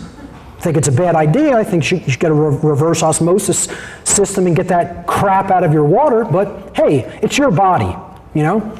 So I think we need to understand and respect those boundaries, and that's the problem. Most people don't. Most people condone violence indirectly and think that they're moral. They believe they're moral people, and it's because they don't understand property and ownership. All rights are ultimately property rights. This makes the understanding of what we rightfully own and do not own of critical importance. Okay? You have to know what you own and you have to know what you don't own. All right? To own something, what does it mean to own something? To own a thing means that regarding that particular thing, an individual will maintain three things over that piece of property. And that is rightful possession, control of its usage, and responsibility for it. So why do I own this computer? Actually, I don't really own this computer. Barb does. I don't own a Mac laptop. I have a Linux laptop and I have a Windows laptop, but this is actually Barb's. Let me use a different example. This phone. Okay, so I do own this phone. Okay, so why do I own this phone? Well, I acquired it rightfully. I didn't take it. I didn't steal it from somebody. Okay, I didn't harm somebody to acquire this. Do I control the usage of this phone? Well, nobody else controls it. Other people's information isn't in here. My contacts are in here. My calendars are in here. My photos are in here. It's my information. I control what goes on in this phone, what is loaded into it, what is deleted from it. Am I responsible for this phone? Well, if I want to hold on to it, I need to be. That's why we have to be responsible for what our rights are and are not if we want to hold on to them and not lose them. See, that's the problem. We're not being responsible with what we actually do possess, namely rights. And that's why we're losing them. Okay? If I wasn't responsible for this, I could easily lose it. I am responsible for it. So I maintain rightful possession, control its usage, and I'm responsible for it. And this is what needs to be done with the body. We need to be in rightful possession of the body through having a clear mind, through having clear thoughts that are in harmony with truth. We need to control the usage of the body. This is self-control, self-ownership. And we need to be responsible for what we do with our bodies and our rights. And unfortunately, most people don't understand this. They don't understand there is no such thing as the legitimacy of slavery or coercion. Other people don't own me. I own myself. No one else legitimately owns you. You own yourself and are responsible for yourself. All natural law actually can be reduced to a single spiritual law that I could state in two words. And this is the key to understanding everything that is going on here on the earth. And this is why the people of the earth are in the situation that they are in right now, because they do not understand this single spiritual law. And here is what it is. Don't steal. That's it. There's natural law. There's the 6 o'clock news edition soundbite, ladies and gentlemen. Don't steal. We're on the earth to learn what we own, what we don't own, and what actions we may perform that do not cause harm to others because they are a form of theft. Okay, that's what we are here to learn. And unfortunately, most people aren't getting the lesson. So again, I go back to that question, why is freedom dying? Remember, we said the causal factor is that people don't understand natural law. And the reason for that, the main reason our species continues to experiencing a systemic and growing loss of freedom in our lives is because collectively, the human species do not deeply understand ownership, what we own and what we do not own, and we continue to commit and condone theft. Commit and condone it. Even if we're not committing it, we're still condoning it. You know? Everybody in the history of humanity who has ever believed in government is condoning theft, and therefore not really living in harmony with the laws of morality. Because if you believe some people are the authorities that get to make up what right and wrongs are, called man's law, okay, which can be in opposition to natural law. If the people in that particular place don't understand natural law, which most of them don't, they can make all kinds of laws that are in opposition to natural law. Oh, we have plenty of them now, you know? And yet, people will say, you got to follow the law. Well, that's saying, well, I condone theft. I condone this person going and taking someone's freedom away because they're doing an action that isn't actually harming somebody else, but it's deplorable to me. I want to have it off limits for consumption. Okay? There is a law that governs freedom, and this is the last part of this section before we go to our break. And I'm pretty much right on time, which is odd, because I'm usually running way behind. There is a law that governs whether freedom manifests in a society or slavery manifests in a society. I call this simply the law of freedom. It sounds like an oxymoron, you know, law and freedom. But there is a law that governs freedom. Freedom, and here it is, this is it, stated right here. Freedom and morality are directly proportional. It is a mathematical law. A mathematical, spiritual law. Freedom and morality are directly proportional to each other. The aggregate amount of truth and morality that is present in the lives of the people of any given society as a whole is going to be directly proportional to the amount of freedom and order that is going to be found in that society. And it will be inversely proportional to the presence of chaos, tyranny, and slavery that is present in that society. So then the answer to, again, this is the key to understanding the human condition. If the human condition is chaos, if the human condition is tyranny, if the human condition is slavery, well, why has that manifested? Well, just write that law down. Freedom and morality are directly proportional. So then, if we have a state where we don't have freedom, what condition had to underlie that? What had to be the causal factor? Immorality. Immoral behavior had to lead to a condition of tyranny, slavery, and chaos. So the answer, can we as humanity in the aggregate be a moral people? And again, I'm not trying to say that's our nature. What I'm saying is that's the human condition that can be changed by an act of free will and by knowledge. By really deeply taking the knowledge of right and wrong into our minds and hearts and then exercising conscience, then we can change that condition. It's not that way permanently. We are not an immoral people permanently. But right now, humanity is an immoral species. Cannot be any other way. Cannot be any other way. Because the test for that, the actual observable conditions are the test for that, the proof of it. If you look at society and it's in a state of chaos, it's in a state of degradation, it's in a state of tyranny and slavery and continuing to go down like that, by definition, The people in the aggregate sense. It doesn't mean there can't be good people who do know morality within that society. It can't even mean there can't be a lot of them. But in the aggregate, the vast majority of those people, by definition, must be living in a moral life. By definition, by law, beyond just definition, by law, it must be that way. So if we want to change that condition, by law, the law of freedom, if you want more freedom, you have to understand the objective difference between right and wrong and then apply it in your life. And stop condoning the things that are in opposition to natural law, to the laws of morality. As morality increases, freedom increases. As morality declines, freedom declines.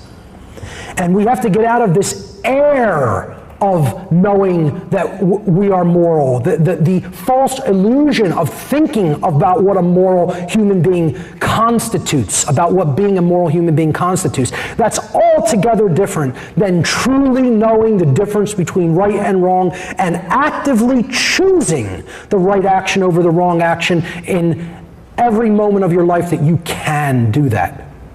Okay? Those two things are completely different from each other. Believing someone is a moral human being is completely different than them actually being a moral human being. They're worlds of difference. True freedom, ladies and gentlemen, can never, underline it 25 times, can never, not just won't, okay? It is an impossibility under law for true freedom ever to manifest in a society that embraces moral relativism. Okay? And this is, again, this notion of moral relativism is what so many people have bought into. Government is moral relativism. Okay? The New Age movement is touting moral relativism. And what moral relativism is, and then I'll tell you really what it comes from and is a part of, okay? Moral relativism is the idea that there is no objective difference between right and wrong behavior. So humanity itself, human beings, can actually arbitrarily decide or create what right and wrong are for themselves. Okay? So when let's just look at marijuana prohibition as just a random thing. Okay? Is there such a thing as whether the ingestion, growth, sharing, selling of the marijuana leaf plant, the cannabis plant, okay, is a right or a wrong? Well, go back to the example. Two people on the earth, cannabis plant, could I ingest that? Or would somebody else have a right to stop me from ingesting that? Now, I'm saying, can I ingest it? If I did ingest the compound and then I went nuts on it and tried to attack somebody else, they have every defensive right to stop me from performing that action. Would somebody have a right to stop me from ingesting a compound that they don't find somehow agreeable? Okay, because I may ingest that compound and take a nap. I may ingest that compound and sit and meditate on and contemplate life for a half an hour or an hour or so. I may ingest that compound and go for a swim, okay? The point is that person would not have a right to stop me physically by some form of force from ingesting something into my body. So the ingestion of that compound is a universal right because I own my body, it's my property, and I get to decide what gets put in it or does not get to put in it, okay? So if you make a law that says I am allowed to prevent people from the ingestion of a particular compound, is that in harmony with natural law or is it in opposition to natural law? It's in opposition to natural law. So then could man's law possibly be based in moral objectivism? Absolutely, completely impossible. By embracing that it is okay to pass a law like that, you have embraced moral relativism. And the fact that society isn't in an outcry against that, and believe me, I think there are many other wars that we could wage other than just waging the war against the war on drugs, okay? I think the real war has to be the war in truly getting out of mind control and understanding the difference between right and wrong personally. But The fact that there is no moral outcry about all drug laws, about all tax laws, okay, is proof that people are entrapped in a state of moral relativism in their own minds. And this idea is satanic, okay? And I'm not asking you to believe that. I'm telling you because, again, my background comes from dark occultism. I know what I know largely because I worked with the people who are in control of the world for 10 years of my life. And I'm telling you, moral relativism is one of the main foundational tenets of Satanism. It is one of the foundational tenets of the satanic religion, which is what's ultimately controlling this world. All right? If you embrace moral relativism, the idea that man gets to decide what's right or wrong for himself, you're going into a prison. And you're staying there. That is the law of freedom. Get used to it and get over it. Understand that that's just how the universal laws of consciousness work. And as soon as we understand that, we'll start building a world that's going to be increasing in freedom because the people of that society will be increasing in true morality. Moral relativism is guaranteeing the slavery of the human species. It's a very dangerous trend, and it's not just being propagated by the powers that should not be in this world, or the dark occult. It is being propagated by the so-called New Age movement. The claim that the difference between right and wrong, it's dualistic. Mark, you're being so dualistic. No, I'm exercising discernment and judgment over what will move us forward as a species and what will not. Over what will lead to freedom and what cannot lead to freedom. Such thinking, moral relativism, is the very dynamic that is enslaving our species. And until we are out of it, we are not going to be out of the chains that bind us. Ladies and gentlemen, I'm going to take a break right there. That's the end of our first section. Please be, thank you.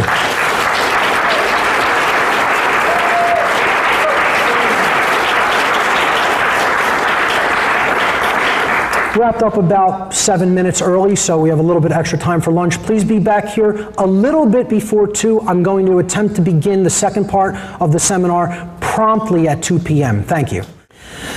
And we left off in the previous section talking about moral relativism and how that's really going to keep the dynamic on our planet the way it is. So with that having been said, I'm going to jump into some more of the topics regarding what it really means to be awake. This past section that we just completed here with an explanation of what moral relativism is and what it basically brings into manifestation has been all about natural law. And a huge part of what understanding natural law means is about balancing what I call the two principles or pillars of enlightenment. So being awake means knowing and living both of the pillars or the principles of enlightenment, both the sacred feminine principle of non-aggression and the sacred masculine principle of self-defense. And this is actually a part of what it means to understand natural law as well. To understand these two principles, we have to become very, very, very clear about a specific dichotomy or difference that is very real and exists in the natural world. And when people talk about these two concepts, they often speak about them as if they are equivalents of each other. And I can absolutely assure you they are nothing of the kind. They are not equivalents. They are actually, people use them interchangeably often, and that's a complete logical fallacy and an error. In fact, these dynamics that you're seeing here on the screen are complete diametric opposites to each other and should never be spoken about interchangeably or as if they are the same thing. Force and violence are opposites from each other. Violence is something we should never ever be engaged in. But that does not mean that there aren't times when there is an appropriate usage and a rightful usage of defensive force. And force should always be used in a defensive capacity only, not for aggression.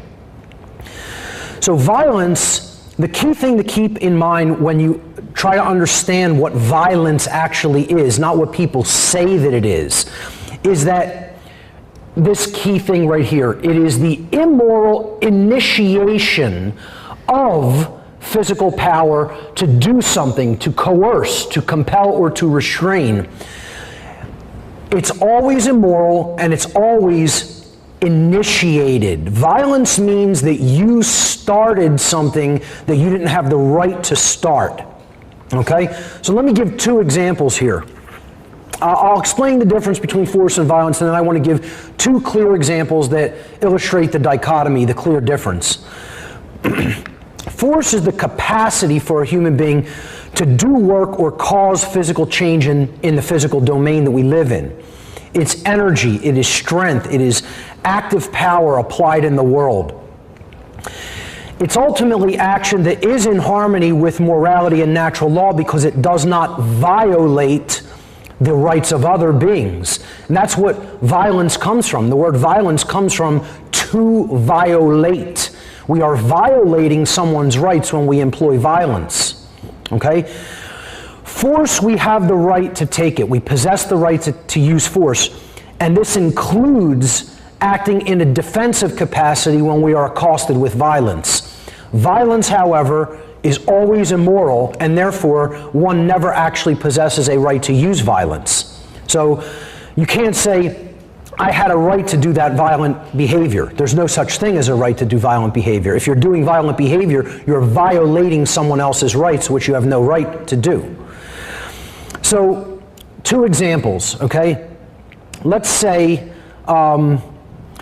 there's two children who are in trouble in school because they were engaged in fisticuffs, okay? One child was accosted near the lunchroom in the hallway by another child, and the child who was acting as a bully demanded some of the lunch money of child one, okay? And said, give me this lunch money or I'm going to do such and such to you. Well, that's a threat of violence. And if the other child then said, no, I'm not giving you my lunch money, it's mine, you don't have a right to steal that from me just because you're bigger than me and you're threatening me, with hitting me or whatever. The child number two, okay, has a right to say no, first and foremost. And if child number one then were to turn that toward a violent encounter, meaning he tried to push or shove or hit the other child, child two would have a right to physically defend himself with the use of force in that situation. Now, you'll see the examples where a teacher comes over when, these two kids had been maybe possibly going at each other after an incident like that took place, and they'll say something to the effect of, the child number two might try to explain, here's why I defended myself, and the teacher might say something to the effect of, I don't care who started it. You're both doing something that you shouldn't be doing. You're both being violent. That teacher would be incorrect. Okay, as hard for that is as some people to understand or comprehend.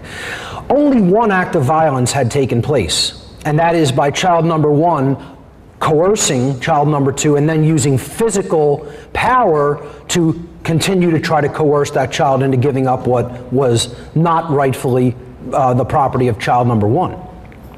So it's who started it does matter. As a matter of fact, that's really the only thing that matters. So when a child or a teacher or a parent says to a child, it doesn't make a difference who started it, they're completely wrong. All that matters in an encounter that involves physical force is who started it. Because the violent one is the person who immorally initiated that physical power. The person who responded with defensive capacity of force was in the right to respond that way, once that person didn't respond to the word no. Okay, I would say you can tell an attacker or a person who's being violent to you one time, stop, no, I don't agree to this. And then if you use defensive force after that, that is within your rights to do so. And it's another thing people have been well domesticated to not understand. Well domesticated, okay? So, and it's a big, huge part of the New Age movement.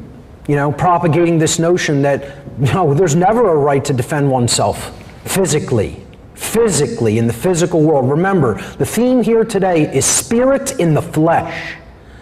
Not off in some wonderland or fantasy world with our head in the stars, but having your feet firmly anchored on the ground and understanding what does happen here matters. Understanding, yes, we are spiritual beings, but we are having an experience in the physical domain that matters. So this simple chart illustrates this difference very clearly in that when you're using force, okay, in a defensive capacity, that's only when you are responding to a situation where someone had already immorally initiated violence against you. That's when you have that right to use defensive force, and that right always exists. Violence, once again, you never possess the right to take it because it is always starting something that you had no right to begin. That's the key point to keep in mind. Violence is the initiation of physical power in an immoral capacity. Now, here's another example. You say to people, consider the sport of boxing. Is boxing violent? And most people will say, yeah, boxing is very violent.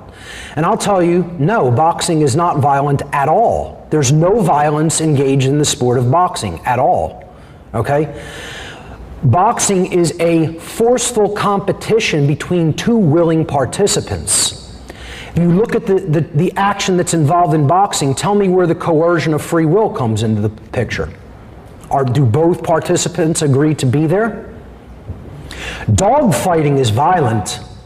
You know, those dogs don't have that choice. They're thrown in there and made to perform that behavior essentially by putting them together in an unnatural way. Okay, that's violence. People doing that to animals when they have no right to do that.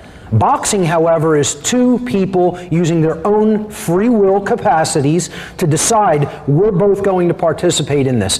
So if rights aren't violated, violence hasn't occurred. And this is the danger of the obfuscation of the definitions of words. Most people cannot tell you the difference between these two things. They think they're equivalent, okay?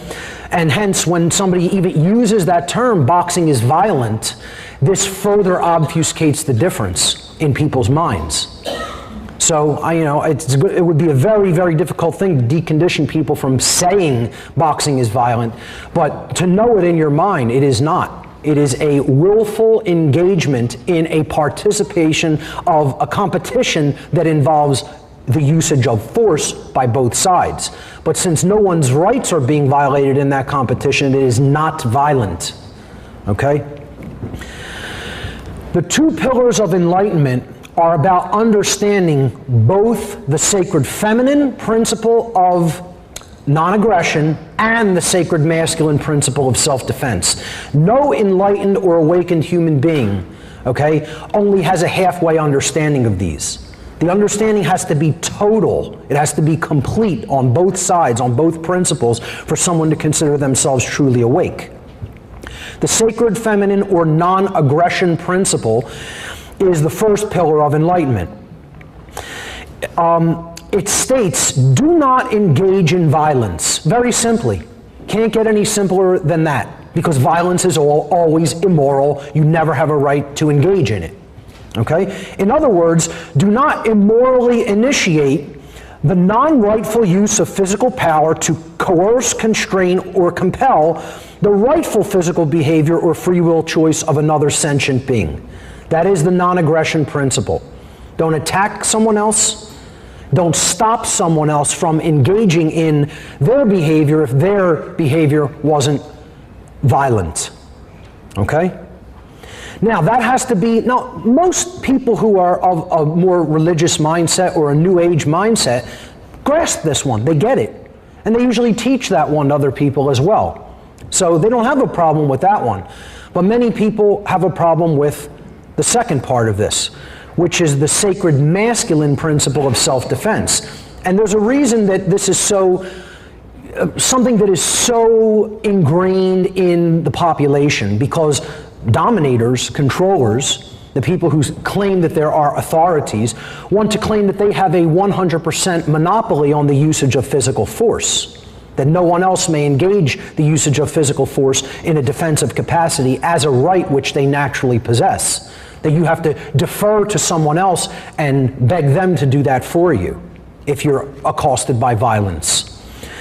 The second pillar of enlightenment is the sacred masculine principle, also called the principle of self-defense.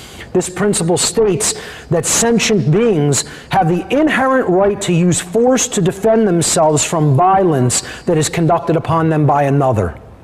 Inherently, you possess that right already. Every person here possesses that right. If someone were to start treating you violently, attacking you, using aggression against you, coercing you, trying to put you under duress or threat of violence, if you did not comply with their will, you have a right to physically defend yourself. I would say you first have the right to say no to that attack, and then if the attack continues, then you have a right to put it down by whatever amount of force required to do that. So, halfway understanding about either of these principles will not result in freedom. Anybody who is only understanding of one half of this equation is still asleep. They're still unconscious. And I look at two large groups of people that don't understand half the equation. So you have what I call the My Freedom Movement crowd, okay? These are the people that advocate supposedly for freedom, but really it's all about their personal interests, okay? It's about my country, my political party, etc., okay? It's not about freedom for everybody, you know? It's not about freedom from suffering for all beings. It's not about freedom from ignorance. It's about, what are my interests? I support that, and if I am stopped from somehow doing that, then, now, I become an activist. Not because I'm here to do what's right and support natural law rights, because many of them don't even understand that. So they often leave out the non-aggression principle, the sacred feminine principle, because you'll see these people still advocating for imperialism and war and aggression in other places that serve American interests, So they're leaving out compassion toward others in many cases because those others happen not to be just like them. So I don't call them the freedom movement, I call them the My Freedom Movement. They're very different than the freedom movement, which we don't really have one. The opposite side, and that would be, of course, we're talking about left brain imbalance in those individuals, right? Now, you see the right brain imbalance manifested in, of course, the New Age movement. The New Age movement are other halfwayers, okay, that leave out the sacred masculine principle of standing up for your rights, standing up for your inherent right to defend yourself, saying no to violence, and using defensive force if necessary to defend yourself from it. These people want to leave that out of the equation and say, no, it's always about being passive. If you're defending yourself with force, you're no better than the person who engaged in violence. Really? I'm exercising a right, an inherent right, but I'm no better than the person that just immorally initiated coercive violence? How does that make any logical sense? So this halfway understanding needs to go. You have to get both of those principles or you're not all the way there. And it's a very difficult thing because so many people are trapped in different illusory mindsets that deliberately wall them off from the complete understanding. Both of these principles have to be in effect. That's what real enlightenment looks like. It means you're not engaged in violence at all. It means you're not going to conduct it and you're not going to take it either. It's called do no harm, but take no shit. That's what real enlightenment is about. Defensive force is not violence. It is a right. It is a natural, inherent right. So if this thug accosts me on the street with a handgun, and I happen to be carrying my own, all I would have to do is ask him one time, stop, you have no right to do what you're doing. And then if he refused to stop and I beat him to the draw, that's my right. I don't have to choose that right. I could allow him to continue to do what he's doing. That's also a right. I think it doesn't make much sense. I think you're not really engaged in any true, and see, I don't think you're really engaged in any true self-love if you would just allow violence to be conducted upon you unchecked and unanswered. I don't think that involves real self-respect. People always give me the argument that, well, you're so attached to things that you would shoot somebody over trying to rob your things? No, I'm not attached to things at all. I'm not attached to material possessions at all. It's not about the material possession. It's about someone just threatened my life, which isn't theirs, it doesn't belong to them, you know? That they would care so much about things that they're going to put my life in the balance by pointing a weapon capable of killing somebody at my face or body, and that action's going to go unchecked. You know, that doesn't make much common sense to me. But would it be a right to just let it go? Yeah, it would be a right, because you're not harming someone you had no right to harm. But would also taking that person out if they refuse to stop be a right? Yes, it would, because I'm not harming someone that is undeserving of harm. That person has abdicated their rights to remain unharmed once they've performed an action like that. Therefore, I have a right to respond defensively with whatever amount of force would be required to put that action down. Okay, and I know that is a right. I'm not asking you to believe my position. I'm telling you that's the way it actually is in reality. I know that truth. Okay? People who are awake know that is a truth, because they have integrated the sacred masculine in with the sacred feminine principle of non-aggression. They need to be wed. They need to be wed in sacred union. That is the sacred union of alchemy right there. It's not about blending metals. It's not about, even blending, mystical forces or anything like that. Alchemy is about the marriage between those two sacred principles and bringing them into perfect union and balance with each other, such that you are not aggressing against others and you are not willing to accept aggression upon yourself. That's what real self-love and self-respect is about. So, does violent behavior suddenly become a quote-unquote right when government does it? Does that somehow make it a right? Can people delegate violence to a group of individuals and then somehow magically it turns into a right when it was a wrong a second ago? When government wages theft through taxation, coercion through taxation, that doesn't somehow equal violence? If they try to shut down free speech and assembly, this happened in the state of Pennsylvania, where I'm from, right there. Okay? People gathered to protest the G20 conference coming into Pittsburgh, and the city of Pittsburgh with the police, the whole city council in collusion with the police of that state, and every one of them went along with it like good Nazis, shut down free speech in the whole city, saying, we are suspending the right to assemble. No one can be on the street and protest. No one can be on the street and speak. And they used LRAD cannons, which is long-range acoustical device, which means sound so strong it's capable of breaking the human eardrum and deafening a person, on people who dared to stand up and speak their mind about the types of absolute slavery that they're being sold into by these multinational corporations and deals. And they would dare to have told people, you can't be on the street and gather and speak, taking away your first inherent right of free speech and communication with others.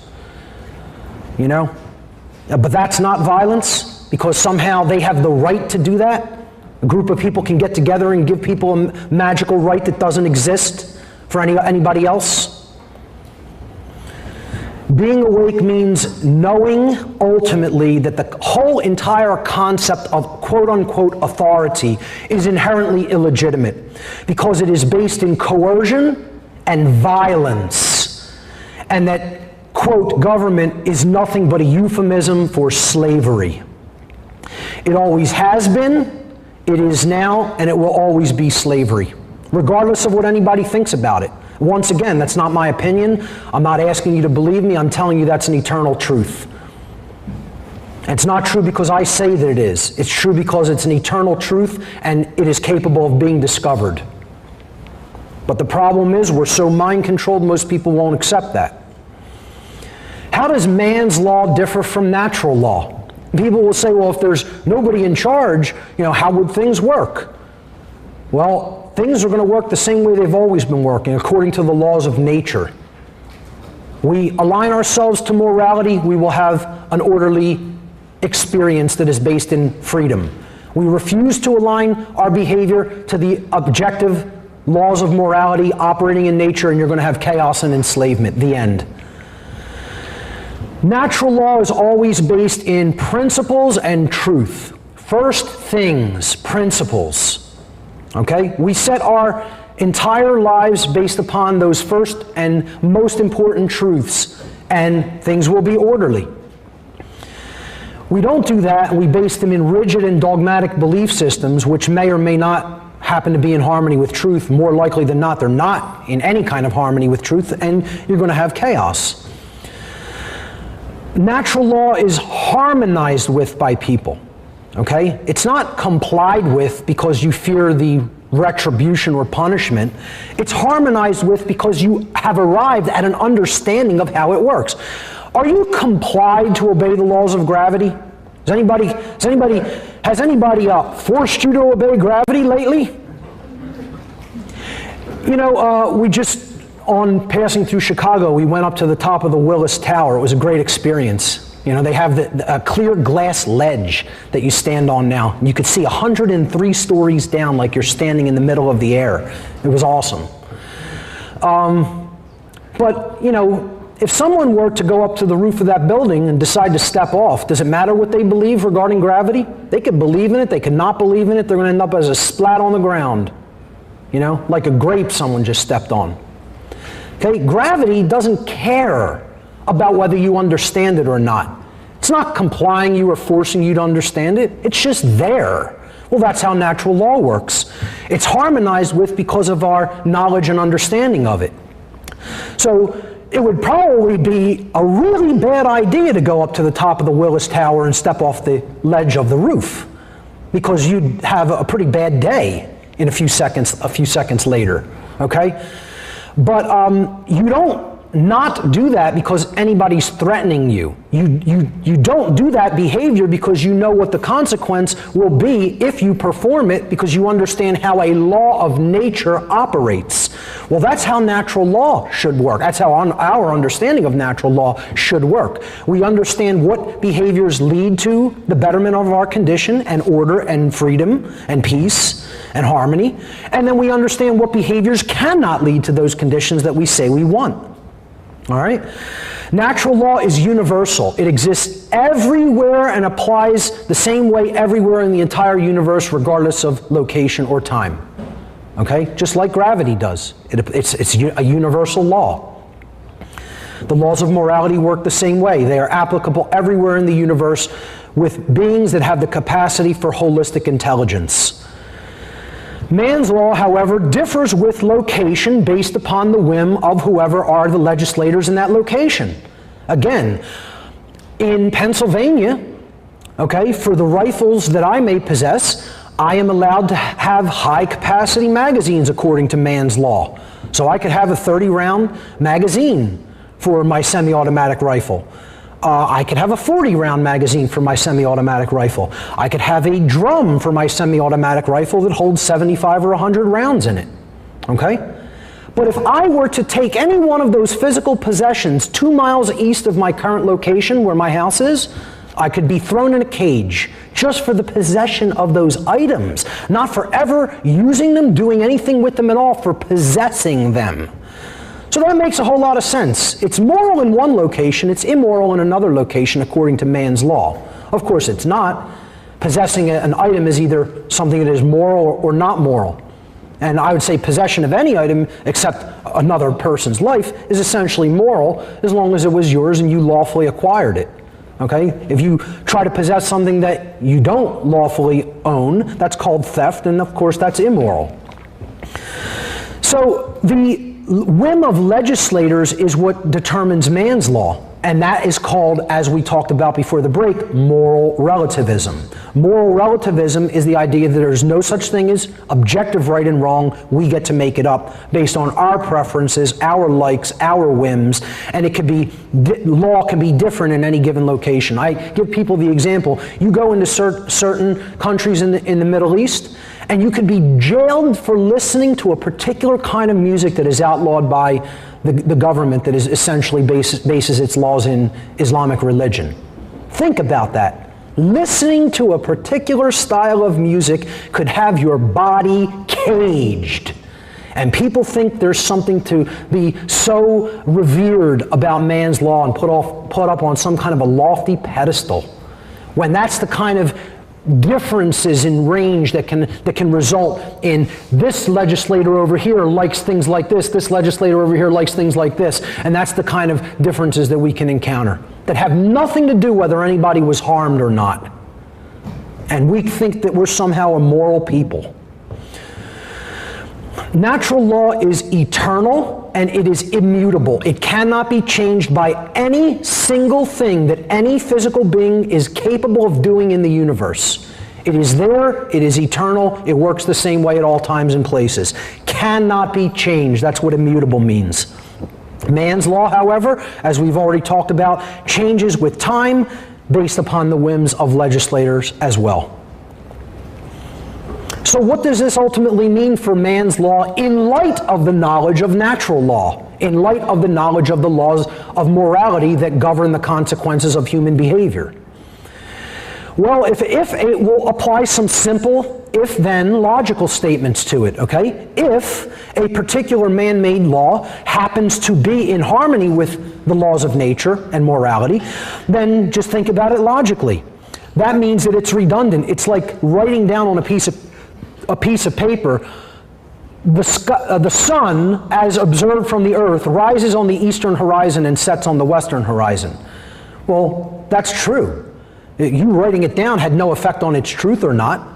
Okay? This is what man's law does if it's in harmony with truth. It's just a redundancy. You're stating what is. You're just writing down, stating the truth about what is. So that's not changing it. That's not doing anything to change it. Okay? But think about the opposite, okay? If it is saying that you must do something or must not do something, okay, and that's out of harmony with natural law, you must turn over the product of your labor. That's violence. That's not in harmony with natural law, yet that's stated in man's law, okay? And you must not put this particular substance into your body even though you're not harming anybody by doing it, and therefore it is a right, okay? You can never actually reverse the condition of morality or immorality that is inherent in those actions. The action still remains either inherently moral or inherently immoral. So if it's in harmony with natural law already, it's stating a truth that is already inherent, it's stating a truth that is pre-existent, and it is therefore self-evident. Therefore, that particular law would be irrelevant and unnecessary, just like writing down on a piece of paper, the sky refracts blue-colored light to the human eye when it is a, cloudless day. Well, that's a self-evident truth, okay? No, writing that down doesn't change the fact that that's what is. Same thing when it comes to man's law.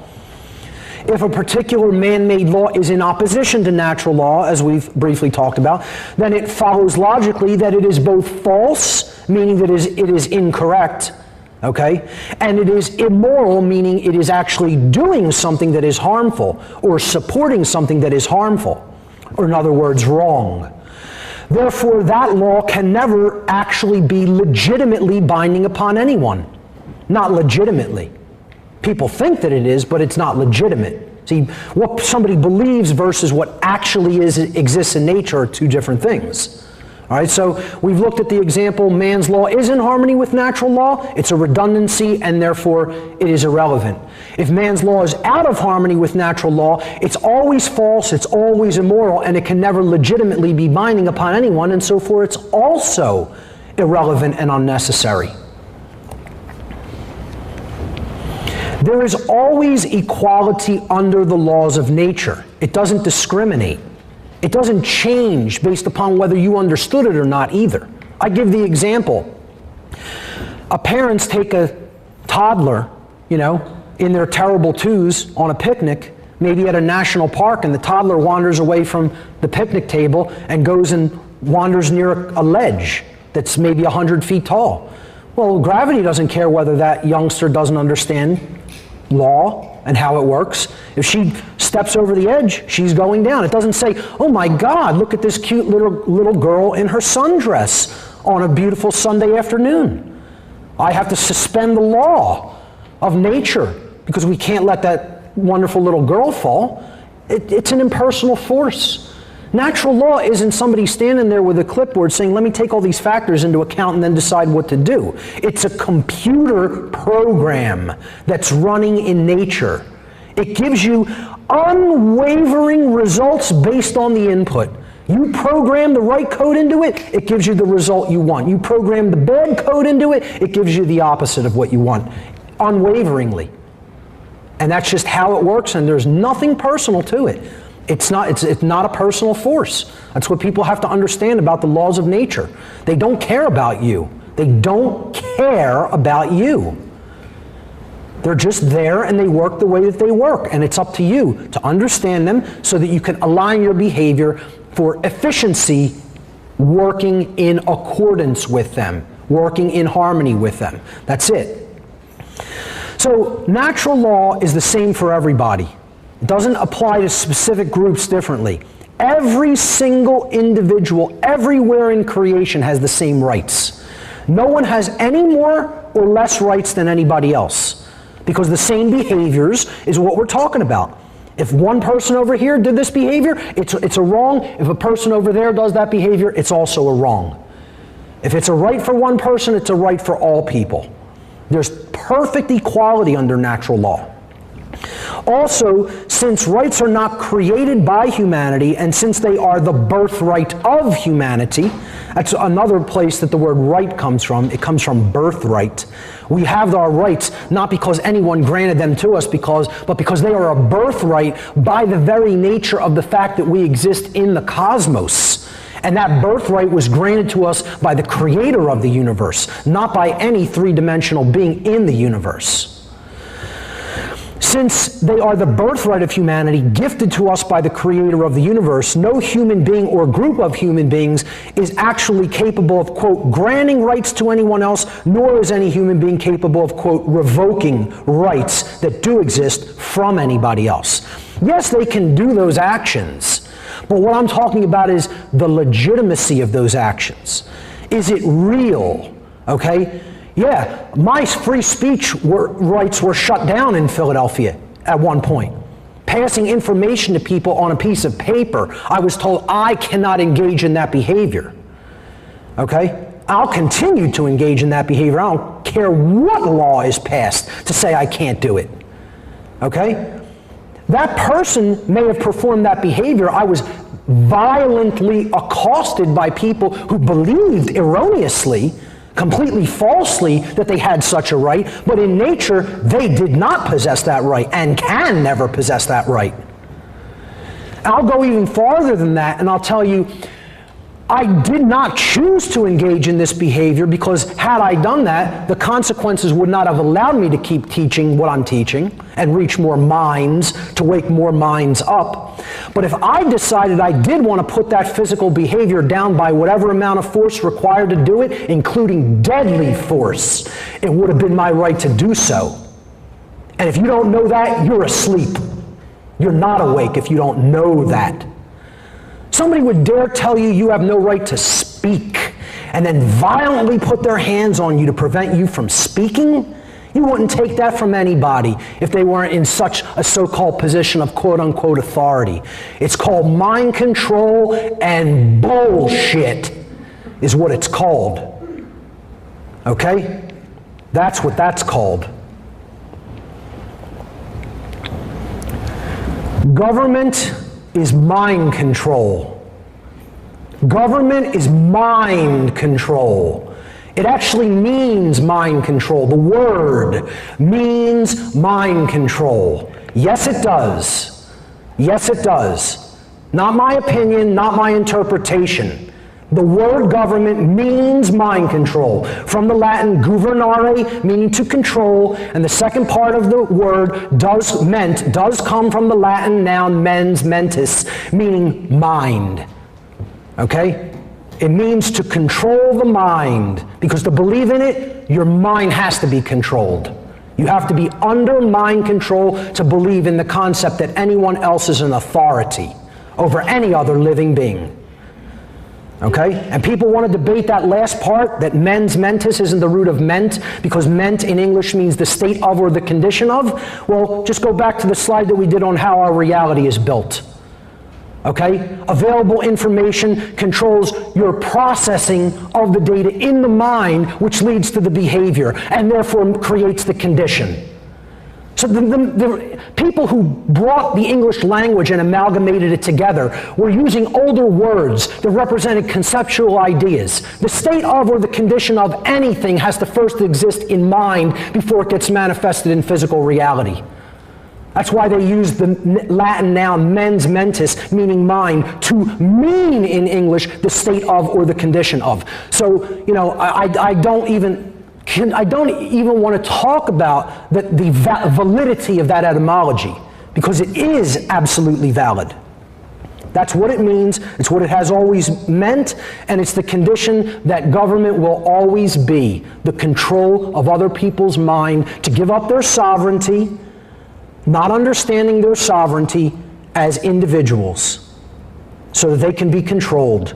It works through a concept known as jurisdiction. And when you start to break down words, you start to really understand what you're being told through the usage of those words. This is how these satanic systems work. It's all about spells, okay? It's all about word magic and word games. Jurisdiction comes from the Latin jus juris in Latin, which means law. The first part, juris, okay? And then diction. Diction is speech in English. The word diction is an English word, okay? And diction comes from the Latin dictere. The Latin verb dictere means to speak, to say. So we put them together to say the law. Jurisdiction literally means to say the law. I'll say what the law is, and then it will magically be that way. You know? That's why they call themselves authorities. Author. What does an author do? They write things. See? So in your mind, you're thinking they make things right. They make the rights. See? That's how mind control works, through words. And people never see it because they never stop to even break down the word or consider where it came from. Whenever you're hearing or seeing the word authority, you're seeing the word author, which in your mind you equate with writing something. W-R-I-T-I-N-G, writing. But phonetically, that is the same as writing. R-I-G-H-T-I-N-G, writing something, making it right. And the mind doesn't separate those concepts at a subconscious level, okay? Hence is why they call themselves authorities, writers. And that is what they do. They write down the law. They call themselves legislators. I write down what the law is, and then it magically becomes so, on my whim or preference. And you know what that's called? I've said it before, and I'll say it again. It's called claiming to be God, is what that's called. Authority is nothing more than an illusion that only exists in people who are mentally ill. If you believe in authority, there's disease within the human psyche, period. I don't care who's offended by that. Get as offended about it as you want. Authority exists only in a diseased mind, because the concept is based entirely in violence and built upon the erroneous and dogmatic belief system that some people are masters who have the moral right to issue arbitrarily chosen commands that they call their laws, and other people are the slaves of that ruling class who have some sort of a moral obligation to obey the master class. And we call this authority. You know what I call it? I call it what it really is, slavery. It's called slavery. It always has been slavery, it is slavery now, and it always will be slavery. Let's stop euphemizing things. Let's call bullshit for what it is, okay? There's no inherent legitimacy to the concept of slavery, and never has been, and never will be. And we need to understand that's what that is. Authority is slavery, but we're just euphemizing it and calling it something different. Authority is the belief in the legitimacy of authority is the belief in the legitimacy of slavery. If you believe in authority, you have legitimized the concept of slavery. All believers in authority, all, blanket statement, ego hates blanket statements. All believers in authority are believers in slavery and supporters of it. 100%. Always have been throughout the entire time that the universe has existed, and always will be for as long as the universe exists. Blanket statement. Authority is nothing more than the idea that man can become God and through jurisdiction dictate the law. That's man wanting to be the creator of the universe and decide for himself what right and wrong actually are, instead of discovering those laws of nature that the creator has put into effect. It's the same old story, folks. It goes back for tens of thousands of years, hundreds of thousands of years. There's nothing new. There's nothing new under the sun. There's nothing new here.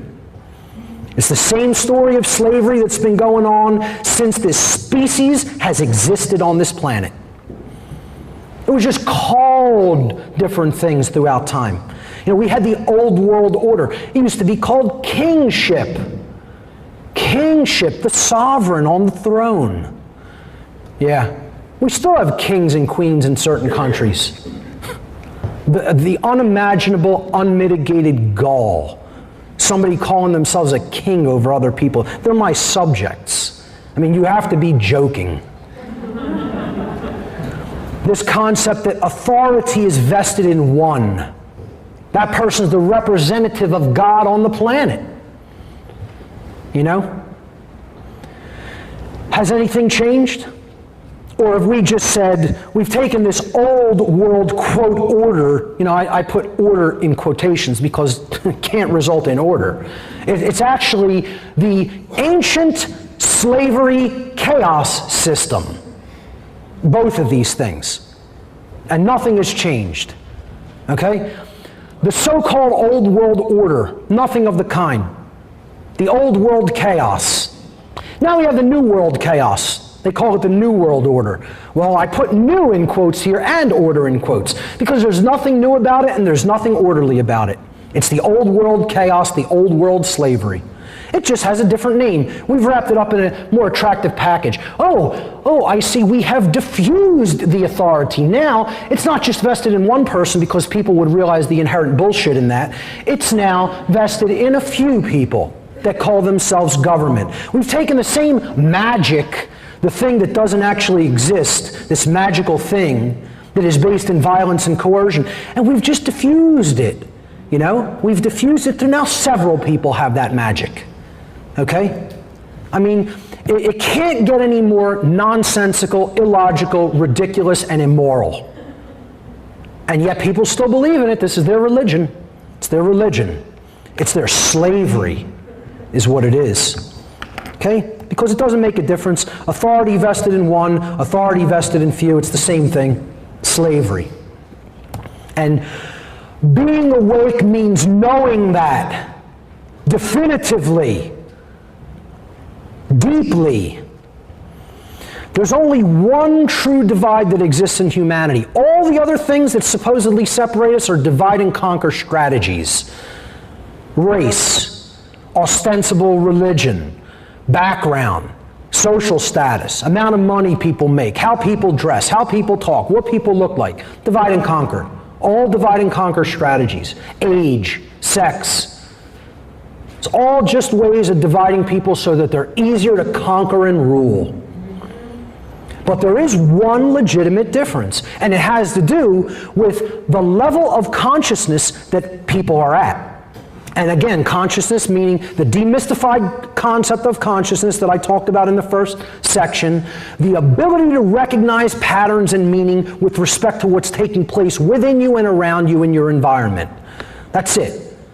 So how much are you aware of the pattern? How much of the truth are you actually taking in and processing accurately and understanding? That's what I'm talking about by a different level of consciousness. There's only one true division in humanity that separates us into two distinct types of individuals. And that the criterion for that divide, for that difference, is whether or not an individual believes in authority and therefore believes that there is legitimacy to slavery or not. That's it. That's the only real difference between human beings. And this is what it looks like, the one true divide. The statist or the anarchist. And I searched for some memes on social networking to find, a good image that represents the general concept of the statist and the anarchist. You could find 1 million of them for statists. You'll just look at any police brutality image, and there's billions of them online. But I took this kind of funny cartoon meme that says statism is the brilliant idea that we give a small group of people the right to kidnap, imprison, harass, steal from, and kill people so that we can be protected from the people who kidnap, harass, steal from, and kill people. It makes so much logical sense, don't you think? I love the statist argument that we need to be protected from ourselves because human nature is fundamentally bad. So we're going to put the concept of authority into the hands of people whose nature is fundamentally bad to protect us from ourselves because we're fundamentally bad. Wonderful, flawless logic, as you can readily see. Flawless logic. Flawless logic. And it goes back to that worldview schism. That schism about how do you view human nature as well. The human nature schism. Are we inherently good and wonderful beings or inherently flawed and evil demonic beings? When the truth of the matter is, we're neither. Those two conditions are just that, conditions. They're not our nature. Our nature is that we are programmable such that we can become either of those extremes if we're programmed well or badly. So when I was looking for an image to represent anarchy, and anarchists, I didn't see any good ones because they give you these utterly ridiculous concepts of anarchists are people that are all about creating chaos and damage in society. Okay? You look up anarchy on Google Images, anarchist on Google Images, you'll get the so-called black bloc, these children that are nothing but communists in disguise, okay, who think that communism is anarchy, all right, because they've read the absolutely polluted writings of Karl Marx and Frederick Engels, etc. Okay, and advocate, let's take everything, give all resources into the hands of the state. We'll magically be free then. And then they think anybody who disagrees with them is a dyed-in-the-wool, crony capitalist that believes money is the solution to everything. And human greed should see no bounds. That's why people have a hard time with my work. I don't believe in any of it. I'm out of the mind control, out, 100% out. All of those systems do nothing but lead to control and slavery. Okay? And that's what other people need to get out. Out is the answer. Out is the solution. Get to the outside of that so you can see it from the outside for what it is. Something that destroys human innovation, creativity, freedom, love, etc. That's all those systems do. That's all they ever have done. So when I was looking for an image to represent a real anarchist, I didn't want to be too egotistical and just put my face up there, or some of my other friends who are also real anarchists. I saw this meme on Facebook and I said, yeah, that's it. Christ, the ultimate spiritual warrior, the ultimate anarchist. And again, please don't fill up my inbox saying, don't you know all about astrotheology? I could write books on astrotheology. I probably may even do that in the future, okay? I get it's allegorical. I get there is doubts to the historicity of the actual historical figure, and I don't care, because it's the message that matters. Who is Christ warring against? He was warring against the established religious institutions of his time, the Pharisees and Sadducees, okay? When he put out works that went against their so-called law, okay, there was a big uprising against his word.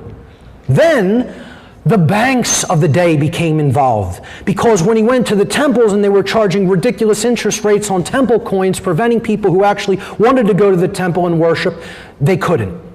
So then he freaked out in the temple and turned all the bankers against him. And then who ultimately did the crucifixion? The state, the Roman Empire, which was the police and military of his day.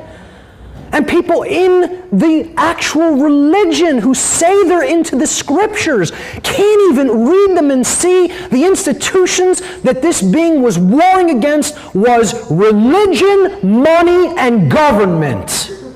They can't even see that when it's right out in the open in their face. And these are the things they put up on a pedestal.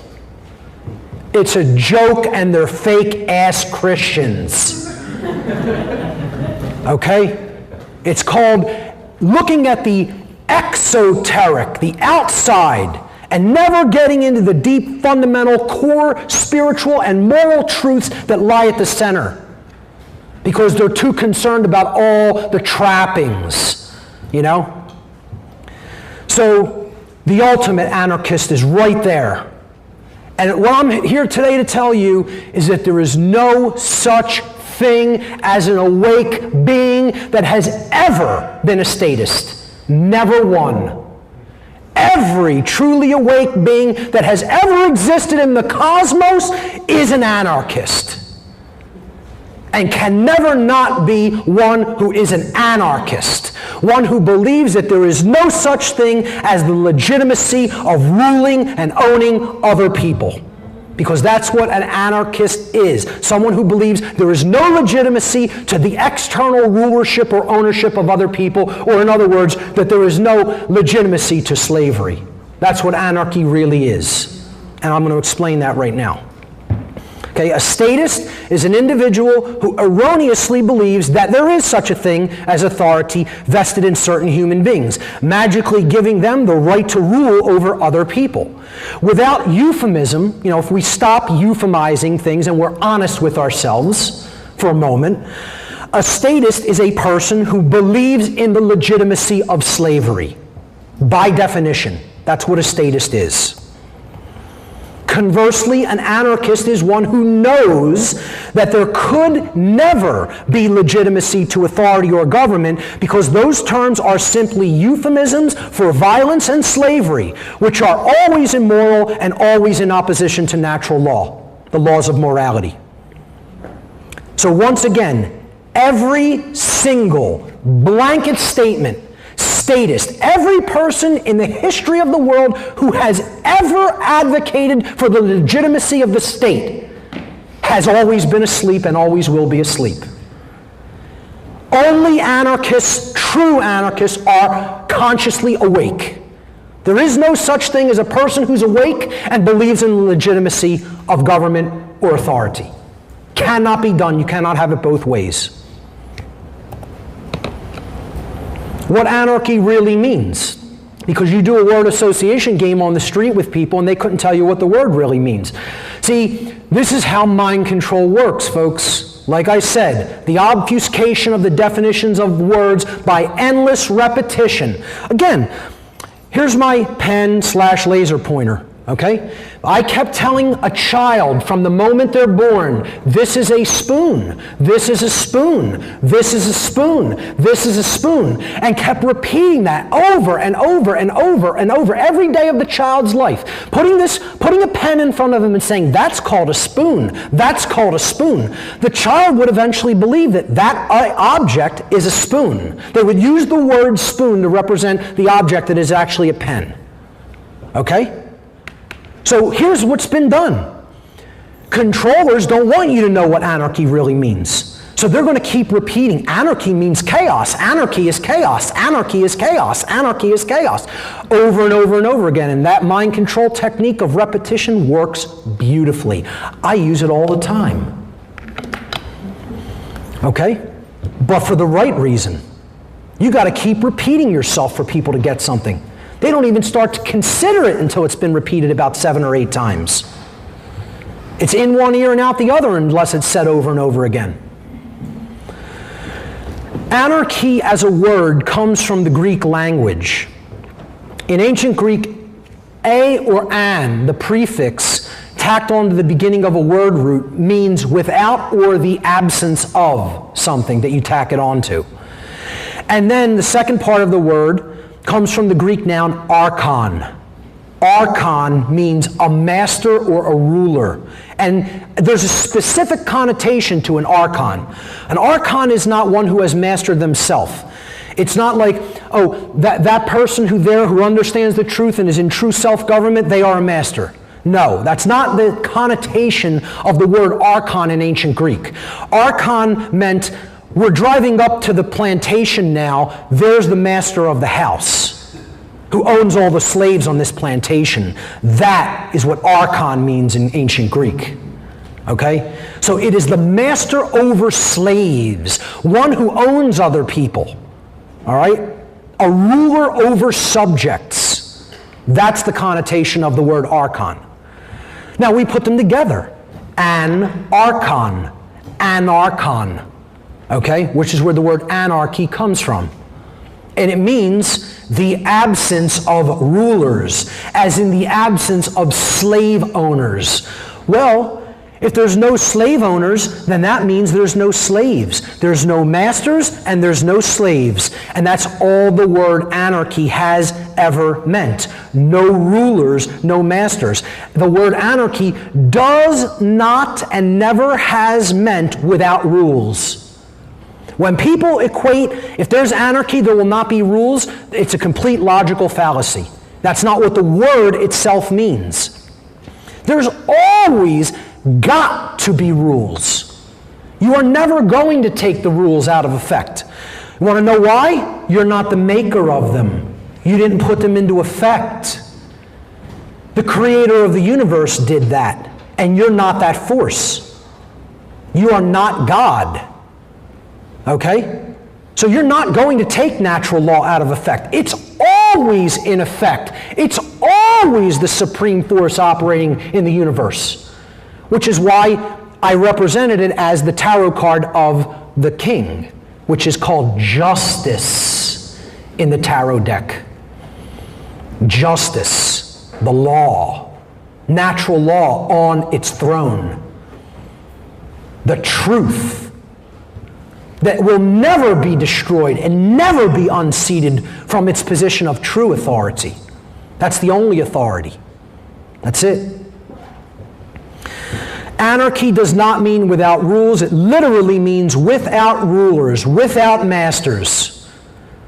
Anarchy means the absence of slavery, or in other words, true freedom. If you told people the root of anarchy is without rulers, without masters, no rulers, no masters, and you said, please, in one word, tell me what that phrase, no rulers, no masters, means to you, 99.9% of people are going to say it means freedom. And yet, you do this word association game with people in your family, your friends, on the street, and they'll tell you it means chaos.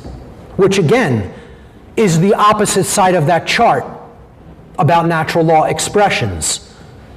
Okay? How could you start at freedom and arrive in chaos when freedom is order by definition? It brings about order. It's the only thing that can bring about order, because it's based in the awakening of consciousness or love. That's the only way you can have freedom. It's based in morality. Anarchy means that true anarchy is understanding that it's not man's law that we need to respect and put up on a pedestal and try to live our lives according to. It's the laws of the creator of the universe that we need to do that with, which is natural law, moral law, the true difference between right and wrong behavior. Being awake means recognizing the critical importance of both free will and personal responsibility. Two things many people don't want to even acknowledge or look at.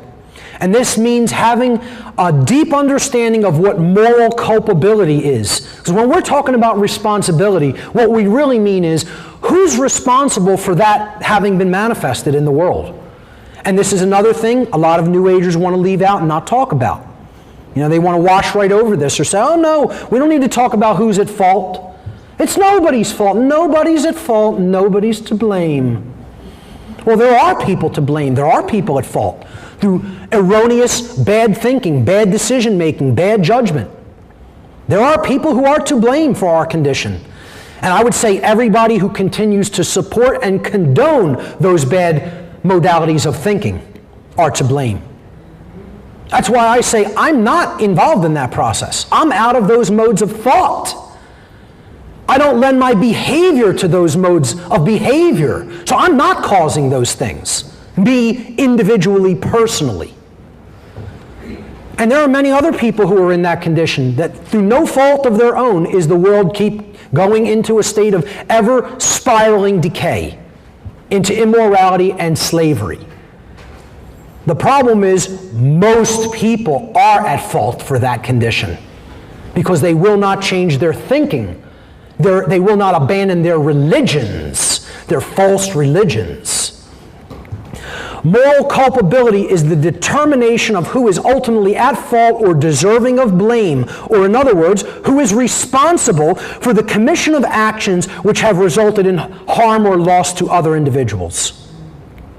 The word culpable literally means at fault or deserving of blame, from the Latin noun culpa, which means fault or blame. A dangerous New Age movement deception is that blame is invalid as a concept, and it should never exist. We should get rid of the whole concept of blame. Okay? When people buy into this notion, it quickly descends into the idea that no one is ever truly responsible for anything that manifests in this world. That's what they're really saying when they say, don't judge, don't blame. Nobody's at fault. Things just happen. It just magically got that way. No, things don't just happen. According to law, every effect is preceded by its cause. Things are caused to happen. They don't just magically occur. Okay? The condition we're in now did not just magically occur. God didn't just throw us on the earth and say, well, I'm going to enslave you now. No, we did that to ourselves. Or it possibly had a lot to do with being done to us, which I'm not going to get to in this presentation, but we are continuing that condition, let's put it that way. Okay? So, we have to understand, don't get trapped in the blame game. Don't keep blaming everybody else and pointing fingers outside. But don't think that blame is a total illusion either and doesn't exist. Because that's the idea that moral culpability doesn't exist. And then, hey, why don't we just allow everything because nobody's really responsible for what they're doing, right? You could see how a seemingly innocuous New Age so-called teaching can lead to a very imbalanced condition if it's left unchecked, which in many cases, with right-brained individuals, it is left unchecked. They're not applying that judgment and discernment filter. So, I'm going to show you a little meme I put up on Facebook one time and got hate mail as a result.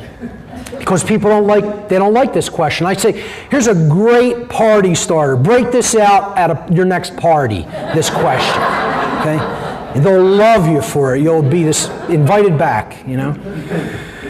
Who is more morally culpable, the order giver or the order follower? Now, before we answer the question, let's emphatically recognize the question, because people often don't hear the question. They hear what they want to hear being asked, but they don't hear the actual question being asked.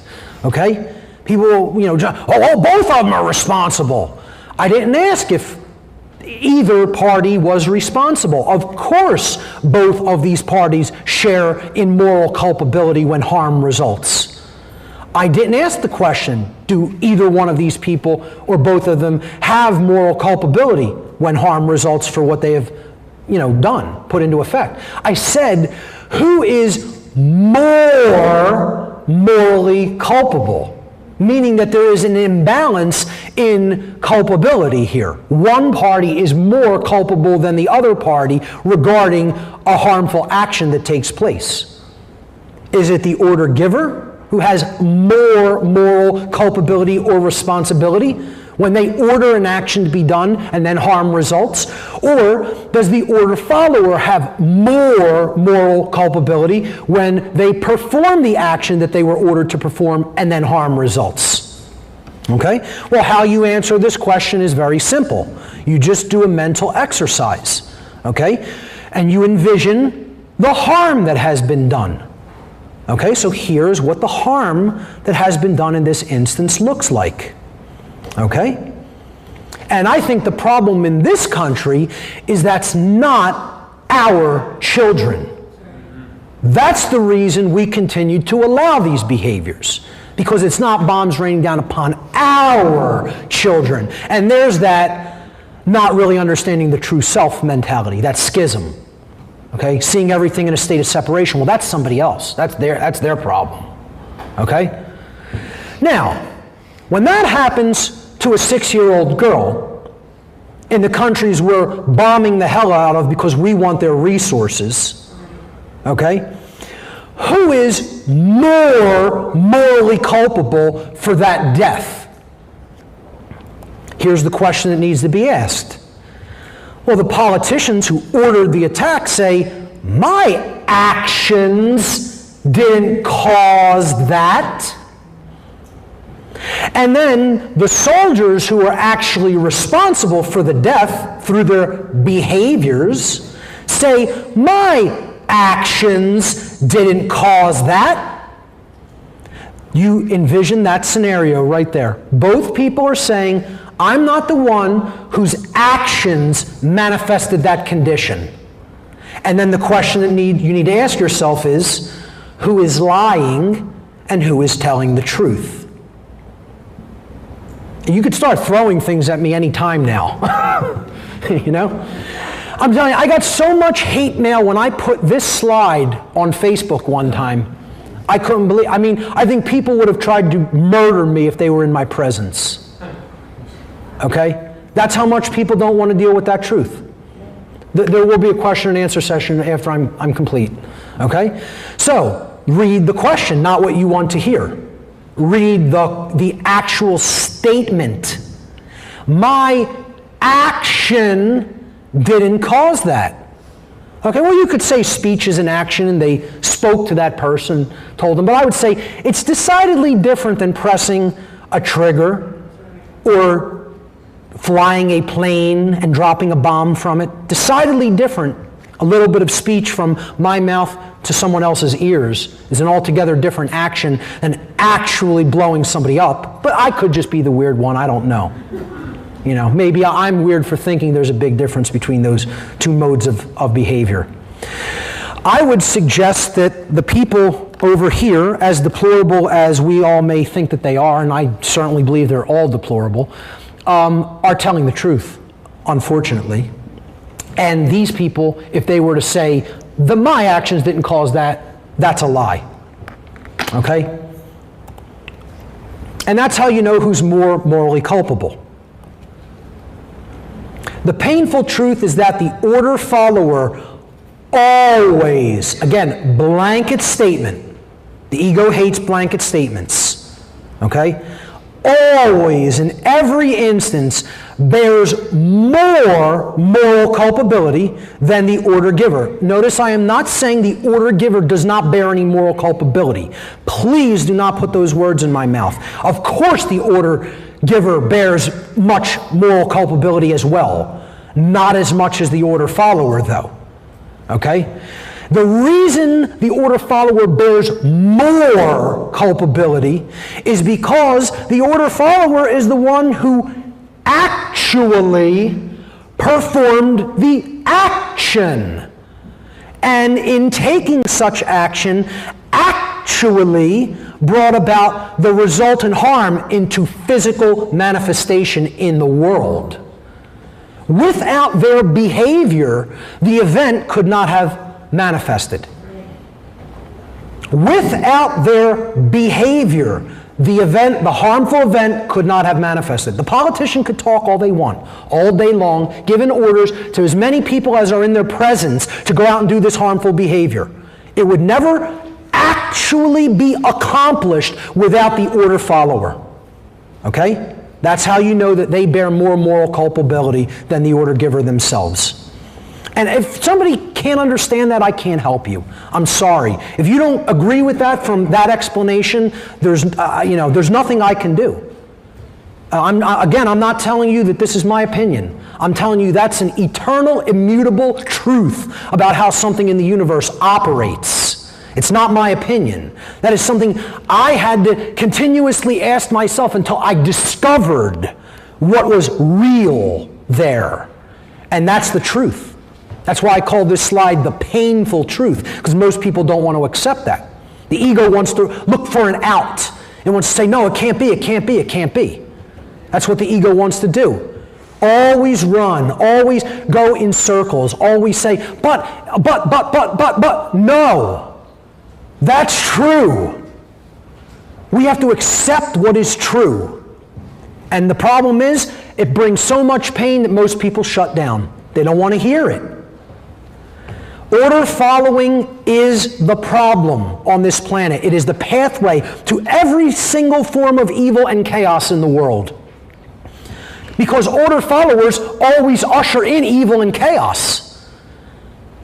You think the dark occultists that I once worked with are going to actually dirty and soil their hands?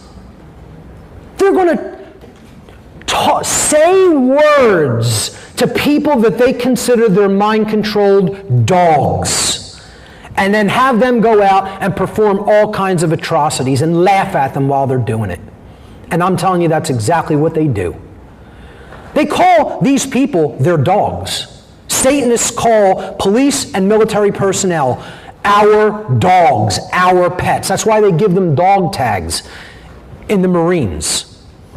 It's a mockery. It's occult symbolism mockery. They're saying, we're your owners, like we own a dog. And here's your dog tag for your loyalty. Thank you, dog. I'm telling you, I saw Satanists at rituals laughing hilariously at off-duty police officers that were part of their grotto, that's what they call covens in Satanism, laughing uncontrollably at police, off-duty police that they had assigned to watch the ritual house for them on a high satanic holiday. Literally pissing in their pants, laughing at them, calling them our dogs, our pets. And you know what? It's true. They're correct. It's true. I would love, love, love to be able to pick up for these individuals and say, oh, they're nobody's pets. They're on their leash. On their leash. And they take pride in that, as if it's something to take pride of. Pride in. I'm loyal like a dog is loyal no matter what my master does. I don't exercise any judgment or discernment. I don't actually think about whether the behavior I'm doing is right or wrong. I just do it when I'm ordered. There's absolutely nothing that is of anything that should be looked up to when it comes to that kind of a dynamic. That should never be put up on a pedestal. That should be frowned upon. Order following is the pathway to every form of evil and chaos in our world. It should never be seen as a virtue. Ever. by anyone who considers themselves a moral or awake human being. Order followers have ultimately been personally, morally culpable for every form of slavery and every single totalitarian regime that has ever existed upon the face of this planet. Every single one. And we think we're somehow exempt or different because it's us. Can't happen here. Can't happen here. Newsflash, it already happened here. Not future tense, past tense. Order followers, by definition, following orders means doing what you are told without judging for yourself whether or not that action that you are being ordered to carry out is right or wrong. That is the definition. By definition. Is that not what following someone else's order means? Can anybody debate that that's what the definition of following an order means? That is the actual action that you're going to do. You're saying, the order has been issued. I am an order follower. What I do is carry out the order. Well, is an order follower a philosopher? Do they sit and consider and weigh and debate? No. These people say, it wasn't me that gave the order, as if that somehow lets them off the hook for what they're about to do. Take it up with the politicians. No, I'm not going to take it up with the politicians. I'm going to take it up with you. You're the one doing the thing. Doing the action. Why would I take it up with anybody else? Are they over there? Did a politician in Philadelphia City Hall come over and throw me in handcuffs for communicating ideas on a piece of paper with my fellow human beings? No. Some punk little boy did. Okay? Who followed their orders, thinking that he's God and can take away my rights. You know, that's who did that. The politician didn't do it. They had something to do with it, but they didn't actually perform that behavior. Okay? That's the definition of what an order follower is. And it's called taking up your part in evil. That's what it really is. I don't care whether the order is moral. I'm telling you, if someone else gave you an order to do something that's moral and you followed it without thinking about whether it was right or wrong, you just still engaged in evil. Even if you didn't cause one iota of harm because you advocated your personal responsibility to judge the difference between right and wrong for yourself and said, I'm going to give that over to somebody else. And that's evil. That's where all evil begins.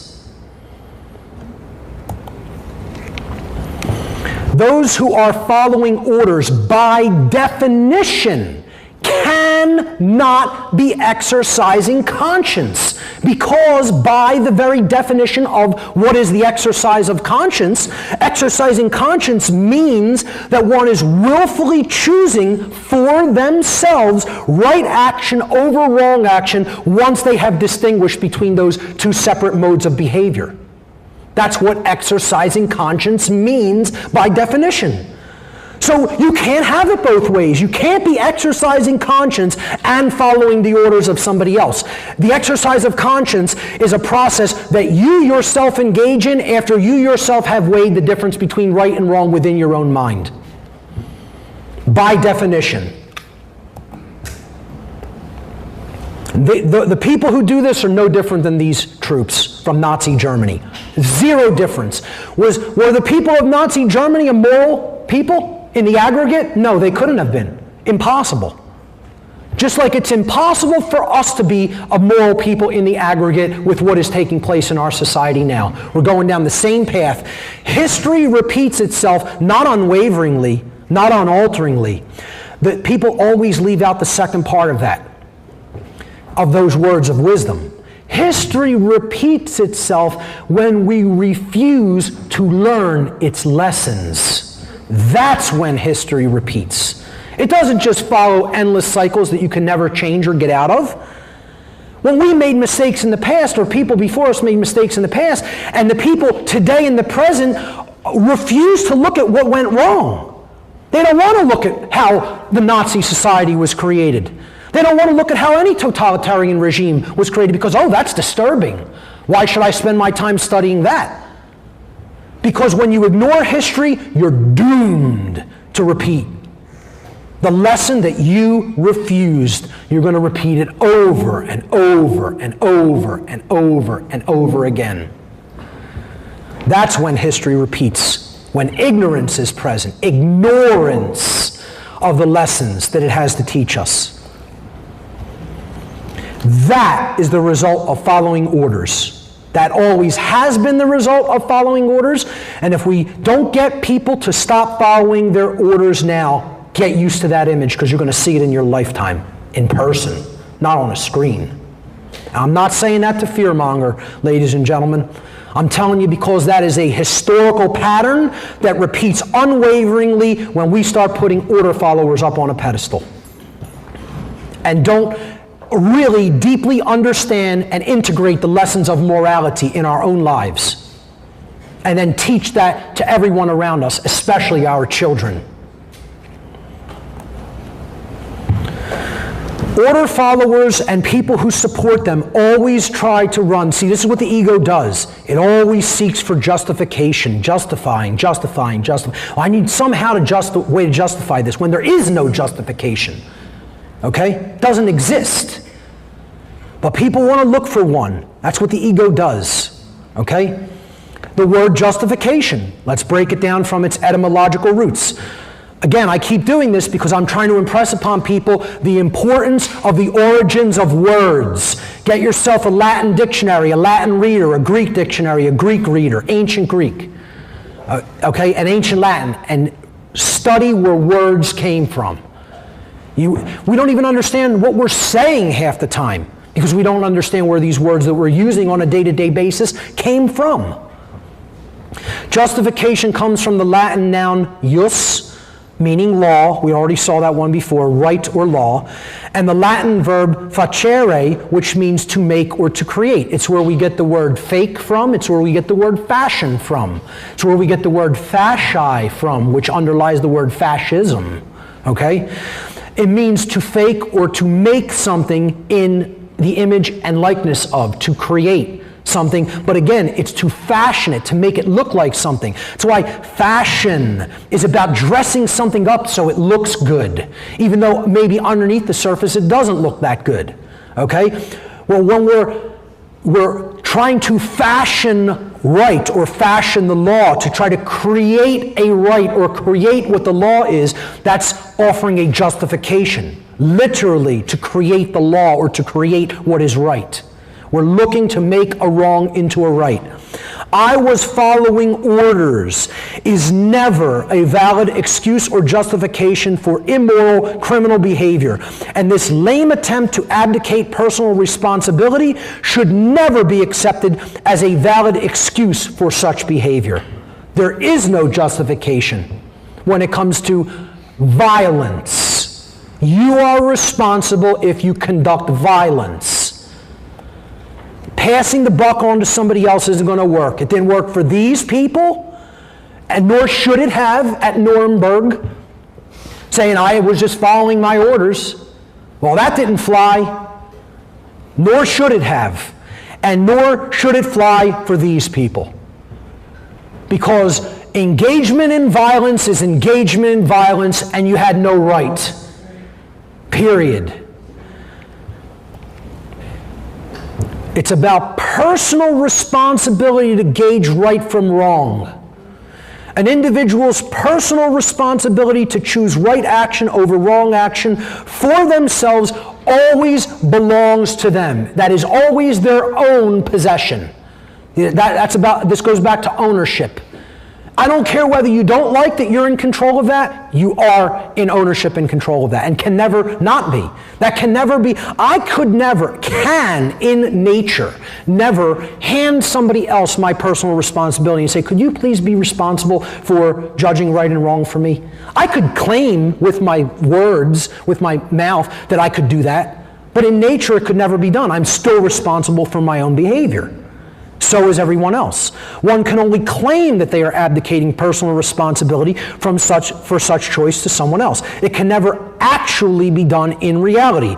More simply put, an individual is always personally responsible for their own actions. Okay? Now, the only caveats I would give to that, okay, and say it's not a 100% blanket statement, it's largely a blanket statement, is you could look at people with certain genetic conditions, palsies that have a deteriorated brain condition. Okay, they're unwell, they're sick, unwell physically individuals. Okay, that I can understand. That person's not ultimately responsible for every behavior they're going to take. Also, the one other instance I would say is people under hard electronic forms of mind control, which do exist. Trauma-based mind control, which also exists as well. Okay?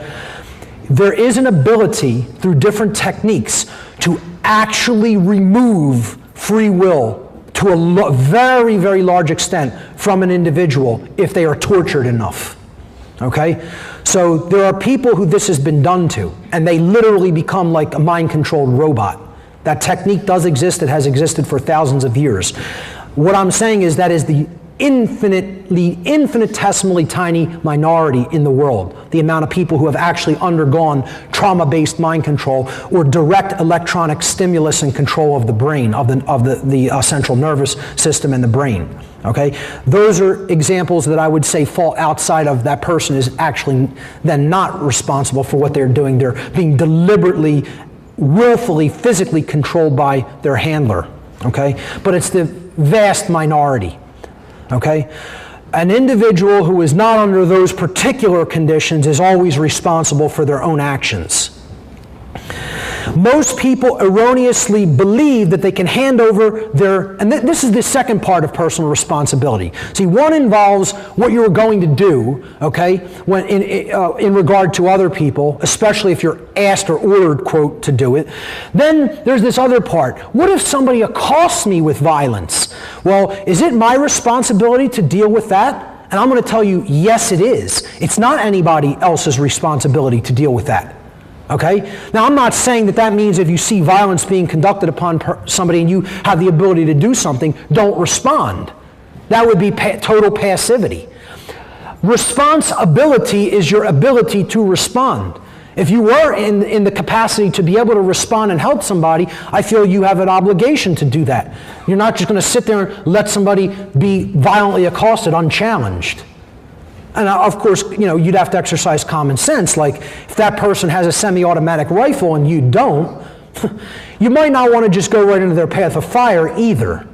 Which is why I highly support and believe firmly in the right to arm oneself. Okay?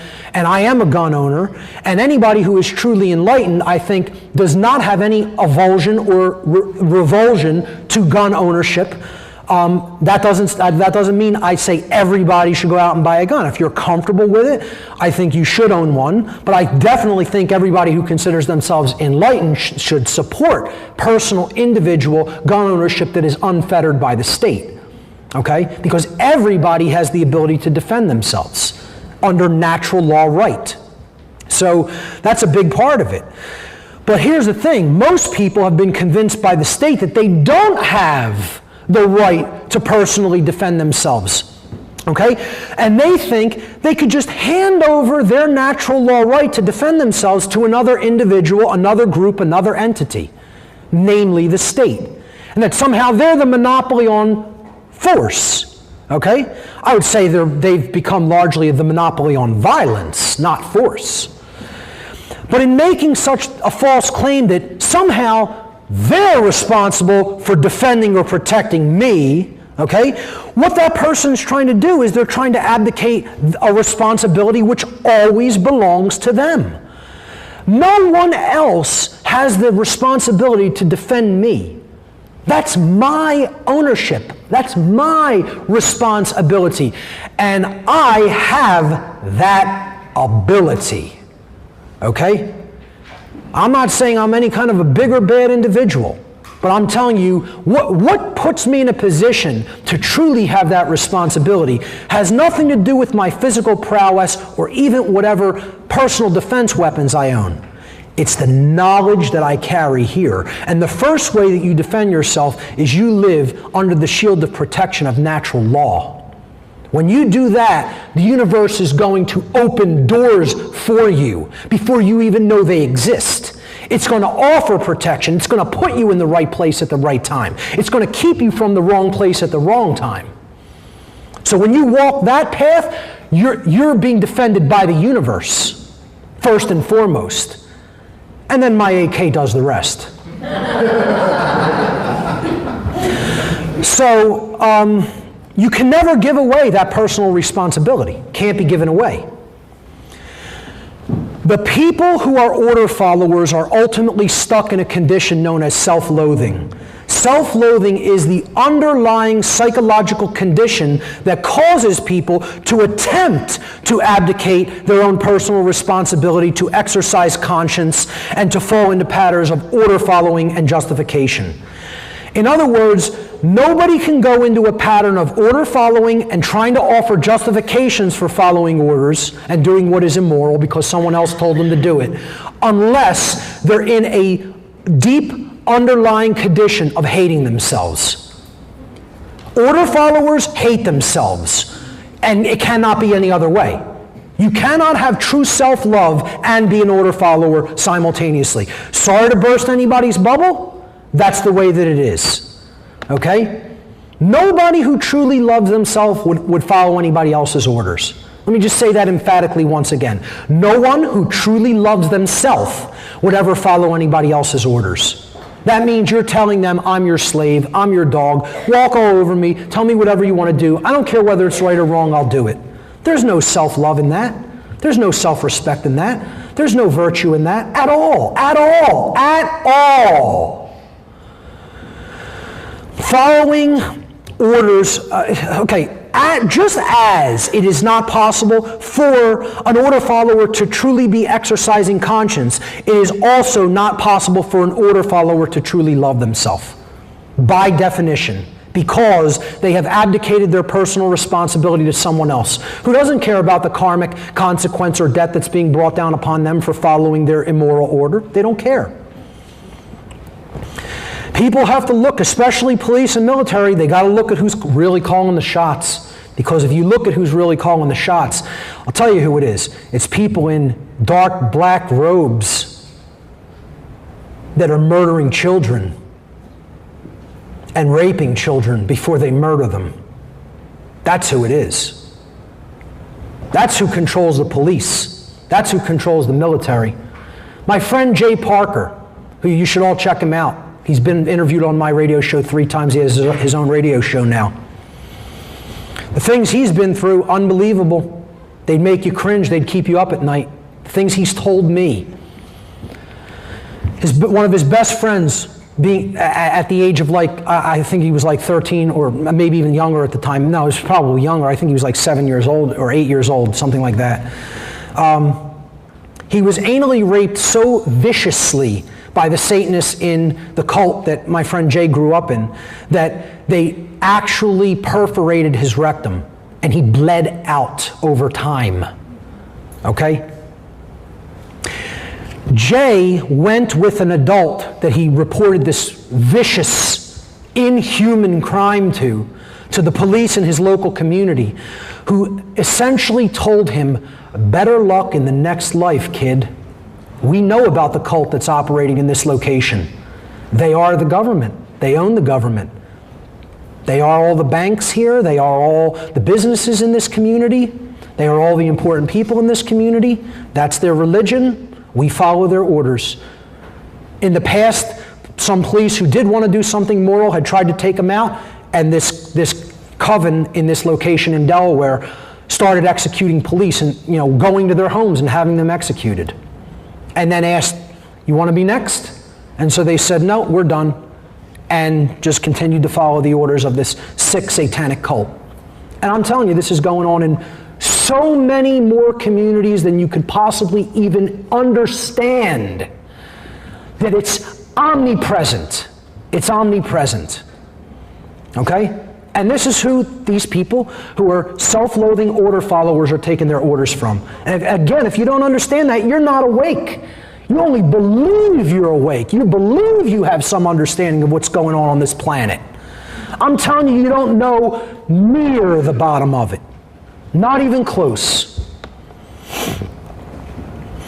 Now, this condition of self-loathing is what puts people into a prison.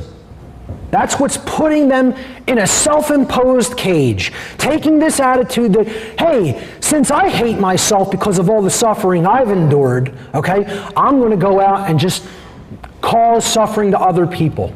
Well, that's the surest fire way into a cage that you've locked yourself into and thrown away the key. Right there.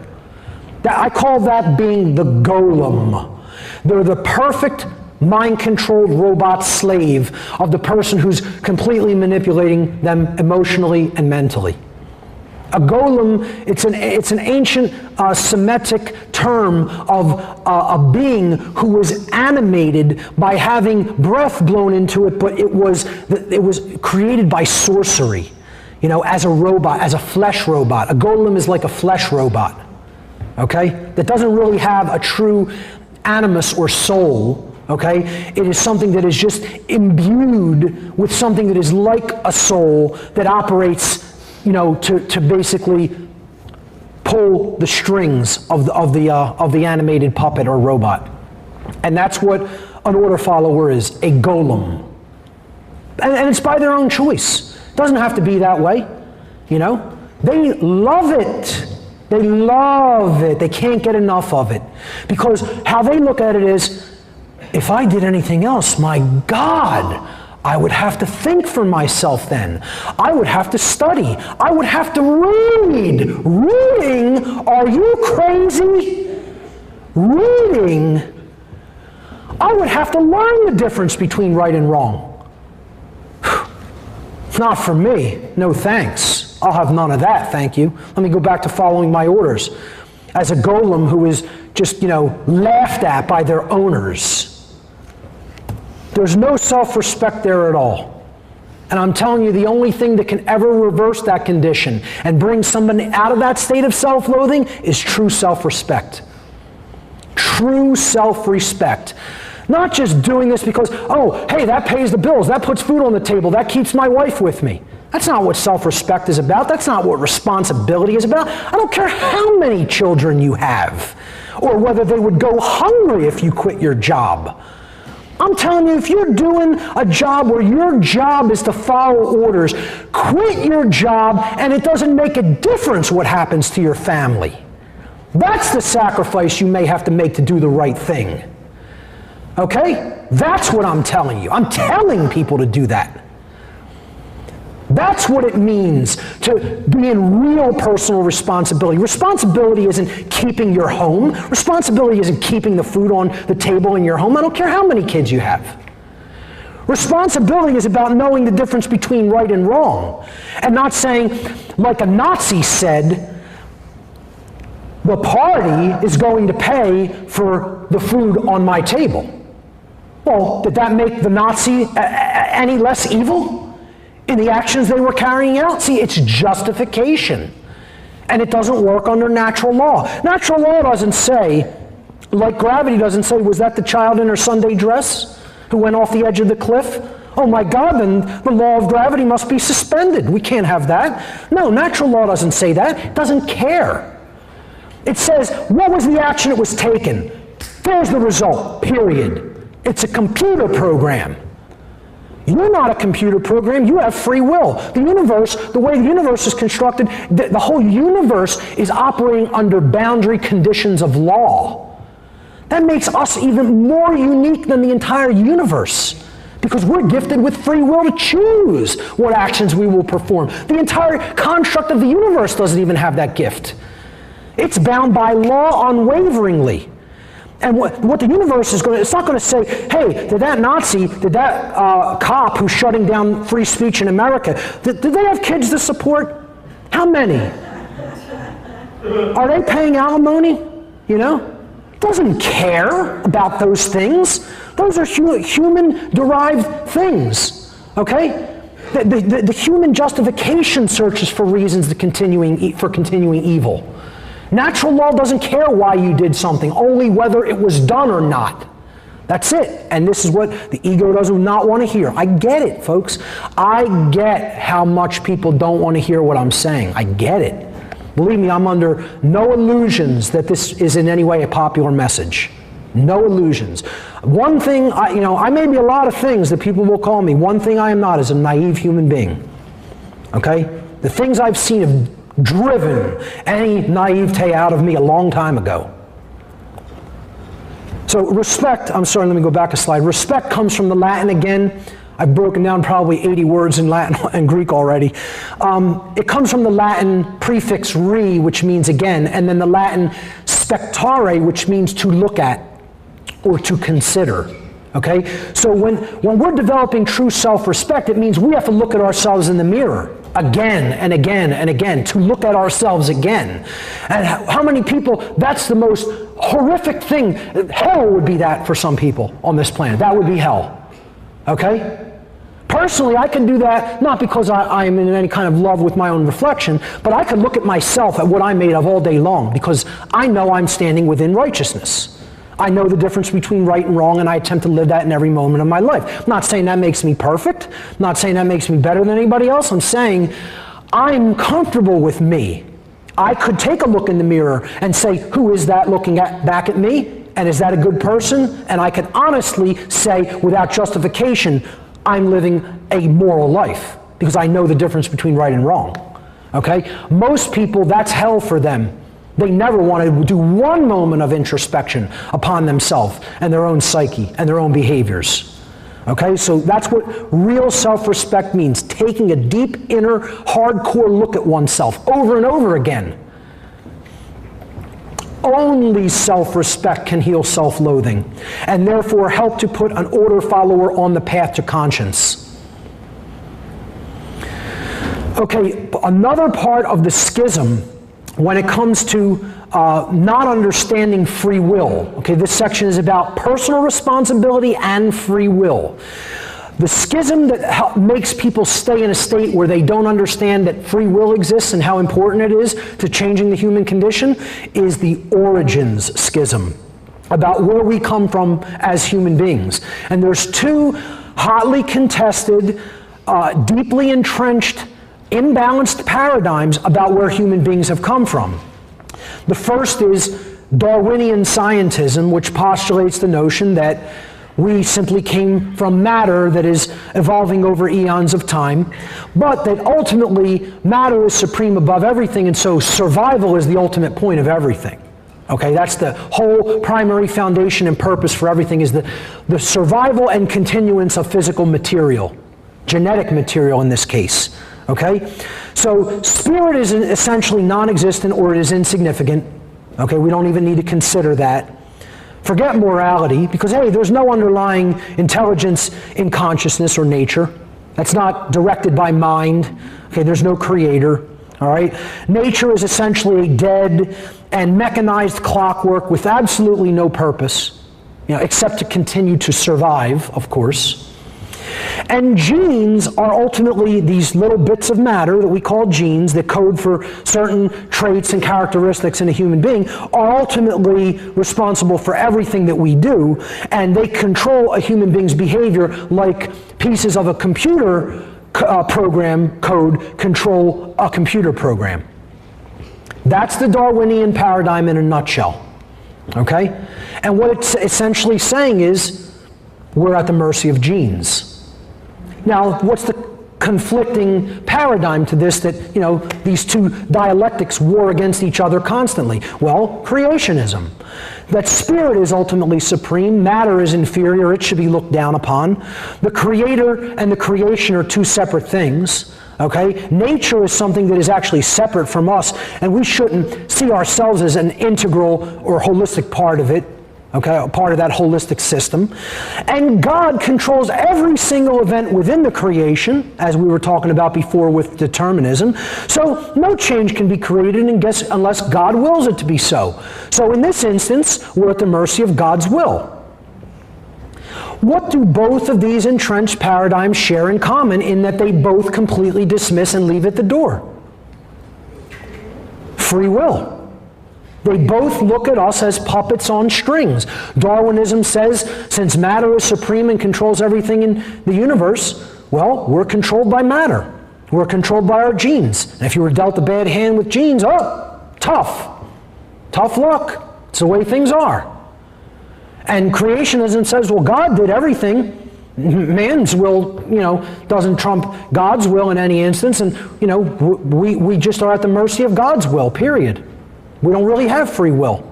Both of these paradigms look at human beings as puppets on strings with no free will of our own. What they share in common is a complete dismissal of human free will.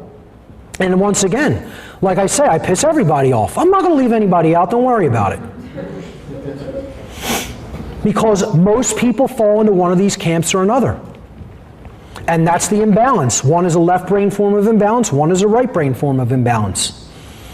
And that's why the world is in the condition that we're in. People have bought into either one of these erroneous notions, and therefore they end up dismissing human free will to change things, because what is going to change things doesn't lie in the epigenetic domain, and it's not just God's will that's going to change things. We have to align ourselves with the will of creation, yes. What's going to do that is epigenetic evolution of humanity, which is evolution in consciousness, evolution in mind. Not physical evolution of matter that just wants to propagate itself like some kind of a virus for no purpose other than to continue to exist. Consciousness is ever seeking to learn and to grow and improve upon itself and to become more complexified and more moral, to understand wider patterns that are inherent in the universe, like the difference between right and wrong. The other dangerous belief, that is so propagated out there, especially by the New Age communities, is this notion that evil is necessary. Because, good exists, so evil has to exist. Nonsense. This is a false notion of inherent dualism. Yeah, there is inherent dualism. Love and fear. Freedom and slavery. Knowledge and ignorance. They're real dualisms that exist. They're not illusions. But to say for good to exist, evil has to exist, that's ridiculous. That's going to such an extremity. Well, for good things to exist, there has to be things that are in such a complete state of disarray and imbalance, living totally out of harmony with nature. I don't think that's true. As a matter of fact, I know it's not true. Evil is not necessary because evil is born out of free will choice. Evil doesn't exist because some program is running to make people behave a certain way. People are behaving a certain way because they're basing their behaviors on decisions that they've made based on information that they've taken in that is bad. You take in bad information, the processing is bad, so is the output. And the output is behavior. Evil is a choice based upon the information that we are working with that is corrupted. You program corrupt code into a computer, the computer is going to output bad output onto the screen or the internet, period. Same thing for a human being.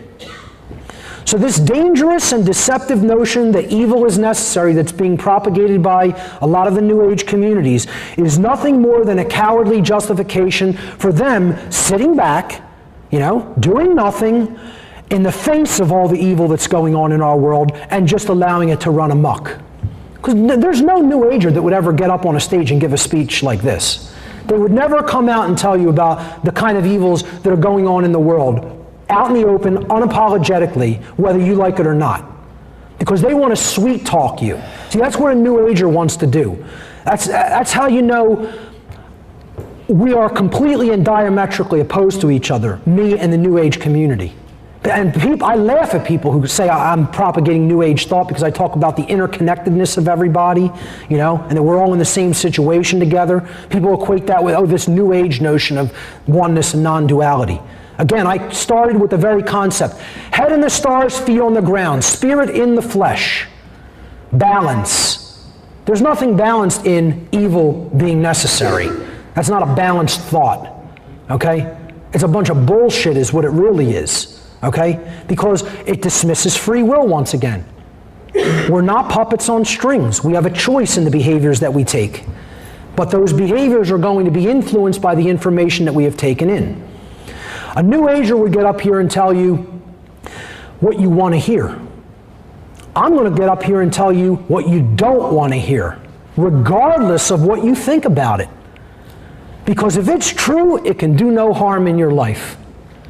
You get up and start propagating things that just sound good and warm and fuzzy to people, make them feel all great, but ultimately you're giving them bad information or information that could easily lead to a form of extreme thought that is imbalanced and untrue, okay? You're going to be doing harm as a result. I'd rather get up here, tell you the truth that'll make you cry, than rather dress up a bunch of pretty New Age bullshit nonsense and make you feel really good, and then, you know, ultimately it does a lot of damage 5-10 years down the line in your life because you're operating according to things that weren't really truly based in principles and truth. So we can't just let evil run amok. We have a responsibility to change this world. I heard a New Ager, and I'm going to say his name. His name was John Lear, okay? He's into the whole paranormal and alien communities. And he told people, we're not here to change the world. We're here to allow the world to change us and be changed by the world. But we're not here to actually put actual, real, physical, lasting change into the world. And I heard that statement and on an internet radio show, and I was so blown away, it almost knocked me over. I couldn't believe that somebody actually bought into this notion that we're not here to make real change happen in the world for the better, to a point where he actually said, we're only here to be changed by the world. This is New Age bullshit at its finest, ladies and gentlemen. And people who are believing in that nonsense are completely asleep and don't know at all what it means to be awoken. Because to be awoken means you're doing the work here to change this world right here in the now, where you're at now. From where you're at now. And having to do with that, we can move to the ultimate abdication of personal responsibility, waiting for a Savior to come and rescue us from ourselves. And the Savior doesn't have to be a religious figure, you know.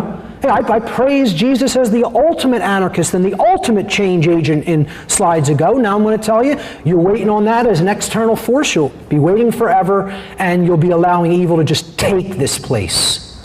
Okay? It's not about waiting for anything outside of ourselves.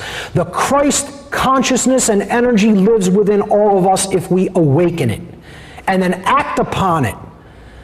Christ was an activist. Just read the stories and the allegorical stories in the biblical texts. He was out there taking action. He was speaking to the lowest consciousness people of the community, trying to uplift their consciousness with his higher consciousness. That's doing the work. You know? Now, we don't want to talk to our family members, you know, let alone the next door neighbor or the people who are, you know, following orders in the military and the police. This idea, and you know, it doesn't have to be a religious figure. It could be Buddha, it could be Shiva, or any of the other traditional saviors, or you could have a Quetzalcoatl up there, okay? Or it could be the Zadans or the Andromedans, you know, the Galactic Federation of Light. All of these so-called saviors, they're just tripping over themselves to get here to rescue us from our own ignorance. Yeah. Yeah. Well, listen, you know, let me know how that's working out for you a decade down the line, and then 2 decades and 3 decades, because you'll still be waiting. Okay? The work is ours to do for ourselves, or we haven't learned the lesson. We haven't learned anything. It's about taking action in this domain because what happens here matters. Yes. Being awake does not mean that you never experience so-called negative emotions such as anger, sadness, worry, frustration, etc. Okay? The negative emotions are there for a reason, folks. They're not to be purged. This is not the goal of awakening or enlightenment, it's to purge all negative emotion and never experience it. If you believe that, you're still asleep. All right? Being enlightened does not mean that someone has purged all negative emotions and exists in a state of permanent tranquility. Sorry about the typo on my slide, I'll fix it later. As a matter of fact, that is probably a surefire sign that you are still asleep, if that's what you believe, that all the negative emotions are there to be purged. Negative emotions are not something that is there to be purged, or they wouldn't be there. Okay? They're there to be felt and experienced and worked with and worked through. They help work you through the situations that we are in. Particularly anger. This is one the New Age movement doesn't want you to have. They don't want anger to be there. You know, the state doesn't want anger to be there either. Okay, because they're trying to keep you tranquil. That's why the state gives you religions. Okay? The entrenched powers that be, the powers that shouldn't be, are the ones who have constructed the religions of passivity. They're the ones who put these religions forward as mind control techniques to prevent people from taking action, to change things and to end the condition of slavery that we are in. So they gave us these religions that just propagate passivity so that we will continue to accept our chains. When righteous and channeled, anger can be a gift. Only when it is both righteous and channeled effectively. So I'm talking about righteous indignation here, okay? The Hulk energy, I like to call it. All right? The Hulk only hulked up when people wouldn't leave him alone and respect his boundaries, respect him as an individual. They kept trying to come at him and come at him and come at him. Wouldn't leave him alone. The first natural law right is the right to be left alone. If you so wish it, you have the right to be left alone by other people. And as the old saying goes, there's only two kinds of people. The kind of people that want to be left alone and the people who won't leave them alone. The people who won't leave them alone are the statists. It's the government and the supporters of it. You know? The other people just want to be left alone and live their lives in peace. So the New Age movement and religion is all about eradication of that Hulk energy because they're trying to tell you all anger is negative. No, it is not.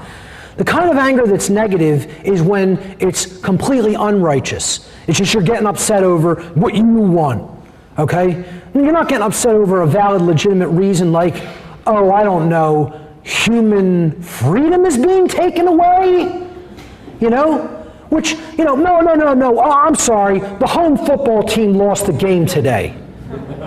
That's something to get real angry about, you know? Forget about human freedom, though. No, don't worry about that. While non-righteous anger and unchanneled anger, okay, are counterproductive to both individual development and collective efforts to bring about positive change, righteous indignation, when it is channeled productively, can be a major motivation to create positive change in the world. Okay, so this meme over here with Howard Beale from the movie Network, which is a phenomenal movie about the manipulation in mainstream media and how it is basically used as a tool for mind control, which was put out, this allegorical film was put out in the mid-1970s. Is still like a perennial favorite among people who look into topics such as this. He had that tagline in the movie, "I'm mad as hell and I'm not going to take this anymore." You know, that's righteous indignation because it was about what was happening to the human condition and our rights. So righteous indignation is positive channeled anger, which is there to be felt as an emotional compass to guide us to the way that we need to go, the right action that we need to be taking to create change in the world. Again, as the saying goes, if you're not outraged, you're not paying attention. You know, the most enlightened among us feel rage at times. It's there to be experienced. It's not something to just purge and say, I want to feel good all the time. That's not what enlightenment is. And that's one of my other points coming up. If you're not feeling like this, now, at the time we're living in, more likely than not, it means you're not truly awake. Because if you don't recognize that's what's really going on all around us, if you even have partially the picture, okay?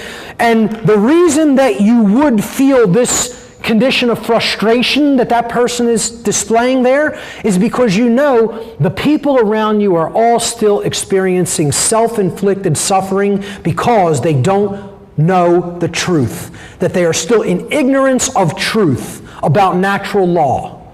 Okay? And how that ignorance is leading to the human condition of slavery and perpetuating more and more self-inflicted suffering.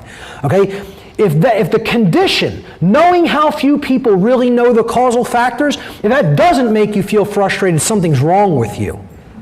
Okay? There's something not quite working right in your emotional makeup if you don't feel that from time to time. I'm not saying dwell in that condition. Believe me, I'd be completely immobilized if I were to dwell in that condition.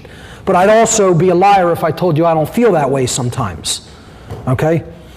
So, being awake does not mean pursuing perpetual bliss in a world that is currently filled with suffering and slavery. Awakening, enlightenment, is not about you being happy all the time. You hear so much in the New Age movement, follow your bliss. I was just told this on a radio interview, you know. Mark, you're way too serious. You know, why don't you just follow your bliss? Because the whole world is in a state of complete ignorance and self-imposed suffering and essentially completely immoral and is bringing slavery down upon themselves. So I should just want to go out and be blissful all the time. Not to try to educate my fellow human beings. No. Follow your bliss. Okay? I mean, it's so childish. And I'm not putting down the overall happiness and the pursuit of happiness. I'm not saying people don't have a right to be happy. Please don't take my words, misconstrue them to an extreme, and say, he said, if I'm ever happy, I'm an evil person. That's not what I'm saying, okay? There is certainly a role for happiness in this life, and everybody is entitled to happiness, okay? But making that the sole pursuit or main objective of your life, that's called hedonism. And that's not why we're here, to pursue one pleasure after another. While the inequities and iniquities of our world are running rampant, that's not a sign of enlightenment or awakening. It's exactly the opposite. That's a sign that you're just pursuing self-pleasure. You're stuck in the lower self-identification. And all you want to do is hop from one fix to the next fix. You know? There's nothing enlightened in that. You know, if hearing painful truth regarding the human condition is something that you'd rather not do because it, quote, brings you down, brings you out of your bliss state of mind, you know, New Agers will tell you, hey, don't hit me with all that negativity, you're just being negative. Mind control, pedophilia, slavery, that's so negative, man, you're bringing me down, man, you know? No, you're off in the clouds not doing your work here on the ground, my friend. That's the truth of the matter, okay? It's not about being blissed out, you know? You might as well go smoke up some drug and just sit there all day, you know, if that's what you want. Because you're doing the same thing with an emotion. You think an emotion isn't doing that? People who just want to sit and actually not take any real-world action, you know? All that's being done in a state like that, perpetually following bliss, you know, you're pumping in native chemicals into the brain that are called endogenous morphines or endorphins. Endogenous morphines. It's literally putting yourself into a drugged out condition. You know? That's what pursuing a lot of these New Age modalities can do that are all about inaction. It's not about sitting in one place and meditating all day. You know, it's about actually, I'm not putting down meditation either, folks. Don't take my words to those extremes either. Meditation's a very important practice to bringing consciousness into a place of balance and should be used as a mechanism to keep it there as well. Okay, I'm telling you there's valid applications for meditation, absolutely. And so much could be garnered spiritually from learning about it and practicing it. I'm telling you, that's not all there is to the story, to what's going on here. It's about understanding the self better through a methodology like that to then get on the battlefield. Get in the war. This is a war that's going on here. It's a spiritual war. That what hangs in the balance is the freedom and evolution of humanity or humanity's enslavement and destruction. And if you don't think that's significant or important, I don't know what to tell you. Then what is?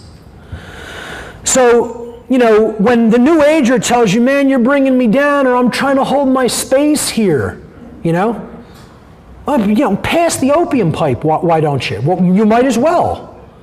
It's the same thing. It's wanting to just be blissed out all the time. And if you believe that that's what it's about, not looking at the ugly truth because you want to maintain your space of bliss, well, I would say you've probably bought into a whole lot of New Age bullshit about what the awakening process is, and the true awakening process has nothing to do with that.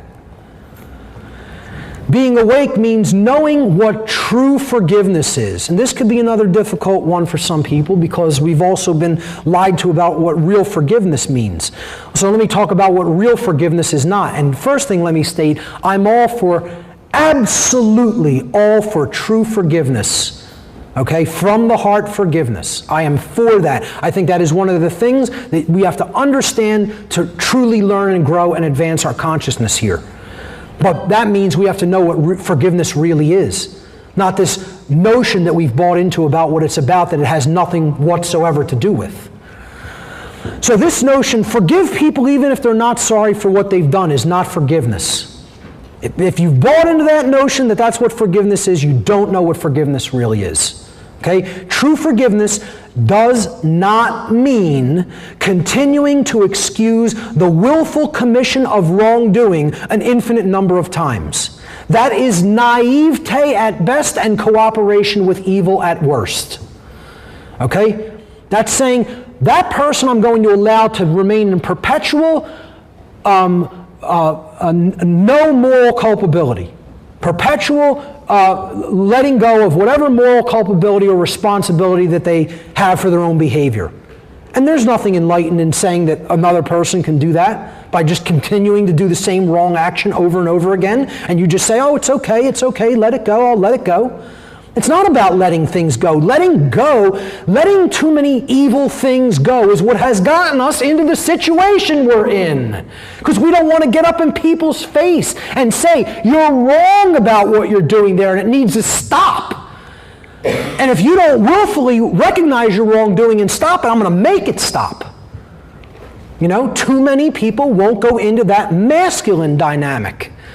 By saying, I'm going to bring you this information, and you have a right to pay attention to it and then change your behavior if what you have been doing is violent, okay? But that doesn't mean if you don't change your behavior after I've already given you that information that I think you should just be allowed to continue to do that behavior that is violent and evil unchecked. That's completely naive. That's asking for more. Okay, that's the abuse victim in a victim abusive relationship. Okay, that is being victimized and doesn't care enough about themselves to say, I'm not going to take this anymore. And they continue to allow the abuse to happen. Now they are complicit at that point. That doesn't mean that they deserve what was happening to them, but they have become complicit in that abuse victim cycle when they refuse to say no. And that's where the powers that should not be want us. They want us in this state where we think forgiveness is something that it is not, and we'll never say no. True forgiveness is not about turning the other cheek in the traditional sense that people consider turning the other cheek. In biblical scripture, turning the other cheek was about continuing to give family members and friends and people that you care about more chances to understand the truth about what's really going on that they couldn't see before by continuing to go back to them and speaking the truth to them over and over again, even if they spit on you or slapped the gift that you were trying to hand them out of your hand upon the first many attempts. And you continue to do that. Okay? I will continue to talk to people who have slapped the wisdom I'm trying to hand to them out of my hand, okay, in the reach of friendship to them. I'll continue to go back and do that until they say, don't ever speak to me again. Then I'll respect that and I'll say, I'll never talk to you again, okay? Most family members won't do that. I've told them, you want me to stop talking about this with you? This is my moral obligation to do it. This is what I'm going to talk about every time we see each other, unless you tell me you never want to talk to me again. Because it's my free will to talk to you about what I feel you need to understand, and it's your free will to say, no, I never want to hear any information from you.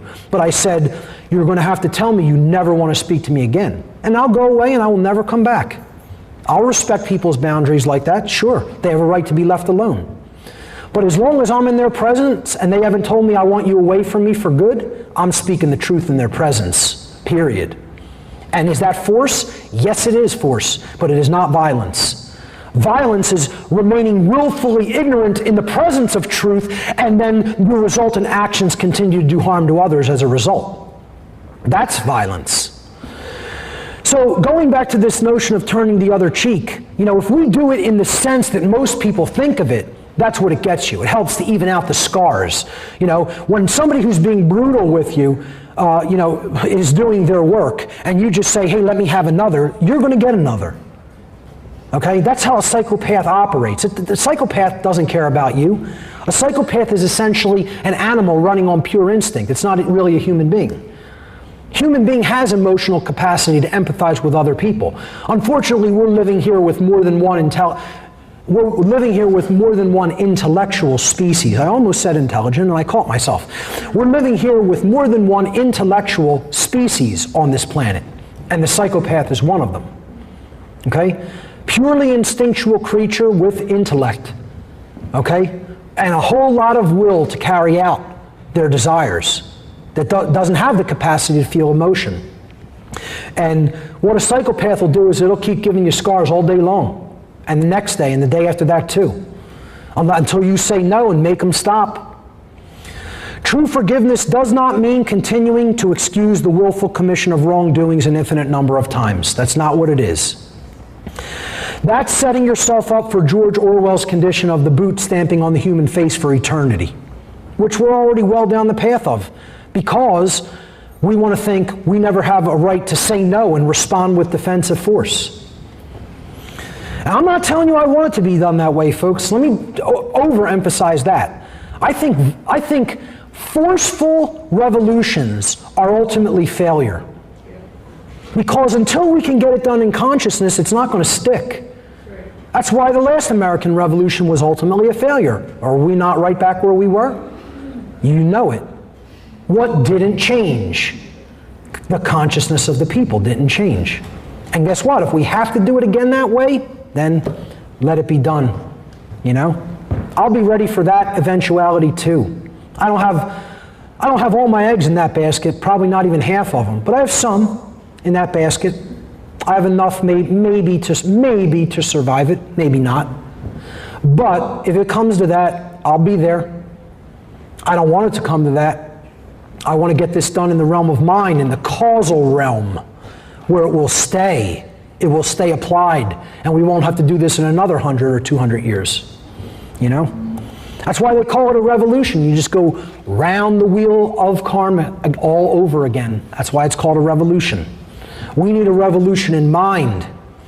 Let's talk about what real forgiveness actually is. It's different than letting go. People want to equate these things of letting go, okay?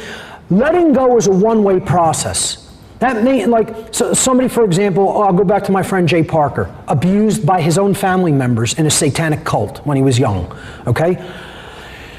The family members are never going to apologize for what they did. They're psychopathic. They're satanic psychopaths, okay? What he has done regarding that dynamic isn't forgive his family members. He has let go. And is not saying it's necessary for me to get vengeance or revenge, okay? I can let go of a need for vengeance or revenge. That's not what forgiveness, about getting back at somebody, all right? Letting go means I can just do that. I can let it go. It doesn't mean I've forgiven you, Forgiveness is a two-way street. It involves the person who committed the wrong using those three powerful words, saying, I was wrong. Then you can forgive them by saying, I acknowledge that you are sorry for what you have done, and I am taking your word beforehand, before you do anything else, hence forgiveness. I'm taking what you are giving me in advance, your word that you will not continue to do that same behavior again. And therefore we're okay. I am not going to try to exact any vengeance or penalty or anything from you. Okay? We're even as long as you don't do the same thing again. So true forgiveness is always a two-way street involving both the wrongdoer and those who were wronged. It is not a one-way process where the person who is wronged just says, I forgive you, and it's done. That's not forgiveness. That is the process of mentally letting go, which is also very important and should be practiced in the condition where you know the person's not sorry and is not going to change. That's release from attachment, okay, to you wanting them to change or be sorry for what they have done that they are not sorry for. That's an important thing too, is that kind of release from attachment, because that'll eat you up inside, okay? So if you let that go and you say, I'm no longer going to be angry about what happened, I accept it, violence was done, I can't undo the past, and I'm letting it go. That's not forgiveness. Forgiveness is when somebody says, I'm sorry, I was wrong. Will you let this go? Let us be even, I won't do it again. That's real forgiveness. A sincere apology starts with the words, I was wrong, on the part of the wrongdoer. And what they're doing by that is they're telling the truth, admitting what they had done was wrong, and then they're telling you they're going to cease in their engagement in their previously violent behavior. That's where true forgiveness begins. That's where true reconciliation must begin. It's a two-way street, okay? Being awake means knowing the difference between what cannot be changed versus what should be changed. Okay, now, a New Ager once told me, Mark, now listen to this statement, see if you could pick up the inherent contradiction in it. Before I started doing this series of lectures, somebody said to me, you should never say you should to anybody. Think about that for a minute. You should never say you should to anybody else. This New Age, the person who had bought into this New Age nonsense had actually just broken the very thing that they told me never to engage in. Okay? Of course you should say you should not do something that is wrong to somebody else. The entire problem with the world is that too many people have sat back, watched violence and evil take place in their presence, and not said to the person that was engaging in it, you should not do that. That's why we're where we're at. We need to know the difference between what cannot be changed and what should be changed. Okay? And I illustrate this concept with the original version, the original unadulterated version of Reinhold Niebuhr's Prayer of Serenity. This is given in a lot of the 12-step programs for alcoholism and other addictions, okay? But in those 12-step programs, it's completely watered down. It's changed. It's not Niebuhr's Prayer of Serenity. It's a variant of it. It's more like a plagiarism of it, if you will. Okay? They've tried to take most of his words, but they've changed enough of it that it completely changes the deep core meaning of this very, very powerful invocation. Okay? And here's how it went in the original before it was modified. God, give me grace to accept with serenity the things that cannot be changed, the courage to change the things which should be changed, and the wisdom to distinguish the one from the other. Now, do you hear the difference in that versus, grant me the serenity to accept the things I cannot change, the courage to change the things which I can change, and the wisdom to know the difference, which is how they're teaching this, the variant that they're using in the 12-step programs. First of all, there's no word I in this prayer, okay? It's saying, give me grace. Let me accept grace from creation to accept with serenity, with surrender, the things that cannot be changed. And what are the things that cannot be changed? The laws of nature, natural law, moral law. That's what has to be accepted with grace and serenity. Those are the things that cannot be changed by anything we are capable of doing. Those laws work that way 100% of the time, flawlessly and unwaveringly. The next part of the prayer says, grant me the courage to change the things which should be changed. That's saying, give me the courage to take action when I recognize injustice is taking place around me. And I'm going to try to change the things that should be changed. It's not about you on the microcosmic scale saying, can I change these things in my life? Can I not change these things in my life? It's not about you. This is something that goes back. This isn't about self-identification. This is about agape, wider care, universal care, about what's taking place in the world. That's what this prayer is about. Okay? To change the things which I know are wrong and should be changed. And the wisdom to distinguish what is that which cannot be changed in nature versus what should be changed in our experience here on earth.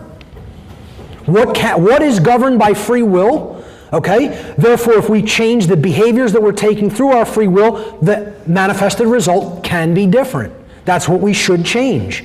What cannot be changed, the laws of morality, they have to be accepted, they have to be harmonized with. Our behavior has to be harmonized with them. That's all we can do, is discover them and then live in harmony with them.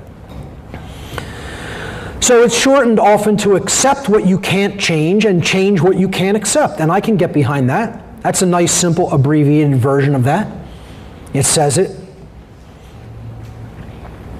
While slavery, and this is all about distinguishing that one state from the other state.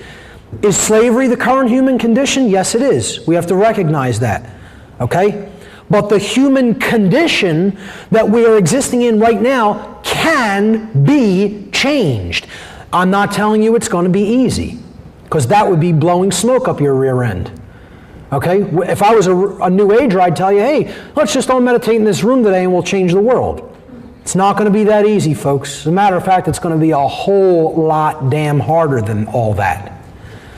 It's going to involve a lot of work and struggle and self-sacrifice and courage and persistence. Persistence, constancy, willpower, effort. That's what it's going to take. That's what the great work to change the human condition is going to take. All that and then more. The laws of nature, however, cannot be changed. They are eternally set in stone, so to speak. They are what is there. It is going to be, it has been that way, it is this way now, and it is going to be this way. See, people get these things confused. They think we can change the law, but the human condition is eternal. It's exactly the other way around. The human condition can be changed, but true law cannot be changed. It's exactly the other way around from where most people have it in their mind. Oh, we can change that law, quote unquote, meaning man's law, you know. But oh, the human condition, you want to change the human beings exist in a state of slavery. Oh, that's always been that way. It is that way now, it's always going to be that way. No. That's a choice. That's that way because of the behaviors that are in effect. And then natural law is bringing us the consequences of those behaviors. Well, when thinking that underlies behavior changes, the behavior will change, and then the consequences will change, and you'll get a different result. That can be changed. The laws of nature, however, cannot be changed. Humanity, the reason the human condition stays the way that it is because humanity has not yet willed the human condition to change because we continue to ignore the laws of nature which govern the consequences of the human condition. Think about it for a moment. We ignore the laws of nature which govern the condition, and we want the condition to change? You know? Unbelievable. That's like saying, yeah, do me a favor, listen, can you reverse time for a moment so the glass I just dropped on the floor can unbreak and come up to the table? Well, it doesn't work that way. The laws of nature don't work that way. Sorry about that. Can I take my garden hose and keep spraying wet laundry and expect it to become dry so that I can put my clothes on? No, because you're adding the same polarity that wets them. The laws of nature don't work that way. Can you keep all the institutions in the world that have controlled people's mind and therefore led their behavior into immorality and thus led the people into slavery and keep those institutions in place, keep government in place, keep money in place, keep religion in place? We want to magically have freedom. Yeah, that works about as well as stepping off the building and expecting not to get hurt. It works just as well as lighting your house on fire and expect everything in the house to just remain perfectly intact. You know? It's madness. People want to be God in this respect. They want to be the arbiters of law and truth. They want to say, see, I ask people, do you want to suffer? And nobody says they want to suffer, and I believe them. I believe at their heart, even at a subconscious level, nobody truly really wants to suffer. Nobody hates themselves so much that they say, listen, I really want to suffer. I love it. Okay? Here's what they're really admitting. And then you say, well, are you willing to do the things that are required to change the condition that has led to suffering, and therefore the suffering won't be present? No, I'm not willing to do that. You know, please. But, you know, I don't believe that just means that the person just eternally hates themselves, you know, or that they want to suffer. I think what they really want is they want to have their cake and eat it too. I want to be able to eat this slice of cake, but I still want it to be on the plate after I'm finished eating it. Well, it doesn't work that way. Sorry to burst your bubble. Okay? I want the eternally full bottle of water. I can drink the bottle down and then I put it down and it's magically full again. Well, the laws of nature don't work that way. So if you're not willing to do the things that are required to change the condition, why would you expect the condition to change magically on its own? The laws of nature do not work that way, period. That's it. So you cannot have all the things that are currently in place and say, I want freedom. Well, it doesn't work that way. Sorry, but that's not how it works. These institutions which are blocking access to true freedom need to be destroyed. When you're willing to do that and let go of those erroneous belief systems that are keeping you in a cage, then you'll be free. Until then, expect to live in the cage and enjoy your surroundings and circumstances. You know, that's it. That's all the universe is saying to us, because the laws of nature do not care about you. They are giving you what you are giving you. That's the will of creation. The will of creation is, what do you will for yourself? And creation's always going to say yes. Well, here's the laws. Here's how they work. You will this condition? That's what's required. That's a requirement under the law. You want to do that? You can have that. No, I don't want to do that. Can't have that then. That's it. And it doesn't care. You want to build a house? You're going to need building materials. You can't build a house from thought. You want to get that done? You got to assemble the building materials. That's how a physical law works. Well, you want freedom? There's building materials involved. And there's things that if there's a structure already built here and you want to build a different structure, well, you can't build this, and two things can't exist simultaneously in the same space. Well, you got structures that have built slavery here on the earth. You can't have them still built and still operational and have freedom at the same time. Laws of nature don't work like that, folks. Get over it. You know? But that's what people want to think. I could be the arbiter of truth and law. And what that really is at a low level of wanting to be God. So I call this our appointment with destiny. This is a new take on the old saying, what you resist persists, which is a bunch of New Age mumbo jumbo. No, if you resist tyranny, you'll probably put it down if you have enough resistance against tyranny. If you resist natural law, you'll definitely have slavery. Okay? What you resist doesn't persist. Here's how this really works. This is the original teaching that was taught in the mystery tradition schools and was bastardized and watered down over thousands of years to come to us in the New Age variant of what you resist persists. The conditions that have manifested as a result of what you have been wrongly resisting is that which will continue to persist. So has humanity been wrongly resisting natural law, morality, the moral law of the universe? Yes. What has it received as a result of that? A little thing called slavery has been perpetuated because of that. Okay? Will that continue to exist? If you continue to resist moral law, yes it will. That's how the law of resistance works. It's not what you resist persists. It's what you haven't gotten. You're still resisting it. So now the condition that you've been receiving as a result of what you haven't understood and you've been resistant to understanding, you're going to get more of that. You're going to keep getting that. You're going to get it in ever greater abundance and frequency too. Which is why we're at the tipping point, at the point where, things are ready to really, really rapidly go downhill. Again, I don't say any of that because I'm fear-mongering. Nature is only going to take so much before a tipping point goes off. And then it's on. We mess with nature enough, then it's going to say, all right, boys and girls, it's on. And, good luck when it gets to that point. But we're already a long way into that because we're standing in front of a freight train saying, watch me stop this 200-mile-an-hour train with my own hand. Watch. You'll see. Yeah. Good luck. So, you want to stand against nature? It's going to be a splat. Don't be that guy. Good advice.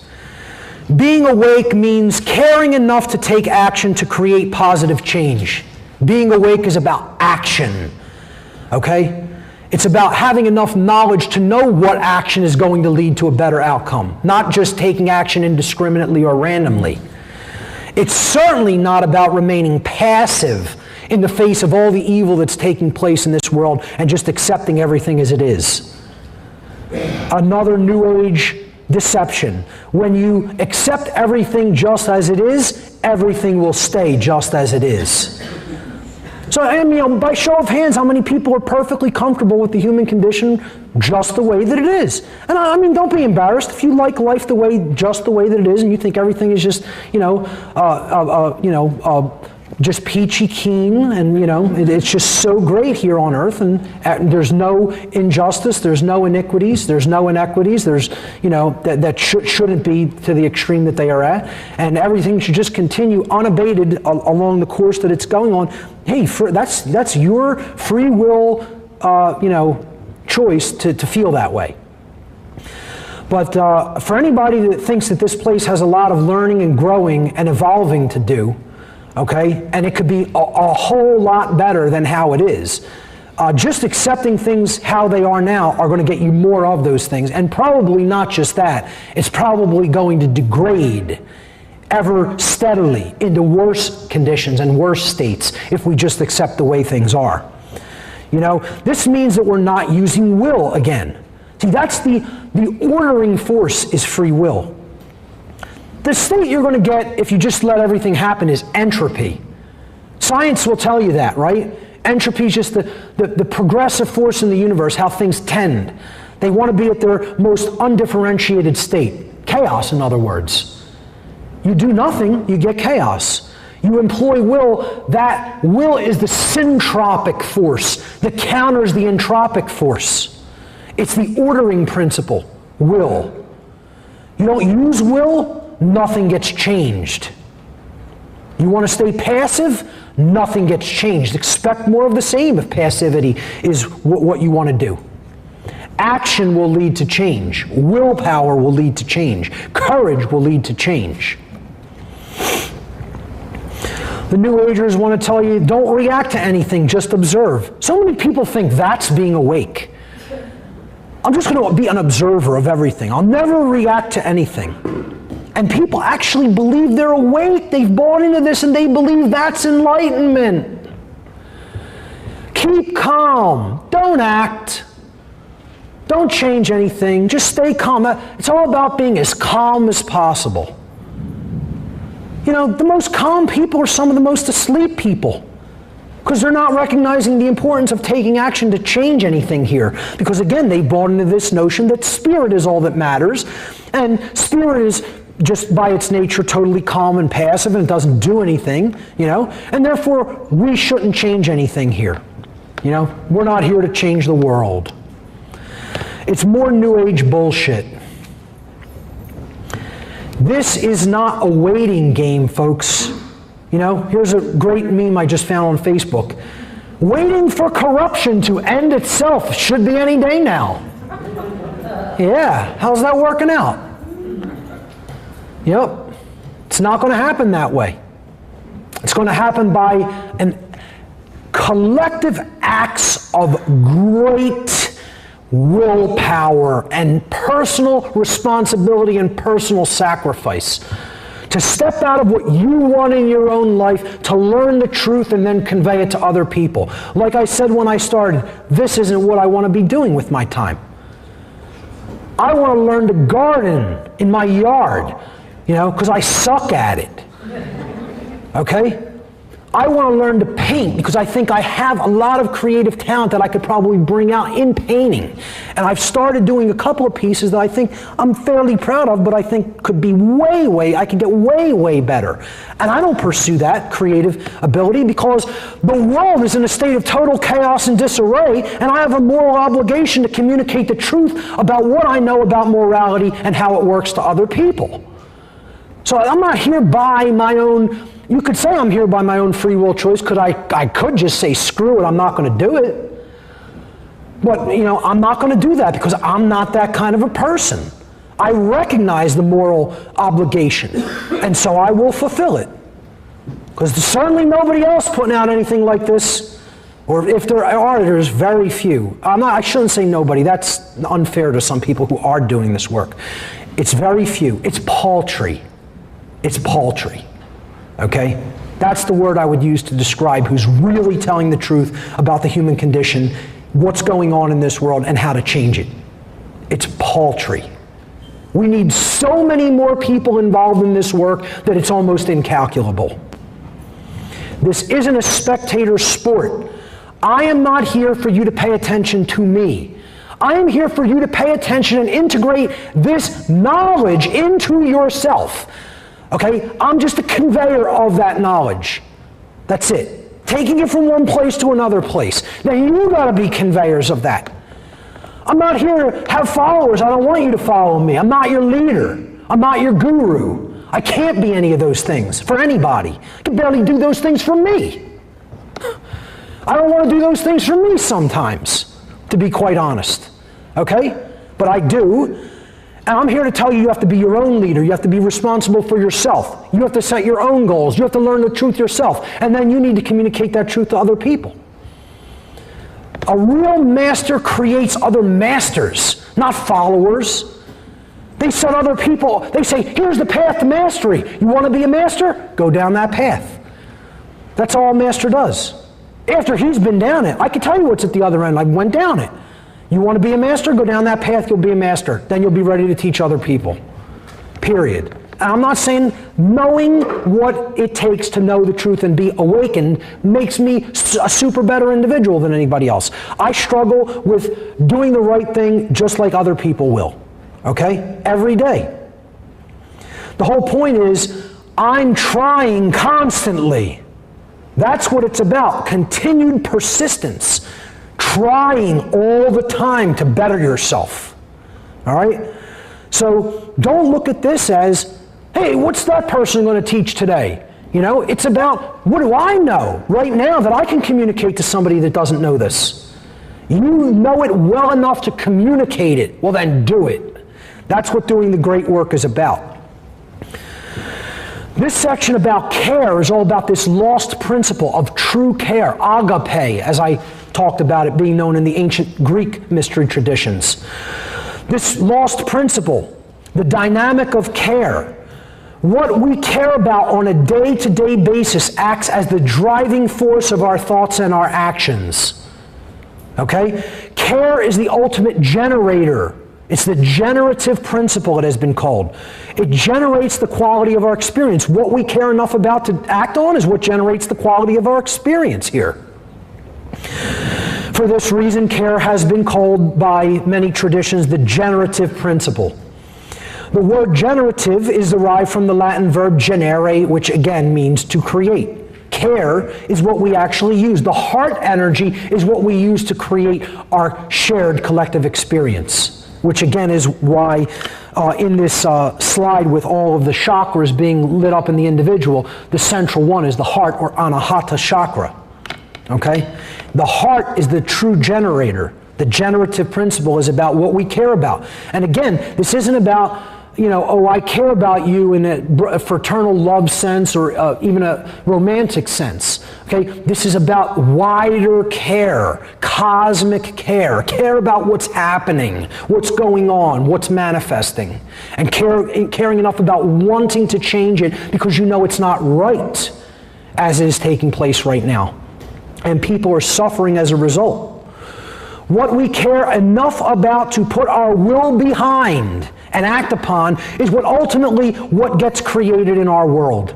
The world is the way that it is, unfortunately, because most people do not care enough, even if they say they want things to be different, to change the world through their actions. That's the sad truth about the human condition. And until the heart is expanded and we care enough to get on the battlefield and take right action in the world and teach the difference between right and wrong, not only to ourselves and to others around us, our children, future generations, okay? Those who come after us, don't expect any real positive lasting change. It doesn't just magically manifest on its own. It takes the ordering principle of willpower driven by true care. That's what it's going to take to get this work done. A couple more. Being awake means knowing that enlightenment is not only about changing yourself regardless of what is happening to others. Instead, it is about actively being involved in the awakening process of others. And that involvement in the awakening process of others is what is known as the true great work. Okay? That means you've awoken yourself to the truth. Now you're going to help other people come online to what is. Okay? You're going to help them awaken in the same way that you awoke. The goal of awakening is not to feel good all the time, as we've already talked about in the past section. Anybody telling you that enlightenment is just all about feeling good, pursuing what feels good to you, following your bliss, it's New Age mumbo-jumbo. It's New Age deception. With awakening comes responsibility above all else to truth. That's my master. I only have one master. Okay? And if there was never a truer statement than God is truth. And that is my master. I bend the knee to no other force in nature. Thank you. I have 15 minutes. I was just thanking Ray for the point in time. That's perfect. I should end right on schedule. This is about responsibility to truth. That's the force that we have to serve. See, service to others is fine. As a matter of fact, it's a very high level of consciousness. Certainly higher than serving the self and just feeling good all the time. But there's a modality of awakening and consciousness beyond serving others. It's called serving truth. Service to truth is the highest form of consciousness. Truth can never be destroyed, but humanity can be destroyed when we refuse to act in service to truth as her defenders. Another big New Age nonsense deception is truth doesn't need to be defended. Of course truth needs to be defended. The lie The deceivers, the liars, the deceivers, they're speaking the lie 24/7, 7 days a week, 365 and a quarter days a year, nonstop. If we don't defend truth, truth doesn't have a voice for itself. We have to be its mediums for expression in the world. We have to be its voice. It is possible for us to co-create a positive outcome, even in the late stage that we are in right now. Even how far into bondage and slavery we are in. A positive outcome is possible for us to co-create. But this can only be accomplished if we care enough to learn the truth ourselves and then develop the courage to continuously speak that truth to other people so that they may also learn it. It is an exercise in willpower and persistence and courage. Seek the truth, then speak the truth. That is the formula for the great work. Seek the truth, then speak the truth. You take it in, then you have to let it flow back out. And that's what the heart energy is all about. Caring enough to use your time and attention to communicate with other people. What is the true great work? The true great work, it is our shared responsibility at this time to help awaken others by continuously speaking the truth unapologetically, even if we feel burdened by this task, and even if it makes all of those involved feel uncomfortable. Courage and persistence are required to perform this great work. We're going to have to drag people into uncharted territory, away from everything that they've known but has kept them enslaved. We're in a state of comfortable slavery. Would you rather be in comfortable slavery or dangerous uncharted territory where you're free? Well, I'll take the unknown and freedom every single second of the day over safe, comfortable, known slavery. You know? People say, well, wouldn't you want to be safe? Not at the expense of my freedom. I'll take cannibals lurking around every corner at the expense of my freedom, rather than the expense of my freedom. Okay? Give me the world filled with cannibals where I'm not owned by somebody else, or even claimed to be owned by anybody else. Those cannibals wouldn't claim they own me, they just claim they want to eat me. That's better than somebody claiming that they own me. It's at least a lot more honest, I'd say. So, you know, I'd take a world where danger lurks around every corner and be free than take perfectly safe and, known slavery that doesn't involve unknown elements or the possibility of chaos. The true great work is the arduous task of influencing others to awaken to the truth. It is to help others, those people, to realize that in supporting and condoning the legitimacy of authority and government, or in other words, man's law, based in moral relativism, that what they have actually been supporting and condoning is the legitimacy of slavery, and that they have been immoral for having taken that position.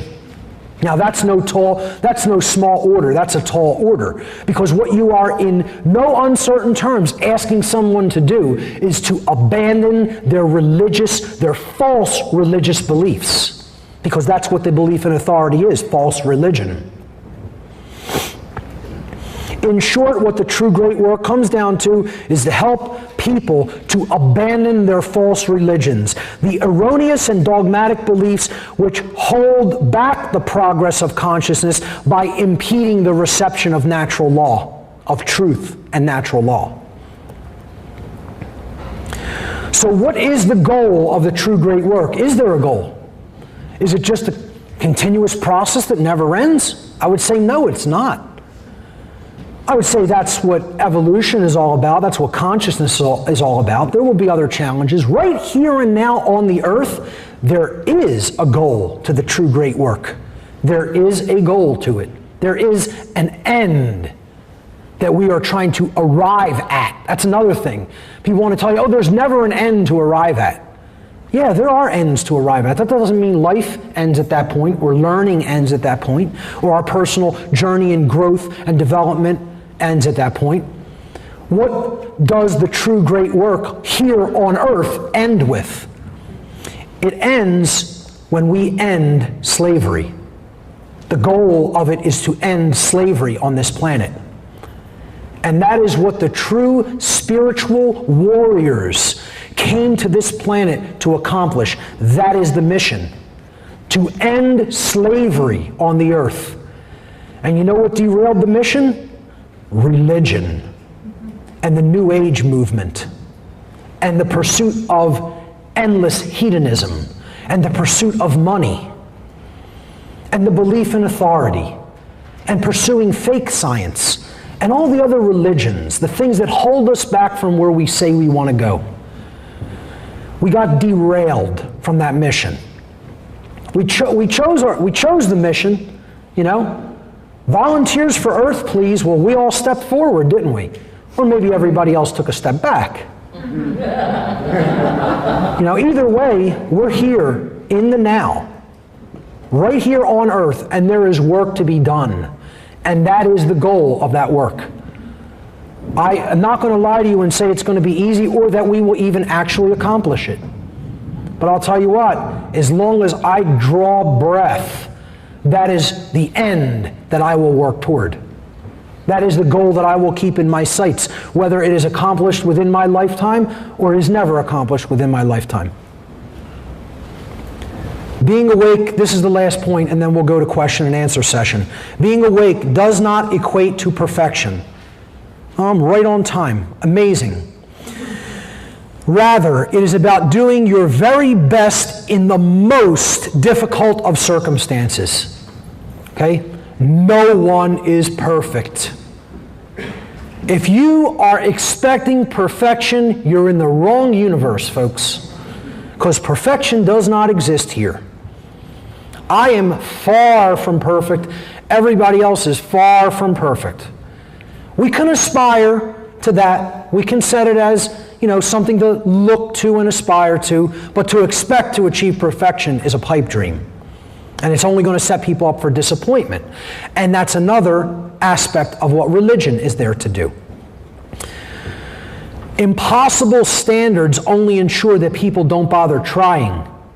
So what a lot of false religion has done is set up the saviors in these religions, or set up the archetypes in these religions as they led perfect lives. They never made any mistakes. They never did anything wrong in their life. I mean, seriously? People buy into this notion that beings have led 100% perfect lives in the flesh on the earth? Well, I don't think there's any greater example of a bullshit story than that. There's nobody on this planet who is perfect. There never has been and there never will be. Okay? We are here to learn and to grow in consciousness, in truth, in morality. That doesn't mean you're going to be perfect. You know, you have to try in all moments to do the best that you can. But when you set up these big figures on pedestals saying, this person was perfect, this being was perfect, and that's what we have to try to be like, you know what everybody says? Oh, God, I'm out of here.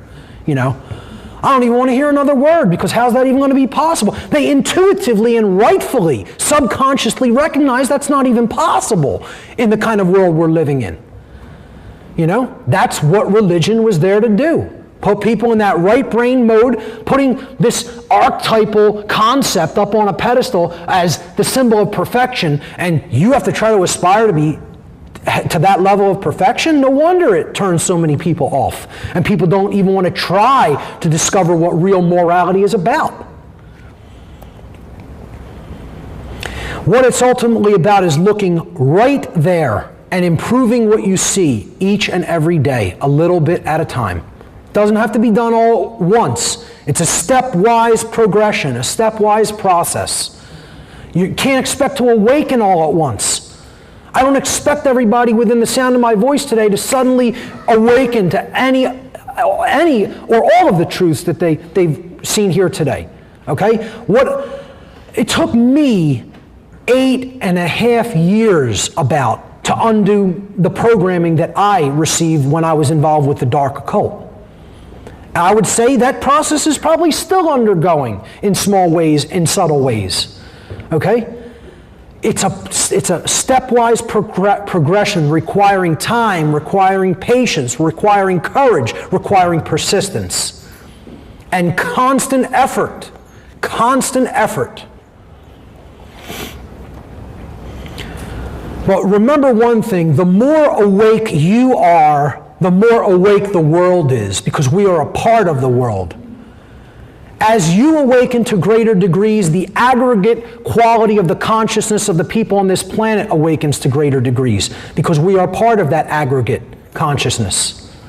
So never think that you can't make an effect as an individual. I'll tell you what, I've made significant impact on this planet as an individual. And my words will resound into the cosmos long after I am gone in this physical shell. And I will make my mark upon this world. Pun intended. We are not insignificant or powerless as individuals. We have more power than we can even imagine. Never, ever, ever give up. Truth, love, and freedom are worth fighting for. Way beyond that, folks. They're not just worth fighting for. They're worth everything. Ladies and gentlemen, thank you for your kind attention.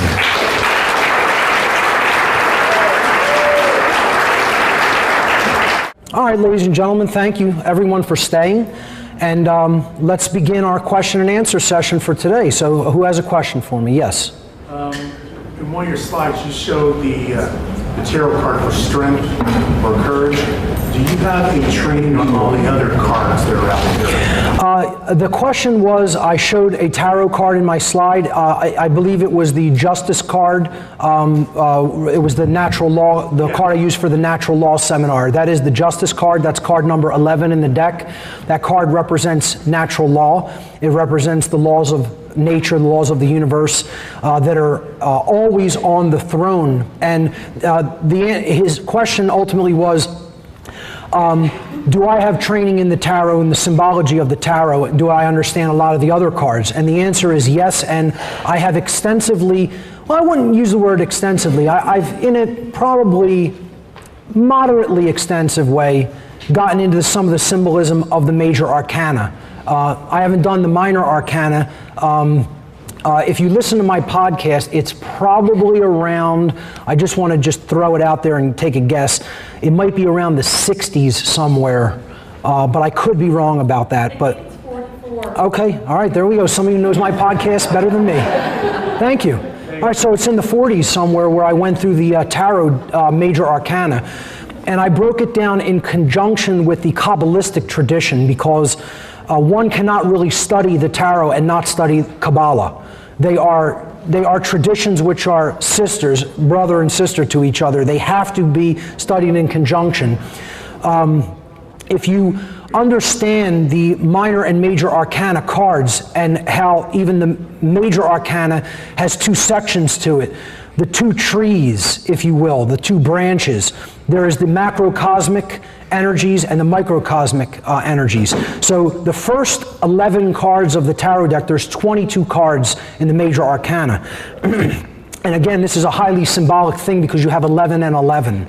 11 is a big spiritual number, and it's been called the light worker's call, the light worker's number, etc. It's a call out of awakening, and I believe that is what the tarot is as well. The tarot has been known as the book of truth, the goddess's book, etc. It's the book of natural law. The ancient Egyptian mystery traditions referred to it as Ma'at's book. Okay, Ma'at was the force of justice in the cosmos, the force of natural law. Ma'at's teachings taught through what was called the negative confessions, saying about all the negative things that you could do to somebody and then saying, did you do any of those things or did you not engage any of those things? So again, it's this apophatic inquiry method into natural law. Tarot is all about conveyance of natural law, as is true Kabbalah. Now, what we have to also recognize is in any of these traditions, there can be a dark and a light side to it as well. So people have done, fortune telling for just profit and benefit to themselves, even at the expense of somebody they may have played, with tarot. The Kabbalistic tradition has a negative side. There's a klipotic Kabbalah as well. A dark side exists to all different traditions. There's Freemasonry, which is true and positive, and I call it light Masonry or light Freemasonry, and then there's dark Masonry. Okay? So whenever we're talking about any tradition, it's just knowledge about what is going on in consciousness and in the laws of nature and how that knowledge could be used, whether it is going to be used to uplift people or whether it's going to be used to control them because you have the knowledge of how it works and other people don't. To go back to your question about the symbolism, if we break down the major arcana of the tarot into two halves, 11 cards each, that splits into the microcosmic laws of nature, or the microcosmic aspects of the self, and then the macrocosmic aspects or energies that we're working with in the natural world, in nature. Okay? So card 0 is the beginning of the major arcana. That's the Fool, or if truth be told, that is the soul card. It's not, the Fool is kind of like a code word for it. It's because you'd have to be a fool to incarnate on this planet, but it's the soul coming into incarnation in the flesh, okay? It's really the soul card, all right? But he's making a leap of faith. He's taking his chance to do his mission here. And the next 10 cards, you set them up in the 10 positions of the Sephirot on the tree of life in the Kabbalistic tradition, and you have all the forces of the self.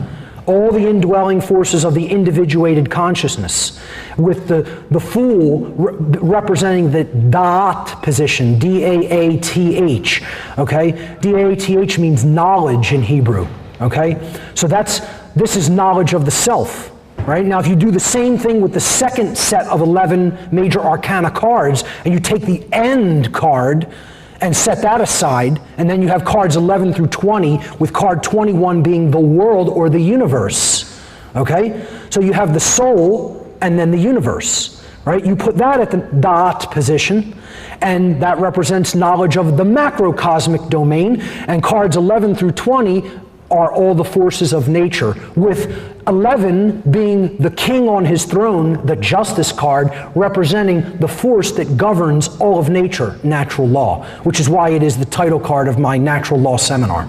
So the short answer to your question is yes, I'm very versed on tarot symbolism. I could probably give courses in it. I have not done anything to that extent yet, but I'd like to do something strictly involving the tarot in the future. Definitely.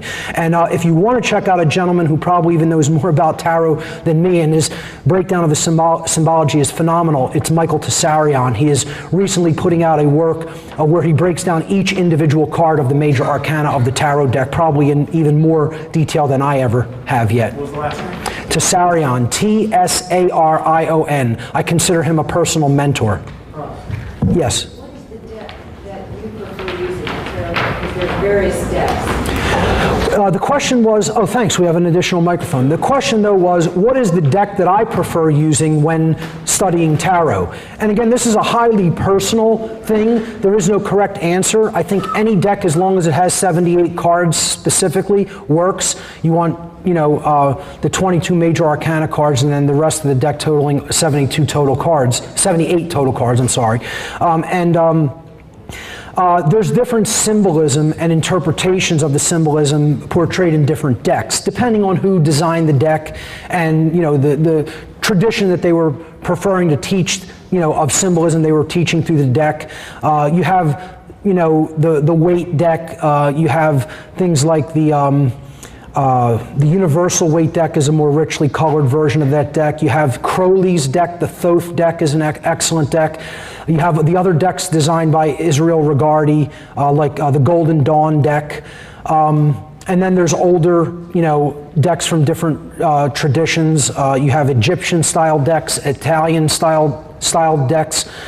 I wouldn't say there's any one particular one right deck to choose. It's a personal choice. It's the symbolism that really resonates with you, because if the maker of the deck knew their stuff to make the deck enough, they're going to put the necessary symbolism in any deck that is created.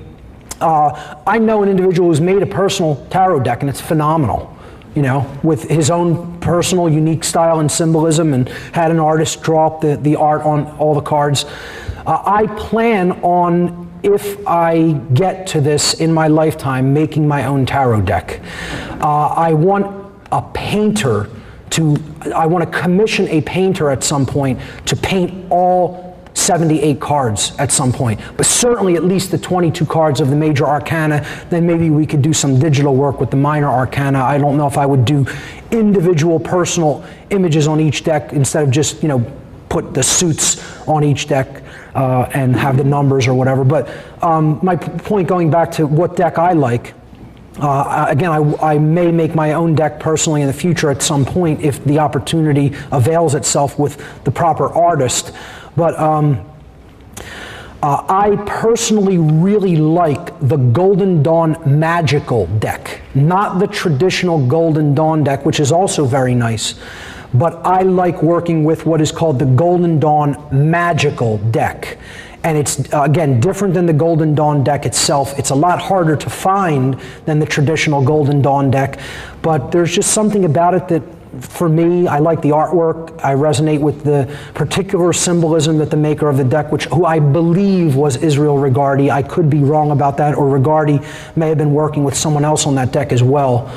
But that's my favorite tarot deck. I also really do like Aleister Crowley's Thoth tarot deck, but I would say it probably is second in place to the Golden Dawn Magical deck for me personally. Just my personal choice. Yes? How you doing, Mark? Good. I just want to thank you for everything. My wife and I just recently started listening to you on podcast 20. Cool. Which is amazing information. So thank you. Thank you for being here. Thank you.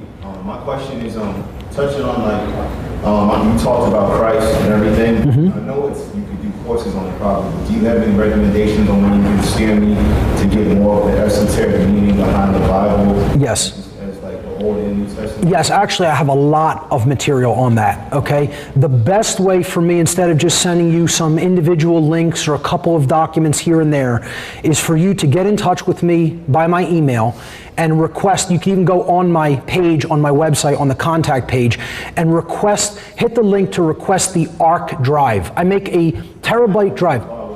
Well, yes, go ahead. Can I give it to you now? Yeah. Oh yeah, if you have a hard drive, you can give it to me now. I like people to really mail it to me too, because then you're in control of the shipping. I used to let people just give it to me and then ship it back. As a matter of fact, I would prefer that you ship it to me, because then all the shipping and insurance would be in your hands. And if anything were to go wrong, it's actually your property. I'd rather not have to deal with any insurance claim with it. That's usually what I do, is I ask people to send me a hard drive. I'll fill it up with all the information that you could possibly ever probably want to look into or study. It's 1,800 documentary videos, 20,000 MP3 files, and about 7,000 digital books. You won't finish it in your lifetime. Period, okay? It's got every topic you could possibly ask for information about pertaining to what's going on in the world, and also different occult traditions and bodies of study. So it will keep you busy for a long, long, long time. And there is tons of stuff on astrotheology on that drive. Once I get you the whole thing, then I could give you some tips about like where to go in it, or I could put a note on that particular drive. Here's some of the better things on astrotheology. But I'd prefer to give that all to you in one spot. You know, this way it's all there and you could go through it at your leisure. I call this the ARK, A-R-K, the Amazing Repository of Knowledge. How large do you suggest the hard drive? It has to be at least 1 terabyte. It could be a larger drive, but it is 1 terabyte of data. I will fill the drive. So I think it has like a couple of gigabytes left over after the data is copied to it, but it's 1 terabyte full. I am working on a 2 terabyte edition of it, because there's probably like 30 terabytes of information in my house that I've digitally archived. People are asking me for somewhat different information or topics here and there, and I say, no, that's not on the ARC, that's in my personal collection still. So I put on what I thought was most significant, but I could definitely expand upon it. I don't know if that'll help people more, make it more difficult to wade through, but I was planning a 2 terabyte version, especially since hard drive prices are coming down. I was thinking maybe I'll throw on a couple of good allegorical Hollywood films on it as well. And I don't ask for anything for this. It's just freely available. I just copy the data for you to the drive. That's all it is. You send the drive to me, I copy the data to the drive, I send the drive back to you. That's it. You just have a return shipping label sent to me in the box with the drive, and then it goes back to you once the data is copied to it. So hit that link on my site, email me, tell me you're interested in the Ark, make a note that you want specific info on astrotheology. I'll put a note with it or on the drive, like some of the good stuff to look through about astrotheology, and you could request the Ark drive right from my contacts page. Okay? Thank you, Mark. You got it. Yes, ma'am. First of all, thank you, Mark, for coming and doing this in front of the 150 plus shows that we had the opportunity to listen to. Thank you. Because you're so much more knowledgeable about this, I just wanted to ask for all of us that are trying to kind of put out the word and trying to do good, is there anything that you do for protection? I mean, you know more about what we're trying to be protected from. Yes. Not necessarily on a physical level. Yes, there is. Yeah. I speak the truth continuously. Okay. That's the greatest protection anyone can ever receive from the universe. As far as I'm concerned, it doesn't make a difference if anybody tried to take me out right now. I'm protected in the best way that any form of consciousness could possibly be protected. Be bold, speak the truth, and the universe will come to your assistance and defense. That's the best advice I could give anybody regarding any protection about any possible form of harassment or attack from any entity, human or otherwise. Okay? Stand in the power of truth. It is the shield.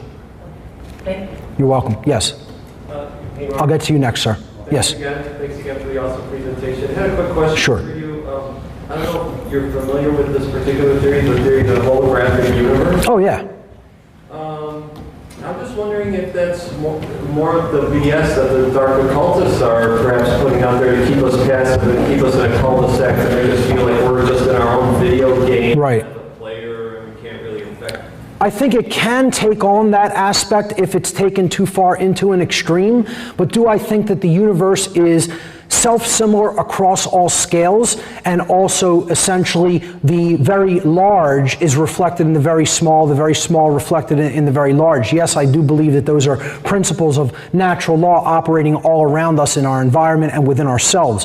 So I do think that this is a holographic construct of sorts, okay? But that, see, again, if you take that into a form of extreme right brain imbalance, it means, oh, it's just all a simulation, so nothing in the simulation makes a difference. It doesn't matter what happens. That's not true. It does matter what happens here, because this is the construct for our learning, our growth, our spiritual evolutionary development. So it's not just about being passive and saying, oh, the whole universe is an illusion, who cares what happens? You know, that's why I basically made that one of the points of awakening. Yes, you can understand that everything is one at a fundamental unified level, but that doesn't mean that experiences are happening on the individuated physical realm, okay, where we come to have experiences and to grow and learn, aren't of significance. It absolutely means that the experience is the important part here. And even if we understand, yes, this physical matter, it's just the construct for that experience in consciousness, that does not mean that the experience is not of absolute significance and we should take seriously what happens here. You know, that's the danger of falling into a right brain imbalanced state. So I like the holographic reality concept, but it has to remain in balance with feet on the ground spirituality. So I hope that answers your question. Yes, sir.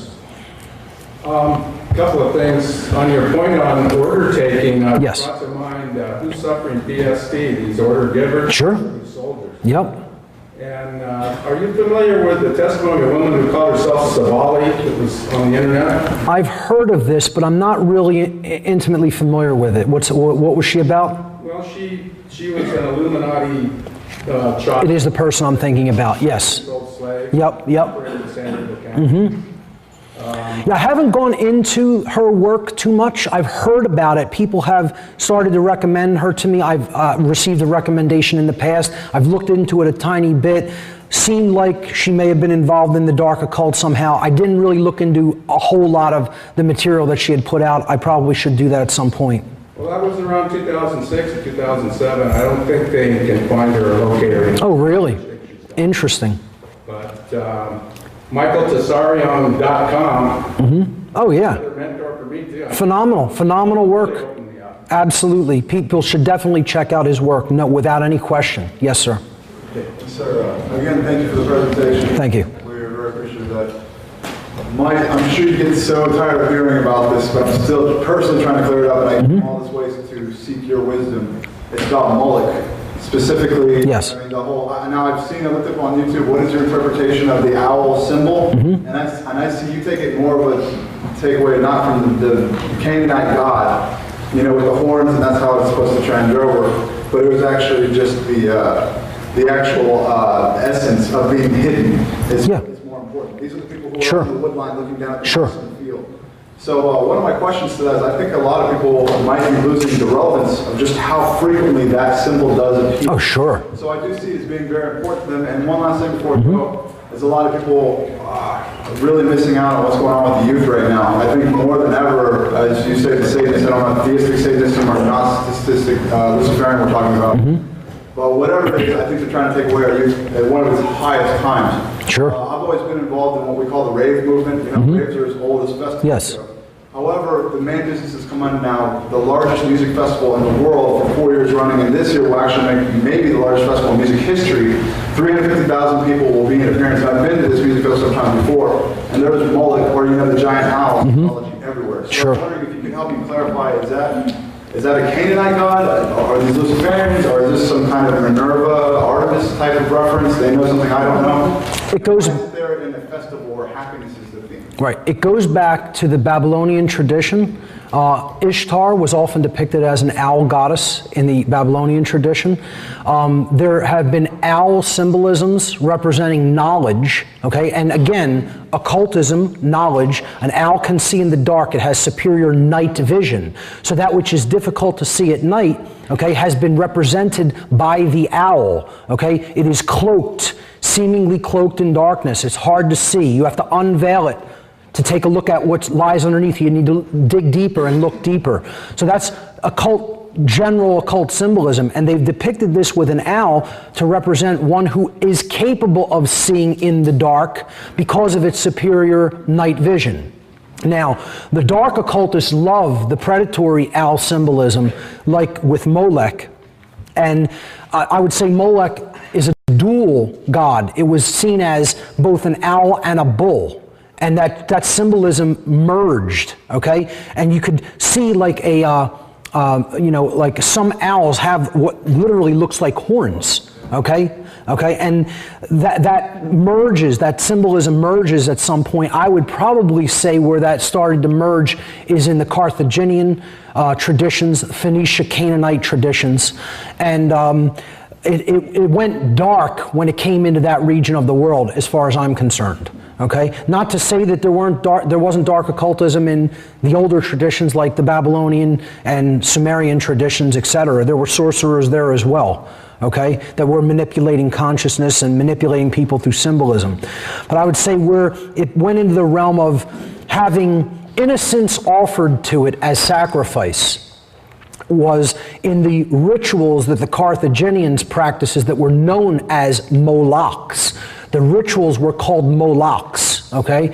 And they were sacrificing infants, the purest. They felt that the purest energy had to be given to this dark variation of the sun god. And people don't often look at Molech or, this sacrificial god that they were offering these rites to as a light god or a god of the sun. See, they were doing this because they believed that the earth and the sun had to receive some sort of a blood sacrifice for their harvest to be favorable. So they did this often in springtime. The springtime, the first part of the spring. This is known as the season of sacrifice in the occult world. It's from the spring equinox to the halfway point of spring, because that's the planting season. As soon as the winter is over, spring equinox comes in, you want to get your plants in the ground, okay, by the midpoint of spring, if you're not already planted, you're not going to have a big harvest. So that's when they would offer blood. They felt that, well, since all of the energy that we take in through food, it goes into the blood. The blood is the carrier of energy through the body. Okay, that's how we process energy, right? That the life force, the vitality of a person was inside the blood. This is why blood is so important in sacrifice rituals. So even in the biblical text, it says the blood, the life force is in the blood. Okay, or it was translated in many cases as the blood is the life. It is the carrier of the life force. So they believe that that had to be released in the purest form possible, which is child's blood. So that the sun, because the sun god and the earth god that was providing that life force to us through the light and the energy of the sun, interacting with the earth to then bring nutrients into our body and into our blood to provide vitality, okay, had to be somehow, a portion of it had to be given back to that creator God. And of course, this is a dark occult worldview. It's not anything that is obviously based in logic or reason. It is dark religion. It is what, you know, occultists would simply refer to as the old religion. The old religion is sun worship. Literal sun worship, the worship of the actual star in the sky that allows us to have life through its light and energy. And they look at that as their God, but see, it's also a symbol of knowledge. So this ties it all back to the owl as well. Because if knowledge is light, and those who can see and have the light are the knowledgeable, well then that could be they could wield that as a weapon to people who they keep in the dark.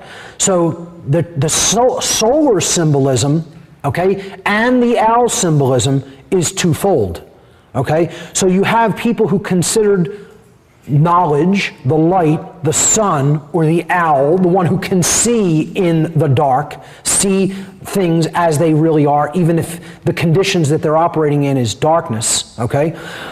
If they use it for the right reasons, those could be positive, uplifting symbols. So I'm not telling you every piece of solar symbolism is dark or negative. Some people use solar symbolism and it's a very positive, there you go. Solar symbolism, the eye, being able to see in a world of darkness, okay? I wouldn't use that if I think it's a negative symbol. I think the all-seeing eye is a very powerful, positive symbol, okay? But symbols can have dual meanings depending on who's using them, okay? So, and again, these dark occult traditions that were based in literal sun worship and blood sacrifice, they also use the symbol of the sun as the black sun. Those who have the light can use it in a dark capacity to hold consciousness down by keeping people in darkness or in ignorance while they hoard all the light and then use it as a power advantage over their fellow human beings. And they also took the symbol of the owl and perverted that as well to use it as a symbol of the dark occult, or those who had the light and had the ability to see, but they were using it for predatory purposes. Again, why they like that symbol of a predatory bird of prey, who can fly above its prey at a higher level, seeing the whole field, and you know, its prey can't see it, but it can see in the dark because of its superior night vision. So that's where all that symbolism becomes tied together, and I would say it's definitely not just one thing. Anywhere you see an owl doesn't mean there's dark occultists at work. It could very much be the opposite, and it could be people of a much higher level of consciousness that look at knowledge as something that needs to be taken in and shared, okay? I have a beautiful painting of an owl in my basement, you know, that is right next to where I work every day, you know. So I have owl symbolism around me there as well. Again, I think symbolism always has to be looked at from a perspective of who's it being used by and for what purpose is it being used. That's what's going to determine its intent, just like the usage of any other tool. Yes, sir. Well, my question is based on a premise, and you're more than welcome to disagree with the premise, but from the presentation, it seems like you do. So, if awareness or the ability to consciously observe stimuli indicates a personal moral responsibility, does conscious interference or just distraction, disturbance to the quality of our awareness induce chronic death, drunkenness, cognitive dissonance, excessive stress, tension, distraction. I would say if you live in that modality constantly and try to make your life about nothing but that, you're adding to the ignorance that's all around us in the world. So I'm not telling people that they should go out and become drug addicts by taking drugs. You know, I'm saying it's your right to put a substance into your body, but again, I'm always advocating for balance, self-control. Can I go out and have a couple of beers, not get totally trash wasted, and then do stupid stuff all over the town? Yeah, I can do that. Somebody who can't who doesn't know their limits or who wants to go overboard with everything should probably abstain from that activity, not only not to make a fool out of themselves, but not to hurt other people. But that doesn't mean it's not your right to ingest it. You know, it wouldn't be your right to ingest it and go do stupid and harmful things. That's where you have to separate the actual act of ingestion of any compound in any amount versus the acts that will follow. So I'm always advocating for personal responsibility. So if I want to, for example, chew on a few psilocybin mushrooms and have a visionary experience, you probably won't see me trying to drive in that instance. It would probably not be a good idea. You're not going to exercise such good judgment. So, you know, but hey, even if I did and I didn't hurt anybody, there's no harm done, but I took a chance there. You know, if I then took that chance and did harm, I think I got to be held to account for it.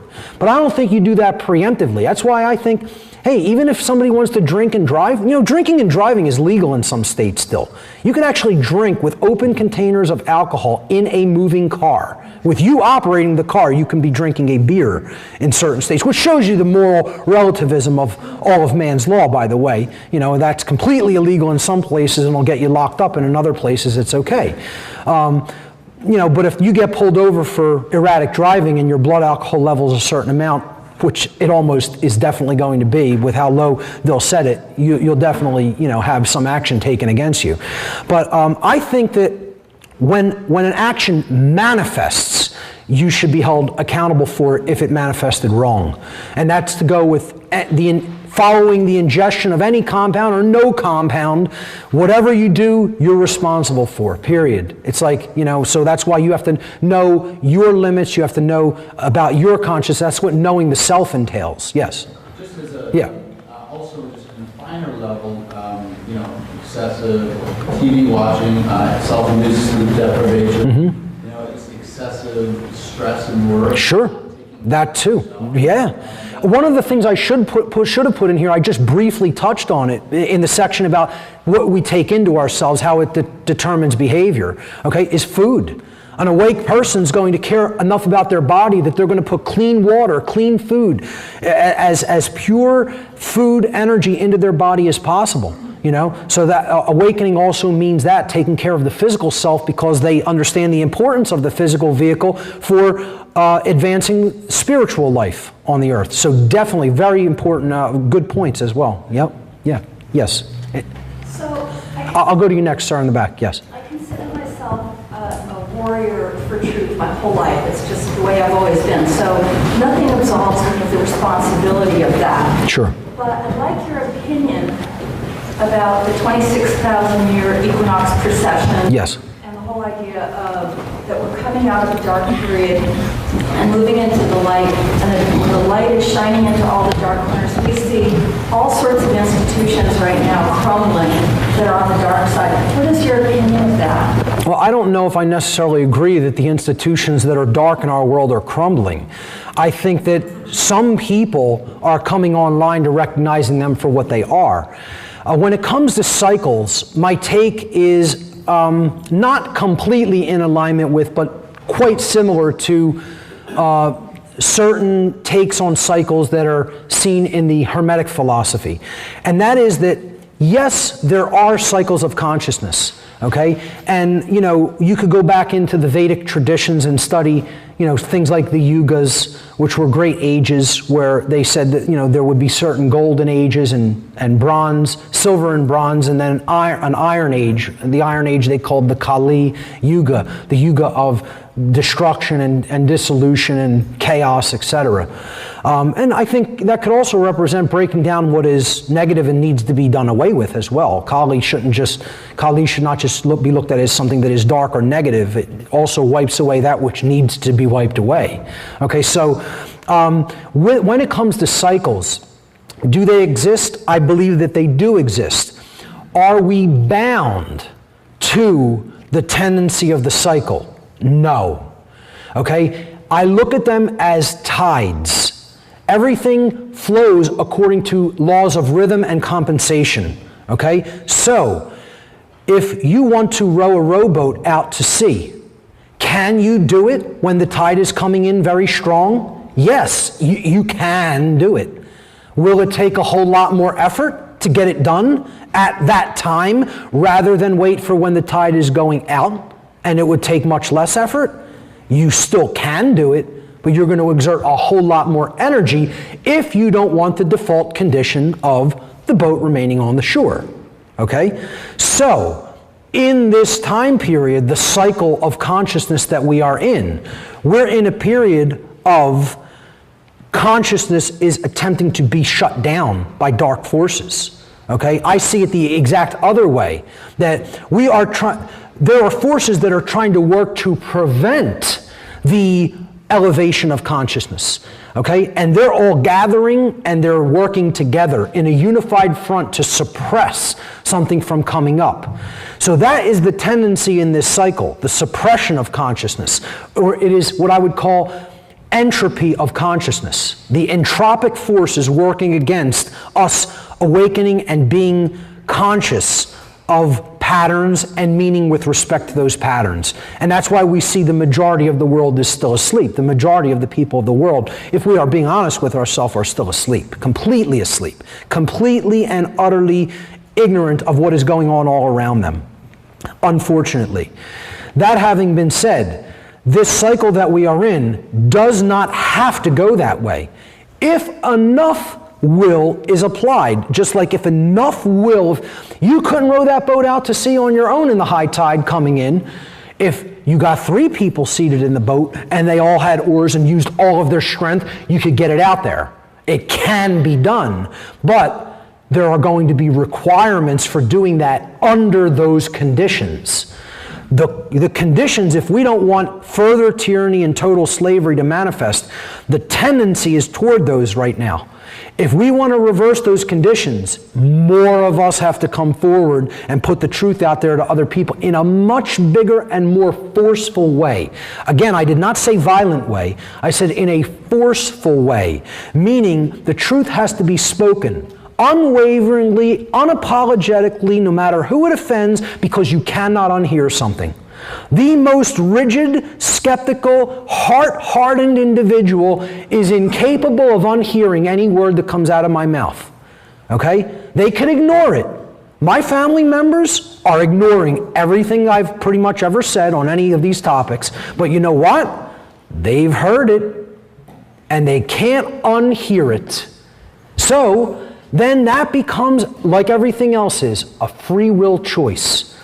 It doesn't mean we are ensured with a positive outcome that just because we're speaking the truth, there's going to be an awakening process and an ascension process. It can happen if enough of us work on that and enough people, their egos break down, dissolve, and they say, okay, I was wrong. The magic words that are going to change the world are I was wrong, okay? And then they change their thinking. As a result, their behavior changes, and then the conditions change. However, the syntropic force that orders things against the natural tendency to break down and go into chaotic states and darker states, that is willpower. Okay? Right now, where we're at, I don't think we have those numbers. We need so many more people, to the extent that I understand it and beyond, teaching this material, and we just don't have those numbers.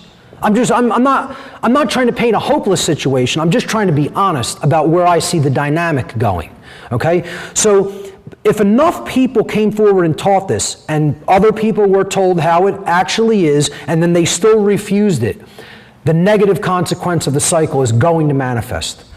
If enough people used their summon their will, came forward, expressed this knowledge to other people in whatever medium they was possible within their capabilities, okay, it might be possible to reverse the dynamic. Might be. So what about the whole fractal time, like you're saying about the cycles or whatever? Yes. That we're heading into what seems to be, people are believing is, you know, whether you call it the second coming, and my personal belief is that, you know, how nobody expected Jesus to be who he was, and they couldn't accept him Right. as his followers. Sure. My personal belief is that we are all God, and that's how it's going to come back, and that it's going to be hard for people to accept, but that this whole idea of a cleansing, you know, where the people that are enlightened and awake are here to manifest the new earth and take care of the earth, and the ones that are not awake are whatever they're going to happen to them, but we're supposedly like right in that right now. Do you believe that? No, I don't think there's going to be a great separation of humanity. I think we're all in this together, and we're going to share in the co-created shared experience. So I don't think the universe says, hey, class, you know, there were a couple of people who got A's in this class and then the rest failed, so we're going to take them out and they're going to have this consequence, and then, you know, it's the creation judges the aggregate consciousness. And then people will say that's not fair, and maybe it's not. But unless you have a way off this planet and to go somewhere else where these circumstances aren't manifesting, you know, I think we're in this together, and I think we're quarantined here together by higher forces until we do understand natural law. Natural law, the other highly advanced civilizations in the cosmos are not going to allow the human infection to propagate through the rest of the local sector of the galaxy. Let's put it that way, okay? This is a quarantined planet. We're living in a prison planet, definitely. That's my worldview. That does not mean I think that that's an eternal situation, and nor do I think the universe is a prison. That's the dark occult worldview. They think the universe is a prison, so they're going to rule it rather than serve within, you know, the will of the Creator, you know, because they look at everything as just, you know, because they can't do whatever they want unchallenged, they look at that as that's a prison. That's their worldview, actually. And so because they can't escape the consequences of natural law, they do the next best thing. They get other people to perform their actions for them, so they take the brunt of the karmic consequences, and then they want to use these life extension technologies so that they can, like, become, quote, God here, or live as long as possible, stretch out their life so that they don't have to go even into other realms and experience negative karmic debt or consequences as well. It's a total ideology and worldview of complete folly. But nonetheless, that's their religion, because of their worldview about how they see the universe. You see, they want to be God. That's what all it really comes down to. They want behavior with no consequences, no matter how immoral the behavior is. And, you know, if you really think about it, that's what they propagate on a lower level to human beings. Most people also want behavior with no consequences, regardless of whether the behavior is immoral or not. Not to the extent that the dark occultists propagate that ideology. But to go back to cycles, I don't think there's any assured outcome. I think free will governs the whole situation, and that can turn on a dime. I think that's the good news here. Okay? When we talk about the fractal nature of time, you have to understand that only means a tendency to express. And then there's a choice point where the tendency can go the way it was heading, or we can use the ordering or syntropic principle of free will to counteract that entropic tendency, if it was a dark tendency, to then get to make a jump or a quantum leap, as they have called it, to a positive outcome. That's all governed by free will choice. And that's good news, because that means it's up to us whether we go down that path. In other words, if the tides coming in real hard, and it's going to be real hard to row that boat out there. But if we get a few friends together and we apply some willpower and persistence, we will get that boat out there. That's my take on cycles of time. Oh, I said to the gentleman in the back, yes. I'll go to you next, sir. Yeah, Mark, first of all, I made the connections with the majority of what you said today, and but there's a couple of questions I have. One of them is when you showed that slide, and everybody's, I'm sure in this room is going to go right there. When you showed the slide of the leaders and the soldiers, yes. Shouldn't there have been a third picture of the people who pay for that? Sure, because through taxation, we're all making that possible, which is why I say do whatever you can not to pay any taxes. I will not work for any corporation or entity that does withholding. Every single amount of money, I don't pay for that, personally. I don't pay for that, okay? I work for whatever monies are exchanged for me, and anybody I work for are direct, and there is no middleman, and there never will be till the day I die. And somebody can come and shoot me for that or put me in a cage for that, but you're not going to get 1 cent from me personally. I will not do a job where any of my money is being used to rape and torture children. Not going to happen in this life. Not in this life. So, and people will say, well, you interact with that in some capacity. When you buy something, there's a sales tax. That's not within my power to escape that, okay? That would mean you can never use money, okay? So then, stand in one place and die then, is what somebody would say. That's not doing any work on the ground, you know? But I think more and more people should quit corporate jobs, try to do whatever they can to support themselves in a direct capacity, working for an employer as a sovereign, and bring that idea up to more and more people. Bring that idea up to more and more people. We have to go back to working total under-the-table jobs off books. Off books. And I'm telling you, I'm openly advocating breaking man's law. You know, you're never going to get me to do that. All you can do is shoot me. All you can do is imprison me. And, you know, you'll make a martyr out of me if you do that at this point. So, you know, the word's getting out there one way or another, but yes, I agree with you. The people who continue to put money into that system and they are not speaking out against all the immorality that is resulting are complicit with it at some level. I would say they are more indirectly complicit with it, but complicity is there nonetheless, yes. So I guess what else I wanted to say was, you know, I mean, and I don't need to tell you this as well read as you are, and probably everybody in this room the same, is that for thousands of years, all these wars that are depicted in those pictures, I mean, the people who go and get set off, they couldn't even read. Sure.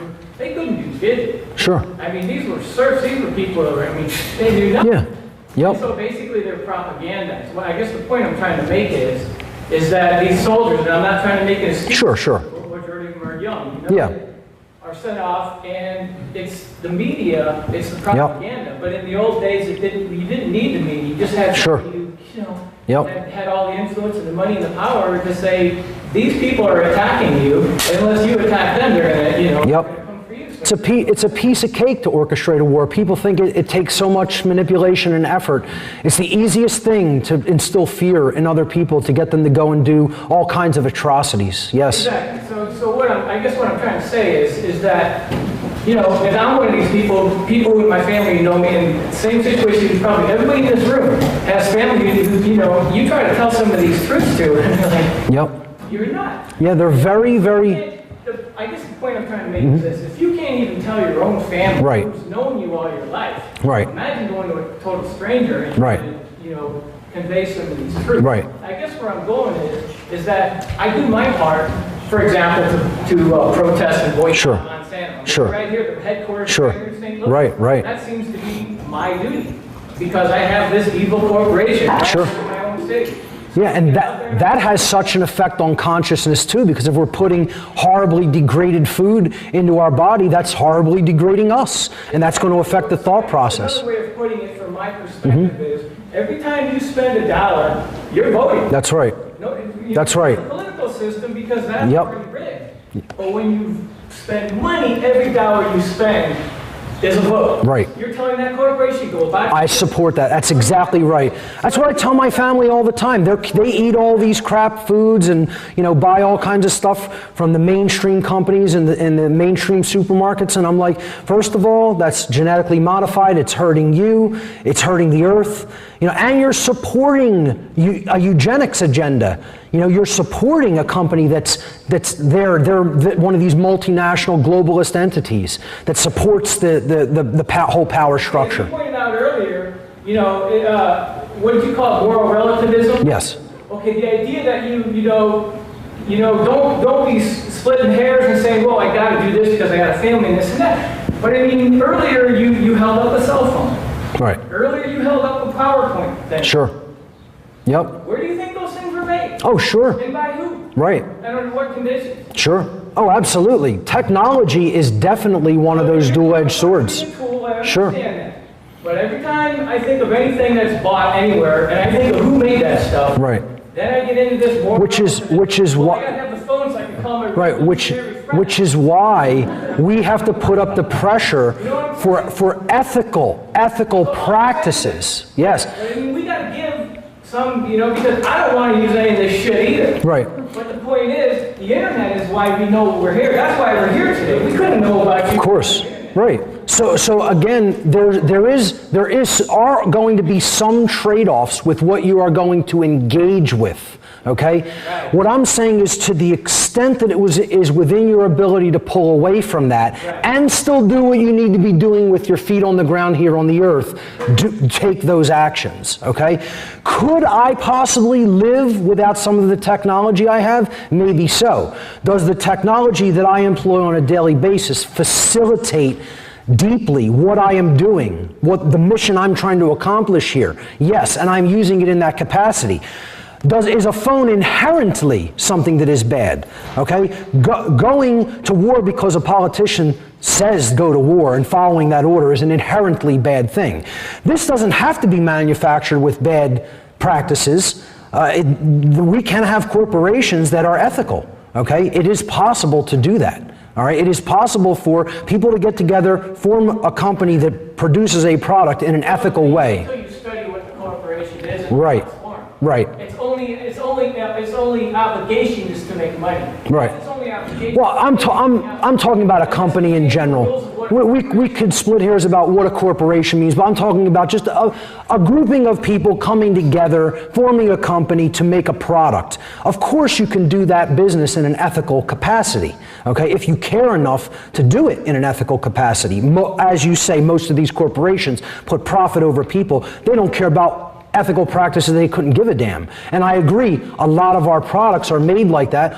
And if you really look at it, most of them are. So then, I mean, are you going to beat yourself up all day because you go down to the store and pick up a product that you need for the house? You know, I think that's maybe going into too much of an extreme. I think if everything we've talked about here today, to a lot of years, will sound extreme. Right. You know, there's what you were talking about, the natural law, and you know, and all the rest of that. That can sound like an extreme. Sure. I'm cool with it. I'm just saying there are balanced approaches that can be taken, and what I would say is we always want to keep up the pressure for these companies to act in a moral capacity. And that also starts by speaking to people who work and even run companies. You can create a lot of change by changing someone's mind who runs a local company. You know, they're people like everybody else, you know. The point is, until these ideas are talked about instead of football scores, okay, instead of the weather, until this is the main topic of conversation, an enlightened society, their first area of interest, the first thing they want to know, the only thing that they want to know when they are interacting with their fellow human beings is, are you awake? That's the question. Are you still in a state of ignorance? Are you still not understanding the fundamental connectivity of all of us? Okay? So until that mentality is brought forward, and it's the everyday topic of conversation, again, that's why it's called common sense. Morality is conscience. Common sense is what that word actually means. The common sense right now is more people, the common knowledge is more people know about the players in the baseball game than know about the difference between right and wrong behavior.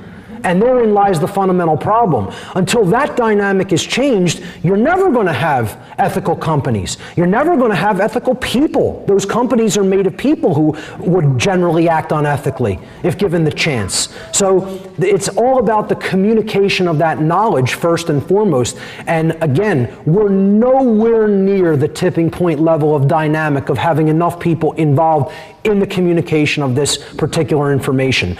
The topic of morality and what it really means to know the difference between right and wrong would need to be the common sense, everyday area of colloquial conversation just about everywhere on the earth first for this dynamic or tipping point to change. Until people are talking about that with everybody around them, don't expect a lot of change to happen. It's not just magically going to happen because, you know, some people are recognizing that there's some immorality in it. You have to communicate the actual message of morality to other people such that they get it to an extent where then they're going to propagate it to others, and it's going to expand exponentially from there. That's a tall order. I'm not expecting anybody to, you know, come out of here with such a warm, fuzzy feeling about how easy this is going to be to do, because that's one thing I'll tell you, it's not going to be easy. The principles that underlie the truth are simple and elegant, but to actually put that into manifestation, when you take into consideration just how deep into darkness this planet is going to be a very, very, very tall order. So really great point, sir. Yes?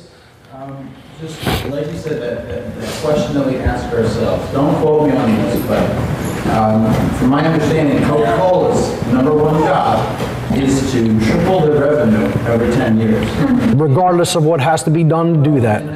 And you ask, well, how do you do that? How do you actually do that? What do you do? Well, that's the question we'll work with every day. Right. So then we just need to have our own question.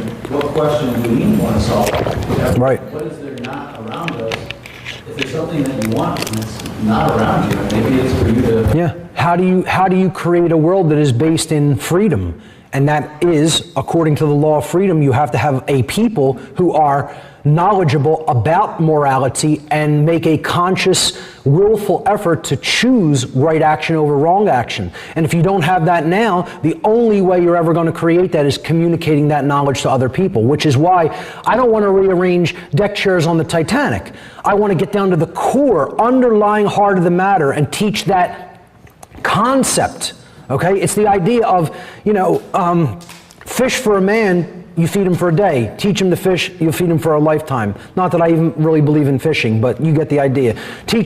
Garden for somebody and give them some food that you gardened, and you'll feed them for a couple of days.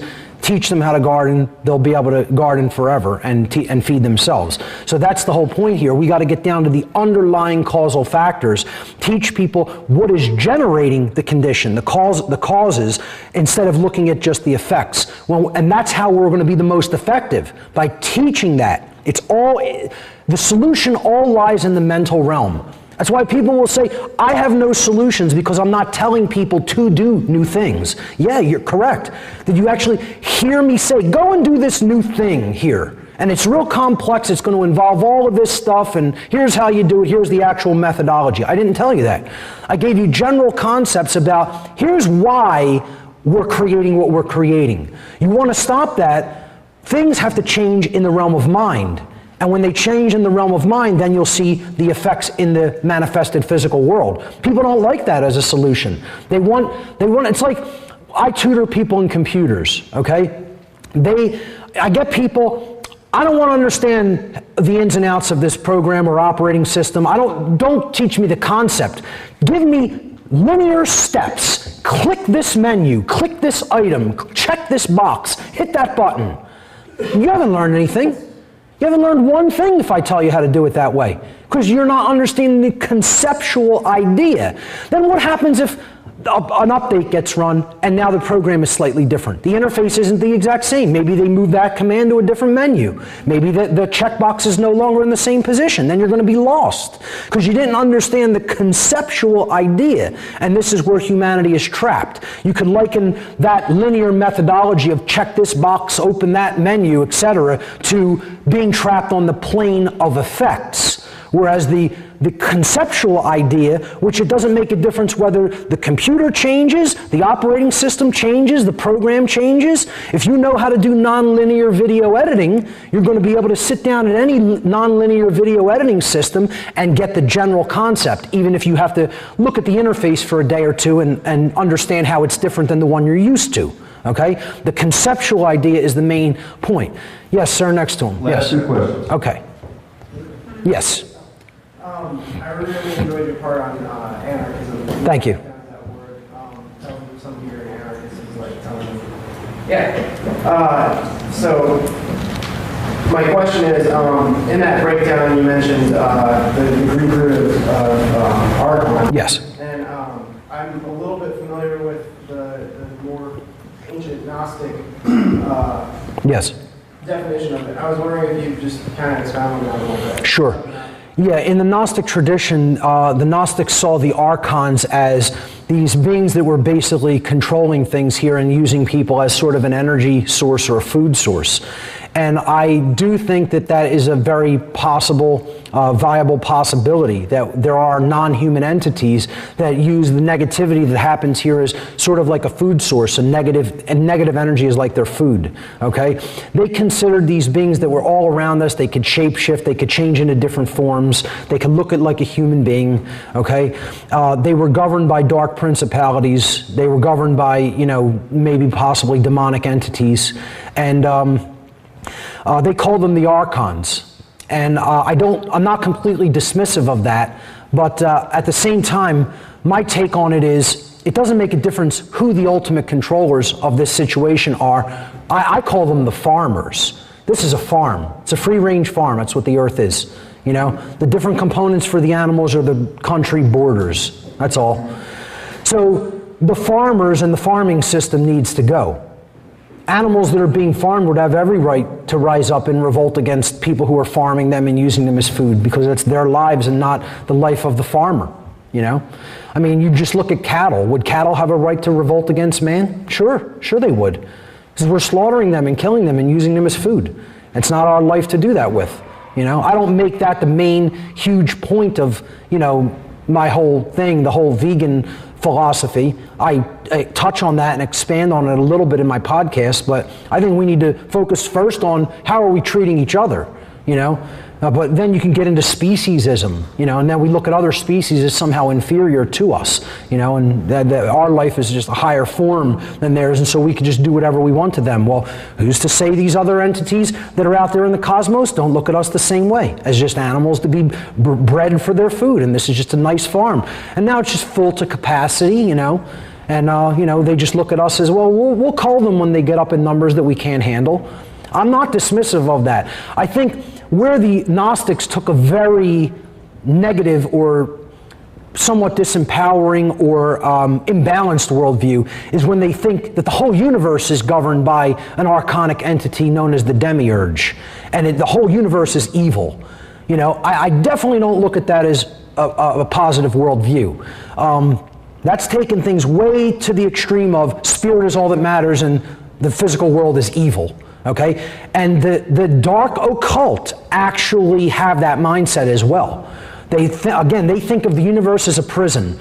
And the reason they think it's a prison is because some intelligence has created boundary conditions known as moral laws, which these psychopaths do not want to be in operation in the world. Again, they want to be able to do whatever negative, vile, immoral behavior that they want to do in their psychopathic mind state with no consequence. So to them, the dark god of the world is the god that put natural law into effect. And they're going to rage against that god, again, by ruling the prison. Reign in hell rather than serve in heaven. So I think that's where you know, we can look at the possibility of non-human intelligence interacting with our population and possibly be even controlling certain things, but free will trumps all of it. Consciousness and free will and epigenetics will trump all of that. Because once you make a decision not to go along with any particular program, how's anybody going to stop you from that? How are you going to control me when I'm telling you, I know I'm not the flesh at my essence, okay? I'm not cooperating with you. I don't care if you torture me. I don't care if you kill me. I don't care if you kill everybody I know and care about. I don't care if you torture everybody I know and care about. Good luck controlling that. You know what that state is called? Being out of fear. Being out of fear. You'll never control that. And that's the level of courage people need to get to. As far as the Archon thing goes, just possibly, I mean, just like our consciousness that we create, you know, besides the idea of it being beings, right. We're creating positive energy and negative energy. Sure. And we can be creating that. That's right. And that's what's feeding on us. We are co-creators of our shared experience, and the driving dynamic behind that force of co-creation is free will. That means it's ultimately within our control. We are the drivers, we are the programmers of our code, our computer code. Yes? Thank you for your patience. You got it. And I believe this was the last one. Is this the last one? Okay, the last question, yes. So I would like to hear your opinion concerning the student loan debt crisis in this country. Because I'm a debt slave, because I went to school, and I started out when I was 18 years old, and I signed a right. Sure. thousands of dollars in debt, just like millions yep. of other people. And I'm obviously very upset about it. Sure. And here's my conundrum. So I really want to just say no to all this and refuse to pay, protest, and not feed the system, because it just feels like the right thing to do. But on the other hand, I also want to pay as soon as possible so I can have the breathing room to continue the great work without all these people banging on my door. Yeah. So I want to hear your opinion concerning this whole. Yeah, the whole thing is it's a complete breach of trust, essentially. People were sold a pipe dream. They were sold a bill of goods. They were sold snake oil. But unfortunately, because people put the whole education system up on sort of a pedestal, still, I don't know why, because people with all kinds of degrees can't even find work in today's world. You know, we've made this kind of like a sacred cow. And that's a personal choice. I mean, I can't just recommend any particular thing to do. If you want to just stop paying it, let your finances go into disarray for several years, which they will. Do that, you know, and start over, or you know, try to pay it off. You know, if that's what you think you should do. I think that's a personal decision that you have to weigh in the balance and decide what you think is best for you in your life right now in the moment. But I definitely think it's a breach of trust and a breach of faith in what they've done. And I think more people have to lose faith in that system, you know, because it's not real education anyway. You know, if the real education were to be given, children would be taught the truth about morality. First and foremost, before anything else, that would be what they would be programmed with, and would not have the ability to refuse in the first several years of their life. This is why, one of the things I'll end on, it's a good thing, I very rarely bring this up in my talks, but it's about like force versus violence, okay? Shamanic cultures don't have the incidences of mental illness, violence, and overall societal repression in many cases than the Western culture does. And there's a reason for this. They use force upon their children when they're young. Their children are not permitted to not understand natural law. They willfully program their children with the right computer code. And they look at it as, while that child is in that vulnerable state, they are my responsibility. I am their steward. I don't own them permanently, but I am in stewardship of them.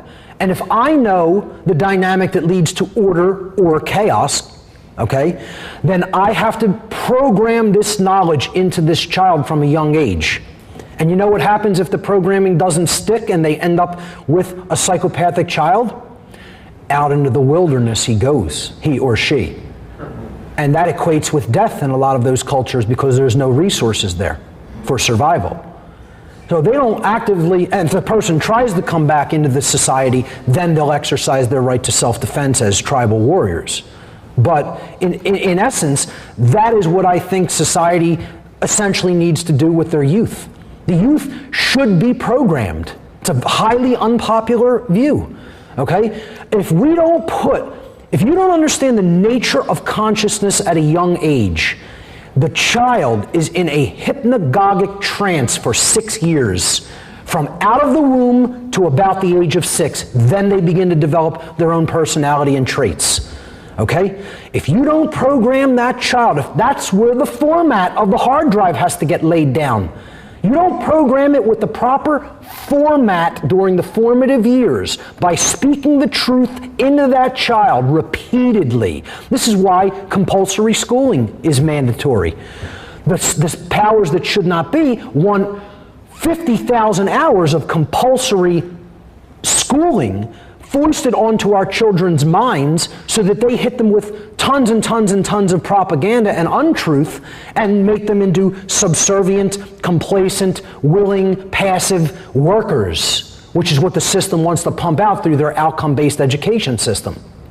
A shamanic culture, or what you would just call a highly advanced culture in consciousness or awareness, takes their children, recognizes unless their mind is molded while the child is in their formative years, they're going to have an adult with a bad hard drive, bad operating system, bad software that's going to spit out bad behavior, and when that happens in the aggregate, you're going to get chaos societally. Okay? The shamanic culture is focused on true education of their youth. And it is a forceful act. They force that onto, like we force propaganda in many cases onto children through our false education system. Moral law has to be forced into a child. And they can see the result as well. You know, when they get older, you can then say, oh, well, and this is, a lot of times this is what the Amish will do. They'll say, well, you've seen our ways. They try to program their children according to moral laws as well, a little on the too religious side for my take personally, but then they say, well, go out into the world and see what happens when you don't receive proper moral uplift and education. And 90% of those people come back and want to live an Amish lifestyle because they're more in touch with nature and they're more in touch with the laws of morality than the general Western population. I'm not saying go out and become an Amish person or whatever. I'm just saying it's showing you can program something into a child at a young age, okay? And you could then know when to let off and say, well, go and do experience the world and understand through discernment and judgment what's better for yourself. Was this the right way, what I did? Because now you're at the age of free will. You could do whatever you want. You could reject it if you want. But find out through observation what that will lead to. And I think that's the smart approach when it comes to parenting. It's knowing when you have to apply the force and then knowing when you have to let off the force as well. So, ladies and gentlemen, thank you so much. Phenomenal questions from the audience, too. Hope you all had a great time today. Seek the truth, then speak the truth. Be the master. Thank you.